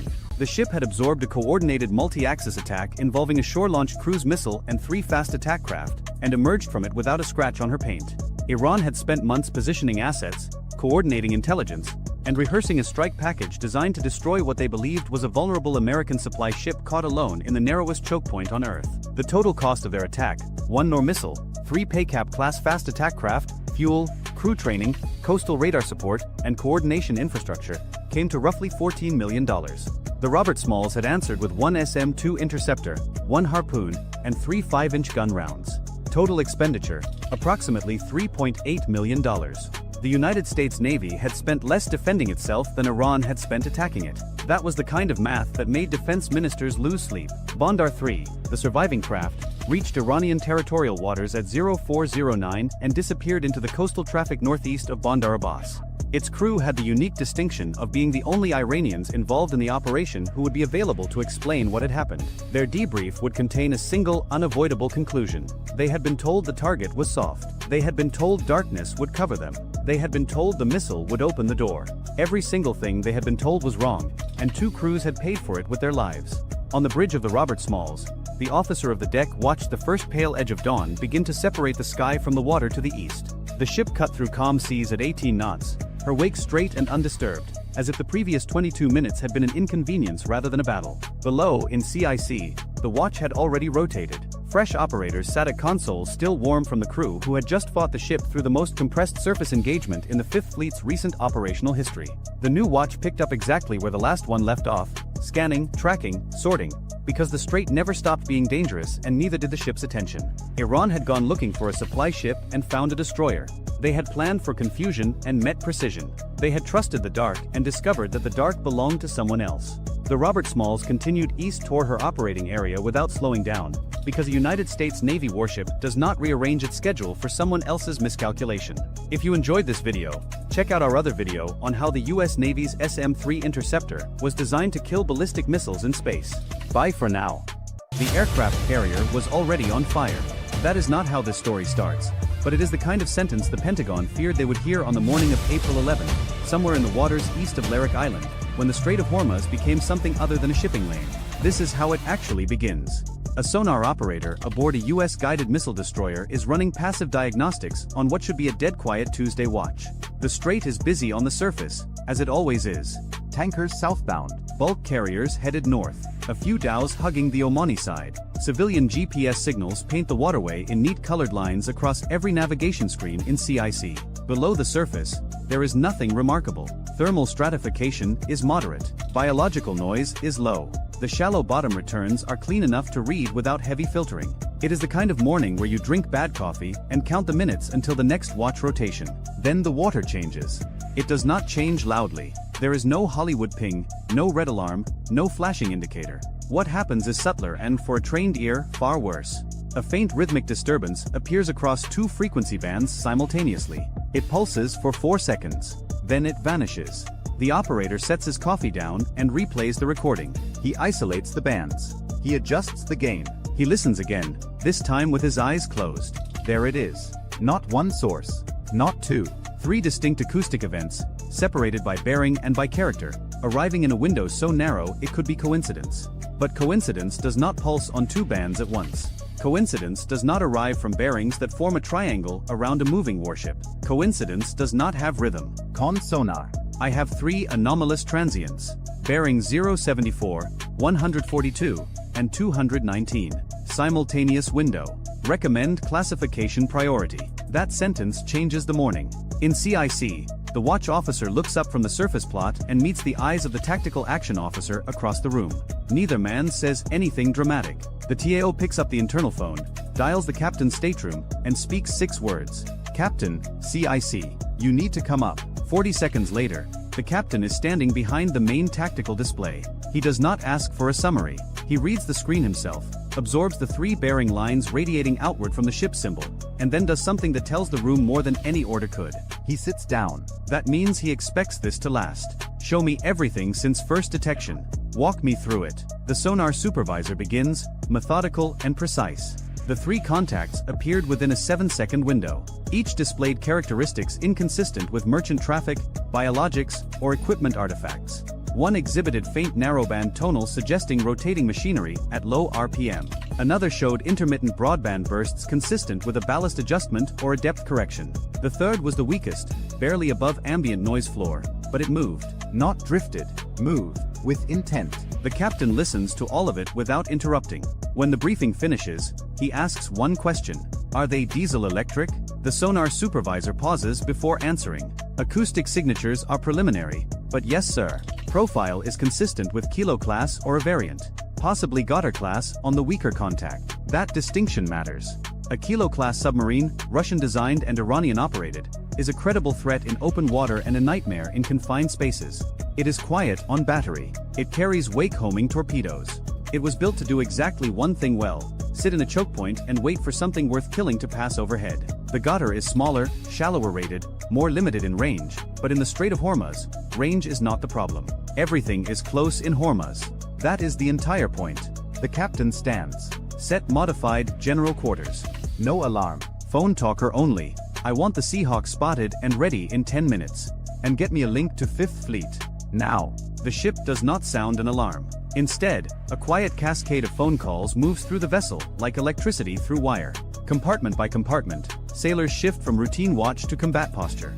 Watertight doors that had been propped open for ventilation are sealed. Damage control teams assemble at their stations. The engineering officer of the watch brings the plant to a higher readiness state without being told, because he has been listening to the same internal net and he can feel the ship tightening around him like a fist. On the bridge, the officer of the deck adjusts course by 2 degrees. Not a dramatic maneuver. A whisper of helm. Enough to begin complicating the geometry below without signaling to anyone watching from the surface that the ship knows it is being stalked. Because that is what this is. Stalking. The 3 contacts have not moved aggressively. They have not pinged. They have not opened torpedo doors or increased speed or done anything that would cross a bright legal or tactical line. They are simply there, arranged in a pattern that a submariner would recognize immediately and a civilian would never notice at all. One forward of the ship's track, one off the port beam, displaced slightly south, one trailing, offset to starboard, hanging in the acoustic shadow of a northbound tanker. It is a kill box, unfinished, unsigned, undeclared, but unmistakable. At 5:23 local time, the MH-60R Seahawk lifts off the flight deck. The pilot keeps the departure low and fast, braking left over the water and accelerating east before curving back toward the ship's forward sector. To anyone watching on radar, it looks like a routine patrol launch. The Iranian submarines, if they are listening, will hear the helicopters dipping sonar the moment it enters the water. The question is what they do when they realize the Americans are no longer guessing. The first sonobuoy hits the surface at 5:24. Inside the helicopter, the sensor operator begins building a picture the way a photographer develops film, one layer at a time, each exposure adding clarity to something that was already there but not yet visible. The first buoy returns ambient noise. The second picks up a merchant vessel's screw signature. The third catches something else. Romeo 1 CIC. Buoy 3 has a contact. Narrowband lines present. Bearing correlates with your 074 track. That is confirmation. Not classification, not identification, not a legal justification for anything, but confirmation that the thing sonar heard from inside the ship is real, that it exists in the water as a physical object with machinery and a crew and a purpose. The captain receives the report without visible reaction. He is watching the display, thinking 3 moves ahead, the way a chess player does when the board has shifted from opening to mid-game and the pieces are no longer where he expected them to be. Here is the problem he is solving. He commands a single surface combatant in one of the most constrained waterways on Earth. His ship is fast, well-armed, and crewed by professionals. But it is alone. The nearest friendly warship is 90 nautical miles southeast, too far to matter in the next hour. Air support from Bahrain could arrive in 40 minutes if launched immediately, but launching requires a request, a decision chain, and a political calculation that extends far beyond his authority. He has one helicopter with a limited fuel state, a towed array that works best at moderate speed, a hull-mounted sonar that struggles in shallow water, and a crew that has trained for this exact scenario but has never lived it. Against him, potentially, are 3 submarines operating in their home water, pre-positioned on a transit route they have studied for decades, crewed by sailors who know the thermal layers and bottom contours and ambient noise patterns of the Strait of Hormuz the way a hunter knows the trails of his own land. If this is an exercise, a provocation, a test of American reaction time, then patience is the correct response. Watch. Report. Do not escalate. Let the submarines play their game and document every second of it for the intelligence analysts who will spend months dissecting the encounter afterward. But if this is an attack, patience kills. The captain decides to do something unusual. He does both. Bridge. Come to new course 095. Increase speed to 14 knots. Make it look like a routine adjustment. On the surface, the ship angles slightly deeper into the strait, as if adjusting for traffic. Below, the course change does something more important. It shifts the ship's acoustic profile relative to all 3 contacts simultaneously, giving sonar a new set of angles to work with and forcing the submarines to react or lose their geometry. Within 90 seconds, 2 of them react. Contact 074 adjusts bearing. Small correction. Contact 219 increases speed briefly, then slows. Contact 142 does not move. The one that doesn't move is the one the captain watches most carefully. Because the submarine that holds perfectly still while its partners adjust is the one that already has its solution built. It is the one that does not need to move. Then, at 5:31, the ocean breaks. It does not break with a torpedo. It breaks with a sound. A hard mechanical transient from bearing 142, south-southeast. The contact that had been silent, the one sitting in perfect stillness while the other 2 danced. Con sonar. Transient bearing 142. Classify as possible torpedo tube event. The room contracts. Not physically, but in every way that matters. Sound compresses. Time stretches. The distance between hearing the words and understanding them collapses to 0, and then every trained reflex aboard the ship fires at once. The captain does not hesitate. He does not ask for confirmation. He does not wait for a second opinion. All ahead flank. Hard right rudder. Deploy countermeasures. Launch the weapon on contact 142 if we get a firing solution within 60 seconds. The ship lurches. Not gracefully. Warships at flank speed in shallow water do not move with elegance. They move with violence. The stern digs. The bow rises. The wake behind the ship turns from a smooth V into a churning white scar across the surface. Inside CIC, sailors grab console edges as the deck tilts.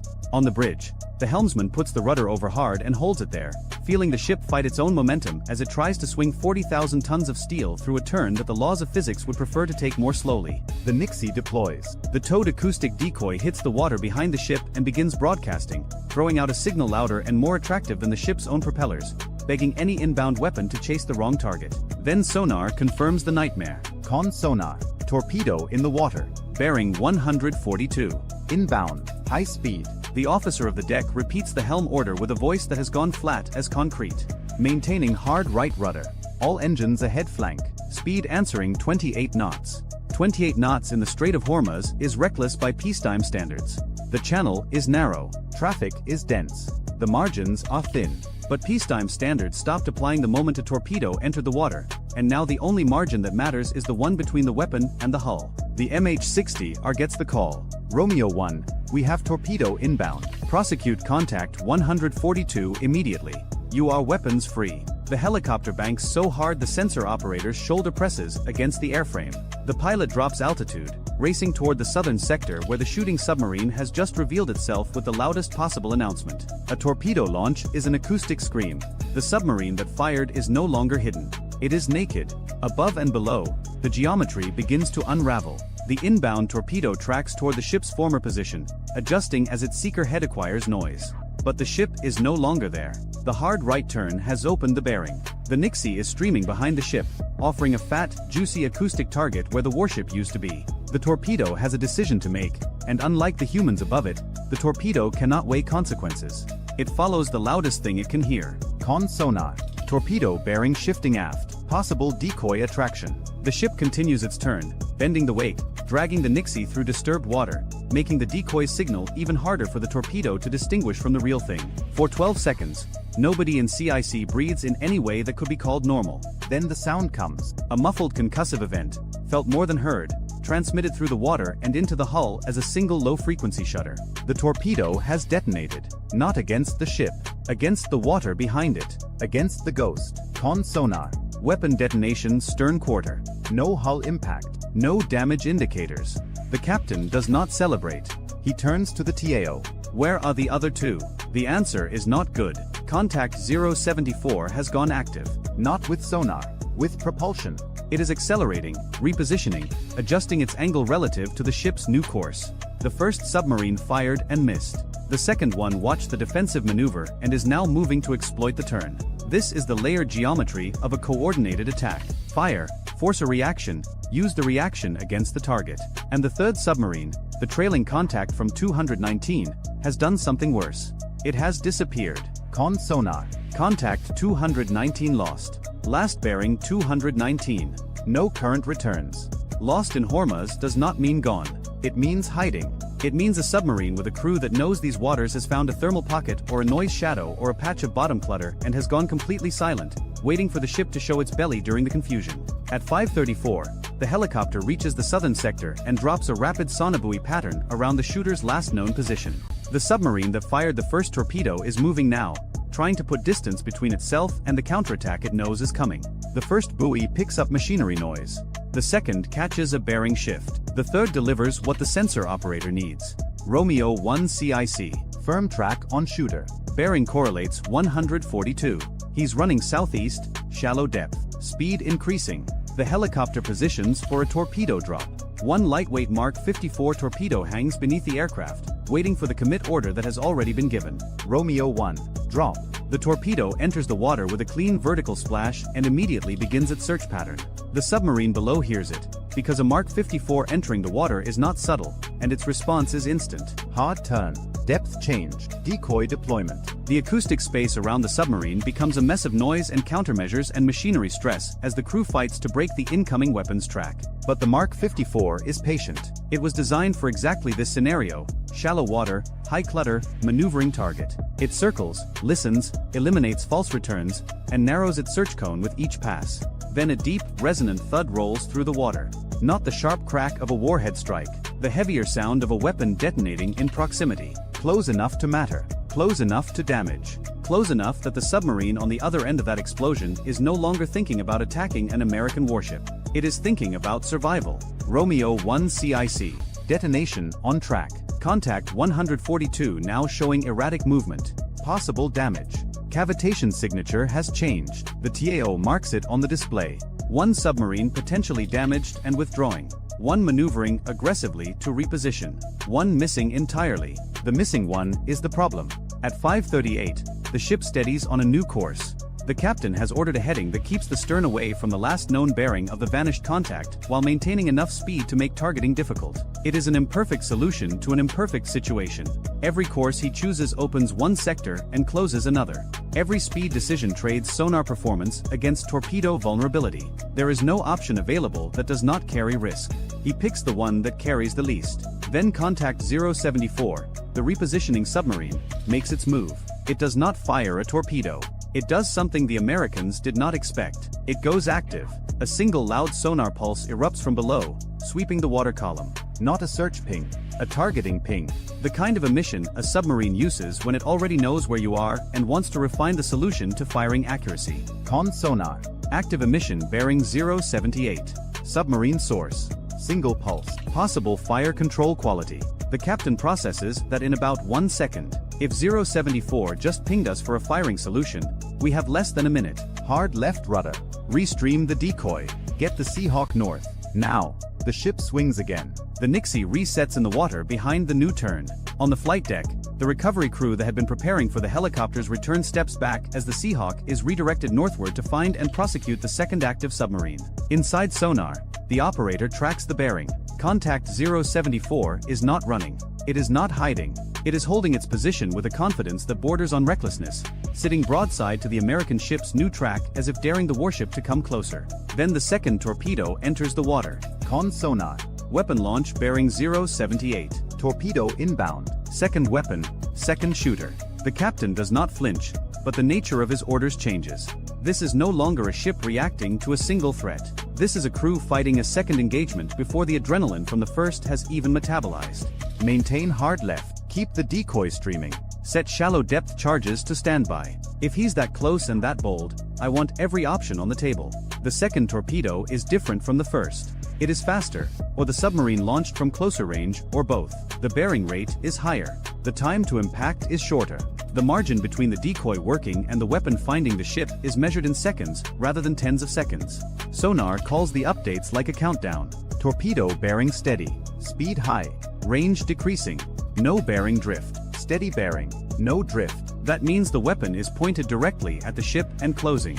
The Nixie is streaming behind and to the right, but the torpedo has not taken the bait. Not yet. Con sonar. Weapon not attracted to decoy. Still tracking own ship. The captain makes a decision that will be debated in after-action reviews for years. He orders a radical speed reduction. All stop. Then immediately all ahead flank on the opposite engine, creating a sudden asymmetric thrust that slews the stern sideways and changes the ship's acoustic signature in a way that no pre-programmed torpedo seeker is expecting. The ship shudders. The hull groans. The helmsman grips the wheel and holds course by instinct more than instrumentation. In CIC, an unsecured coffee mug slides off a console and shatters on the deck. Nobody looks at it. Con sonar. Torpedo bearing now shifting. Shifting right. The weapon has lost its lock. Not permanently, maybe not even for long, but for the 6 seconds it takes the Nixie to reassert itself as the loudest target in the water, and that is enough. The torpedo turns, chases the ghost, passes astern of the ship by a distance the sonar team will later estimate at less than 200 yards. A second detonation, this one closer, rattles through the hull like a physical blow. Bridge windows vibrate. Light fixtures flicker. A damage control man in the aft passageway braces against a bulkhead and feels the shockwave pass through his boots and up his spine. Con sonar. Second weapon detonation. No hull contact. Ship is clear. 2 torpedoes. 2 misses. 2 submarines that have now revealed their positions and spent their first shots. But the captain is not thinking about the ones he can see. He is thinking about the one he cannot. Where is 219? The question hangs in CIC like smoke. Sonar has been scanning the bearing sector continuously. The helicopter has dropped buoys to the south and northwest. The ship's own hull-mounted array has swept everything within range. Contact 219 has not made a sound since it vanished 12 minutes ago. In a fight like this, 12 minutes of silence from a submarine inside your engagement envelope is not reassuring. It is terrifying, because a Goddard-class boat on battery, sitting still in shallow water against a cluttered bottom, produces almost no detectable acoustic signature. It can wait for hours.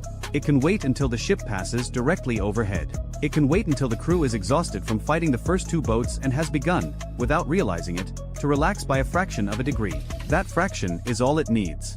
At 5:47, the helicopter finishes its northern prosecution run. Contact 074 is withdrawing, moving east at increasing speed, its screw noise sloppy and undisciplined in a way that suggests a crew more concerned with escape than stealth. The sensor operator tracks it for 2 more minutes, confirms the disengagement, and then redirects south. Romeo 1 CIC 074 is leaving the area, redirecting to search for missing contact 219. The buoy field expands. One by one, new sonobuoys splash into the water along the last known bearing of the vanished submarine, forming a net of listening posts across the shallow water south-southwest of the ship's track. 4 minutes, nothing. Then buoy 7 returns a signal so faint it almost does not register above the processing threshold. A single narrowband line. Intermittent, barely there, but present. Romeo 1 CIC. Possible contact. Buoy 7, very weak. Could be bottom reflection, could be biological, could be the contact. The helicopter drops 3 more buoys in a tight triangle around the detection. 2 return nothing. The third catches the same line, slightly stronger, with a bearing that has shifted by 2 degrees. Moving. Whatever it is moving. The captain orders the ship to slow. Slower speed means better passive sonar performance. Better passive sonar performance means a better chance of hearing a submarine that has spent the last quarter hour pretending to be a rock on the ocean floor. And then the ship's sonar, the big hull-mounted array that struggles in shallow water but still has the raw power advantage over any sonobuoy, catches it. Con sonar. Regain on contact 219, bearing 227. Very quiet, very slow. Closing, not withdrawing, not holding, closing. The third submarine has watched its 2 partners attack and fail and withdraw. It has watched the American ship survive 2 torpedoes, launch a counterattack, and reorient its defenses toward the north and south. And it has decided, with the cold patience of a crew that has been waiting in silence for the better part of 20 minutes, to continue the mission alone. The captain understands this instantly. The geometry is different now. The ship is slower. The helicopter is repositioning. The Nixie has been recovered and must be redeployed. The crew is running on adrenaline that is beginning to curdle into fatigue. This is the most dangerous moment of the entire engagement, not because the submarine is more capable than the others, but because the ship is less ready than it was 30 minutes ago. Go active. Maximum power. I want that boat lit up like daylight. The sonar dome erupts. A wall of sound hammers into the water, sweeping the bearing sector with an active pulse strong enough to reflect off a submarine hull at any depth the strait allows. The ping rolls outward, bouncing off the bottom, the surface, merchant hulls, and then, unmistakably, off something small, metallic, and man-made sitting at 35 meters depth on a slow intercept course. Contact 219. Active return confirmed. Range close. He is inside 2,000 yards. The response aboard the ship is immediate and absolute. Weapons free on 219. Engage with organic torpedo. Seahawk engage simultaneously. I want convergence. From the ship, a torpedo tube trains out and fires. The Mark 54 hits the water off the port side and begins its search. From the helicopter, a second torpedo drops, splashing in 300 yards north of the ship's weapon. 2 torpedoes, converging from different angles, boxing the submarine the same way the submarines had tried to box the ship. Below, the Goddard crew hears both weapons enter the water. The submarine turns hard. Its electric motor screams to full power, throwing the kind of cavitation noise that a submarine on battery should never make, the sound of desperation, the sound of a boat that has run out of stealth and is now running on nothing but speed and luck. Neither is enough. The ship's torpedo acquires first. The helicopter's weapon adjusts seconds later. Between them, the submarine has nowhere to go that does not bring it closer to one or the other. A deep, heavy detonation shakes the water column. Then a second, overlapping the first. The acoustic returns from the contact scatter, break apart, and do not reform. Con sonar. 2 detonations on contact 219. Contact has ceased maneuvering, breaking up noises present. The captain closes his eyes for exactly 1 second. When he opens them, he gives the only order left. Search the datum for survivors.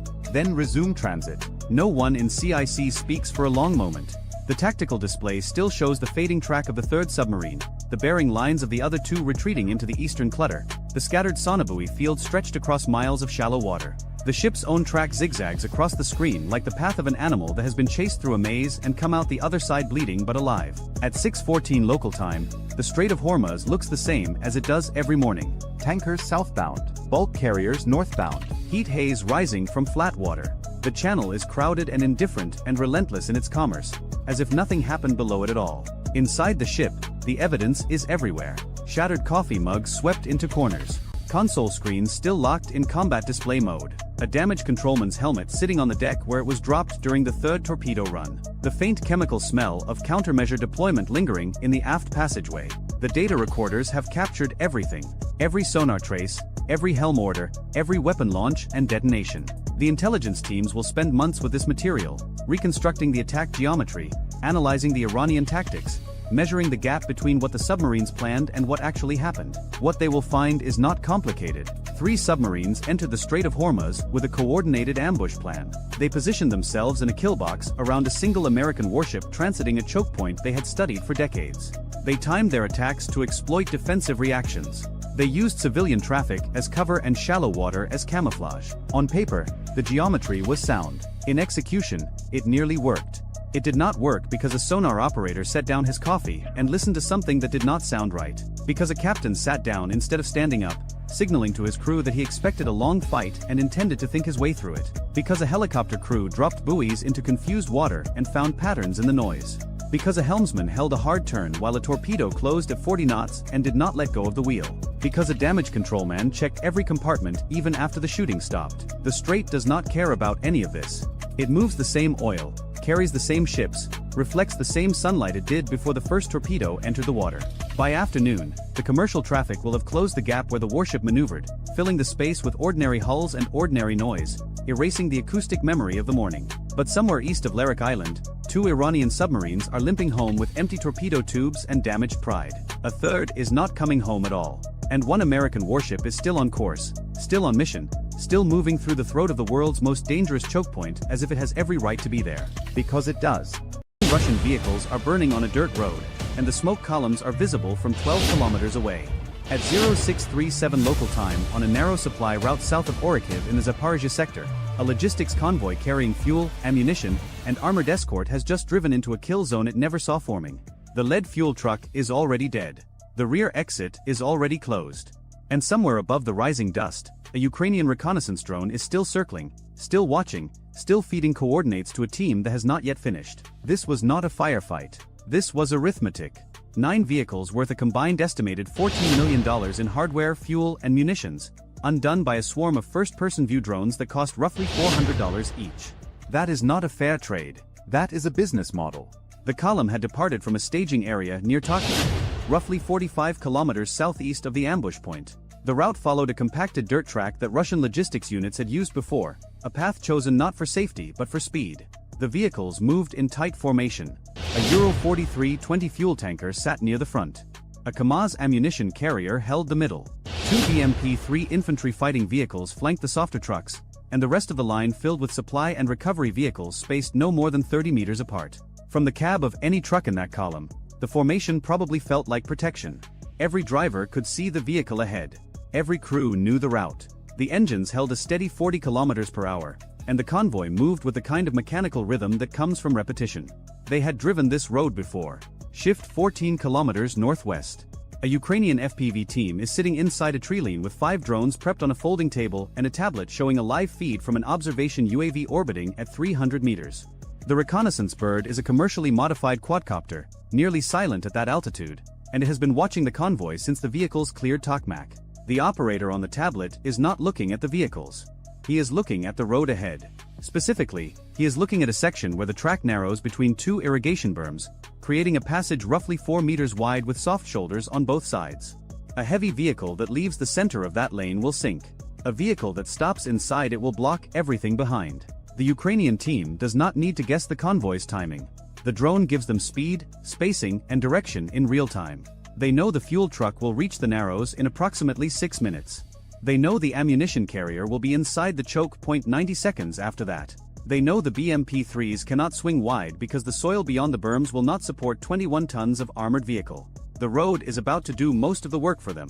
What the Russian convoy commander did not know was that this stretch of road had been under Ukrainian surveillance for 11 days. Every column that used it had been logged. Every pattern had been recorded. The ambush was not a reaction. It was a reservation. The first FPV lifts off and stays low, barely 2 meters above the ground, threading between dead sunflower stalks at a speed of 110 kilometers per hour. The operator does not aim for the lead vehicle. He aims for the Kamaz ammunition carrier sitting dead center of the column, now fully committed inside the narrow corridor. The drone covers the distance in under 20 seconds and strikes the cab from the left quarter. The detonation is sharp and immediate. The Kamaz lurches sideways, its front axle broken, and stops diagonally across the lane. Smoke begins climbing. Behind the Kamaz, every vehicle in the rear half of the convoy compresses. The gap between machines shrinks from 30 meters to 10 in under 4 seconds as drivers brake at different rates. The Ural fuel tanker at the front is now 200 meters ahead of the wreck, still rolling, unaware for a critical few seconds that the column behind it has just stopped existing as a formation. Shift back to the tree-lean. The second drone is already airborne. This one targets the rearmost BMP-3, which has begun to reverse. The crew inside knows something is wrong but cannot see through the dust cloud expanding from the Kamaz strike. The BMP-3 weighs 21 tons and carries a crew of 3 plus 7 infantry. Its 2A-42 autocannon can engage aerial targets, but only if the crew can identify them. At 2 meters altitude and closing at 115 kilometers per hour, the FPV does not give them that chance. The drone hits the engine deck from behind. The vehicle shudders and stalls. Black smoke joins the brown dust. The rear exit is now physically blocked by 35 tons of dead metal split between two wrecked vehicles less than 150 meters apart. Inside the kill zone, the convoy begins to fragment. One Ural truck tries to edge onto the right shoulder. The soil holds for 2 meters, then the rear wheels sink to the axle. The driver guns the engine. The wheels dig deeper. That truck is now a stationary target sitting half on the road, half in the mud, going absolutely nowhere. A second supply vehicle stops behind it. The driver opens his door and looks back toward the burning Kamaz. He has perhaps 8 seconds of confused visibility before the third FPV arrives. This drone takes a different angle. It comes in from the east, perpendicular to the road, and strikes the exposed fuel tanker that had continued rolling toward the front of the column. The Ural 4320 carries up to 5,000 liters of diesel. The explosion is not cinematic. It is thermal. A massive bloom of orange and black rolls upward, and the heat wave reaches vehicles 50 meters behind. That fuel was destined for armored units near the front line at Robotyne, roughly 30 kilometers west. Those units will not be refueled today. Shift 30 kilometers west to a Russian forward position near Robotyne. A platoon of T-72B3 tanks is waiting in covered positions for the resupply that was scheduled to arrive before 0800. Their fuel levels are at roughly 40%, enough to hold position but not enough to execute any planned repositioning. The ammunition carrier that just burned on the road behind them was carrying 125mm tank rounds. Without that delivery, the platoon's rate of fire drops by a third within 24 hours. The convoy's destruction is not just a loss on the road. It is a subtraction from the next 72 hours of Russian offensive capability in the sector. Back at the ambush site, the remaining vehicles are now fully trapped. 2 BMP-3s are trying to create a defensive posture, rotating turrets and scanning the sky. But an FPV drone at low altitude against a cluttered background of smoke, dust, and burning vehicles is a nearly impossible intercept problem for a crew relying on optical sighting. The 2A-42 fires a burst. It misses. The rounds chew dirt 40 meters behind the incoming drone. The operator on the Ukrainian side adjusts by 2 degrees and drops the drone onto the turret ring. The BMP-3's cannon stops moving. The fifth and final prepped FPV launches from the tree-lean. Its target is the second BMP-3, the last piece of armor still functional in the convoy. The crew has done everything right. They have rotated to face the most likely threat axis. They have their engine running.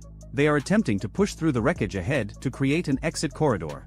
The vehicle lurches forward, tracks grinding over debris, and for a moment it looks like one machine might actually escape. It does not. The drone catches it from the right side at the turret joint. The impact jams the turret traverse and disables the vehicle's ability to engage anything above or beside it. The crew is alive but combat ineffective, sitting inside a steel box on a road full of fire with no ability to shoot back and no route to move forward. The entire engagement from first strike to last impact lasted less than 2 minutes. 9 vehicles. $14 million in equipment and cargo. 5 drones at roughly $400 each. Total Ukrainian expenditure, approximately $2,000. The cost ratio is 7,000 to 1. Russia just traded a logistics artery for the price of a used motorcycle. Shift 250 kilometers south to the Sea of Azov coastline. This is where the same logic scales. Ukrainian sea drones, uncrewed surface vessels carrying warheads of up to 300 kilograms of TNT equivalent, are now reaching Russian naval facilities and port infrastructure using the identical doctrine. Watch the pattern. Time the route. Close the distance. Strike before the reaction cycle completes. A Russian patrol boat docked at Sevastopol for maintenance costs roughly $25 million. A Ukrainian sea drone costs an estimated $250,000. The math does not improve for Russia at sea. It gets worse. A Panzer S-1 air defense system positioned near a coastal fuel depot can track and destroy aerial threats at ranges up to 20 kilometers. But a sea drone sits at the waterline, produces minimal radar cross-section, and approaches at 65 kilometers per hour across a surface that generates constant wave clutter on radar screens. The Panzer operator scanning for aerial FPVs may not even be looking at the correct plane of threat when the sea drone enters the harbor. The defender has to be right every time. The attacker only has to be right once. Back on the dirt road south of Orikhiv, the smoke is still rising.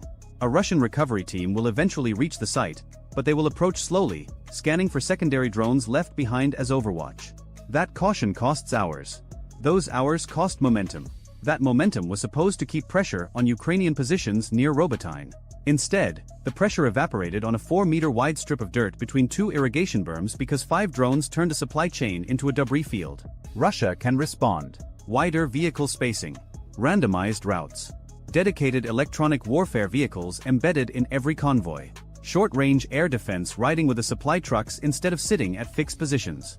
All of it costs time, equipment, and attention that gets pulled from offensive operations. Every ruble spent protecting a fuel truck is a ruble not spent pushing the front line forward. Ukraine does not need to win every ambush. It needs to make every Russian supply run expensive enough that the math behind the entire logistics network starts to collapse under its own weight. 9 vehicles entered a watched road in southern Zaporizhia.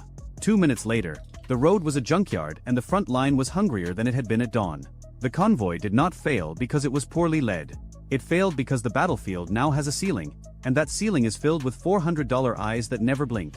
If you enjoyed this video, check out our other video on how Ukraine's sea drones are reshaping naval warfare in the Black Sea. Bye for now. The radar operator on the T-0509 highway outside Mariupol barely had time to register the incoming object. 3 seconds of thermal signature on the screen. A flicker. Then the truck carrying fuel to the Donetsk front detonated in a column of orange and black, 95 kilometers from the nearest Ukrainian position. The drone that killed it had been in the air for over 40 minutes, threading through gaps in Russian air defense coverage that no longer existed. This is how wars pivot. Not with a single decisive battle, but with the systematic dismantling of everything that feeds one. The liberation of the Donbass didn't begin with a grand charge across open ground. It began with a truck on fire on a highway that Russia thought was safe. Let's rewind to the math, because the math is where Russia's spring-summer 2026 campaign started dying before it ever had a chance to live. In April 2026, the Institute for the Study of War recorded something that hadn't happened since Ukraine's Kursk incursion in August 2024. Russia suffered a net loss of territory. Not a slowdown. Not stagnation. An actual retreat of the map. 116 square kilometers gone. Swallowed back into Ukrainian control, as if the months of grinding Russian assaults had amounted to nothing more than a temporary stain. To understand how catastrophic that number is, you need the context around it. January 2026 saw Russia gaining 318 square kilometers. February dropped to 122. March collapsed to just 23, which is less than a square kilometer per day across the entire theater. And then April arrived, and the number went negative. The trend line doesn't just suggest that Russia's offensive is faltering. It proves it. The Kremlin poured more soldiers, more drones, more glide bombs into the Donbass than at any point since the full-scale invasion began, and the battlefield responded by handing them less than nothing. But this isn't a story about numbers on a chart. This is a story about a system that is breaking apart at every seam, from the frontline assault teams dying in waves against Ukrainian kill zones to the supply trucks being picked off by drones nearly 100 kilometers behind what Russia assumed was a secure rear area. And the breakage is accelerating. Start in the north, at Sloviansk. This city, along with its twin Kramatorsk, represents the beating heart of the fortress belt, the chain of fortified urban centers that Ukraine has spent 12 years turning into a defensive nightmare. Every road into Sloviansk passes through terrain that is mined, surveilled, and covered by overlapping fields of drone fire. Russia has been probing this area for months, and the results are exactly what you would expect when a force attempts to breach prepared defenses without the element of surprise. The chief of staff of a Ukrainian air defense battalion operating in the Sloviansk and Kramatorsk directions reported in early May that Russian assaults had actually decreased in the area. That might sound like good news for Russia, like a tactical pause to regroup. It isn't. Russian aerial reconnaissance and glide bomb strikes indicate that Russia is preparing for larger mechanized assaults as warmer weather dries out the mud and hardens the ground. They tried this before. In March, Russia launched a reinforced company-sized assault near Shandryholov, northwest of Lyman. It was an attempt to probe Ukrainian defenses, to find the weak points before the big push. The assault failed. The probing found nothing but drones and death. Now the spring is here, the ground is dry, and Russia is gearing up to try again. But the conditions that destroyed their March probe haven't changed. What has changed is that Ukraine now deploys 30% more strike drones than Russia across multiple sectors of the front, a reversal that would have been unthinkable a year ago. Slide south to Chasiv Yar, where the story of Russia's Donbass failure takes on an almost tragic repetition. For over 2 years, Russian forces have been trying to punch through this battered town to reach Kostiantynivka, 7 kilometers to the west. Kostiantynivka leads to Kramatorsk. Kramatorsk leads to Sloviansk. That's the sequence. That's the plan. And it has been stuck on step 1 for 26 months. In late April, the Russian 70th Motor Rifle Division threw an assault group at Ukrainian positions in western Chasiv Yar. 1 tank, 5 infantry fighting vehicles, 10 motorcycles, assorted all-terrain vehicles. Ukraine's 24th Mechanized Brigade met them with drones, artillery, and entrenched infantry. The result was predictable. The attack was repelled. Enemy armored vehicles, transport, and assault troops were destroyed. The brigade's after-action summary read like a receipt for the obliteration of an entire combined arms element. The next day, Russia tried the same thing. Same composition, same sector, same result. 2 days of mechanized assault, 2 days of total failure. And the 24th Mechanized Brigade went back to doing exactly what it had been doing before, holding. Russia's problem at Chasiv Yar is structural. Their mechanized columns are too noisy, too visible, and too slow against a defense optimized for exactly this kind of attack. Ukrainian drones detect the formations before they reach the line of contact, and then the kill chain activates. Artillery, first-person view kamikaze drones. Overhead surveillance drones directing adjustments in real time. By the time the Russian vehicles reach the Ukrainian positions, assuming they reach them at all, the assault teams have already been shredded. So Russia is pivoting. The same infiltration tactics that eventually cracked Pokrovsk are now being attempted at Chasiv Yar. Small groups of infantry, sometimes just 3 or 4 soldiers, moving on foot or on motorcycles through the gaps between Ukrainian surveillance zones. The goal is to slip past the Chasiv Yar defenders and entrench in Novodmitrivka, a village just east of Kostiantynivka. If enough Russian troops can dig in there, they cut the resupply route to Chasiv Yar and gain access to the H-20 road running north to Kramatorsk. But enough Russian troops is doing a lot of heavy lifting in that sentence. The infiltration has started. Ukrainian military analyst Konstantin Mashevets has confirmed ongoing Russian attempts to seize Novodmitrivka. So far, those attempts are being met by the same drone-saturated defense that stopped the mechanized assaults. Geolocated footage from early May shows Ukrainian forces striking Russian positions in northeastern and southern Kostiantynivka after what analysts assess were failed infiltration missions. The SW reported on May 8 that footage showed Ukrainian forces hitting Russian service members along the T-0504 Pokrovsk-Kostiantynivka highway in southern Kostiantynivka, again after an infiltration attempt. The pattern is consistent. Russia sends small groups. Ukraine finds them. The drones do the rest. Here is where the geometry of the Donbass becomes a trap for Russia rather than a corridor to victory. Russia is trying to advance on Kramatorsk and Sloviansk from multiple directions simultaneously. From the east through Chasiv Yar, from the south through the Pokrovsk axis, from the southeast through Kostiantynivka. Each of these axes demands a massive commitment of troops, drones, artillery, and logistics. And Russia simply does not have enough of any of these things to sustain simultaneous pressure across all of them. The consequences of that overextension are playing out in real time. Ukraine's commander-in-chief, General Oleksandr Syrsky, reported on May 2 that Russian forces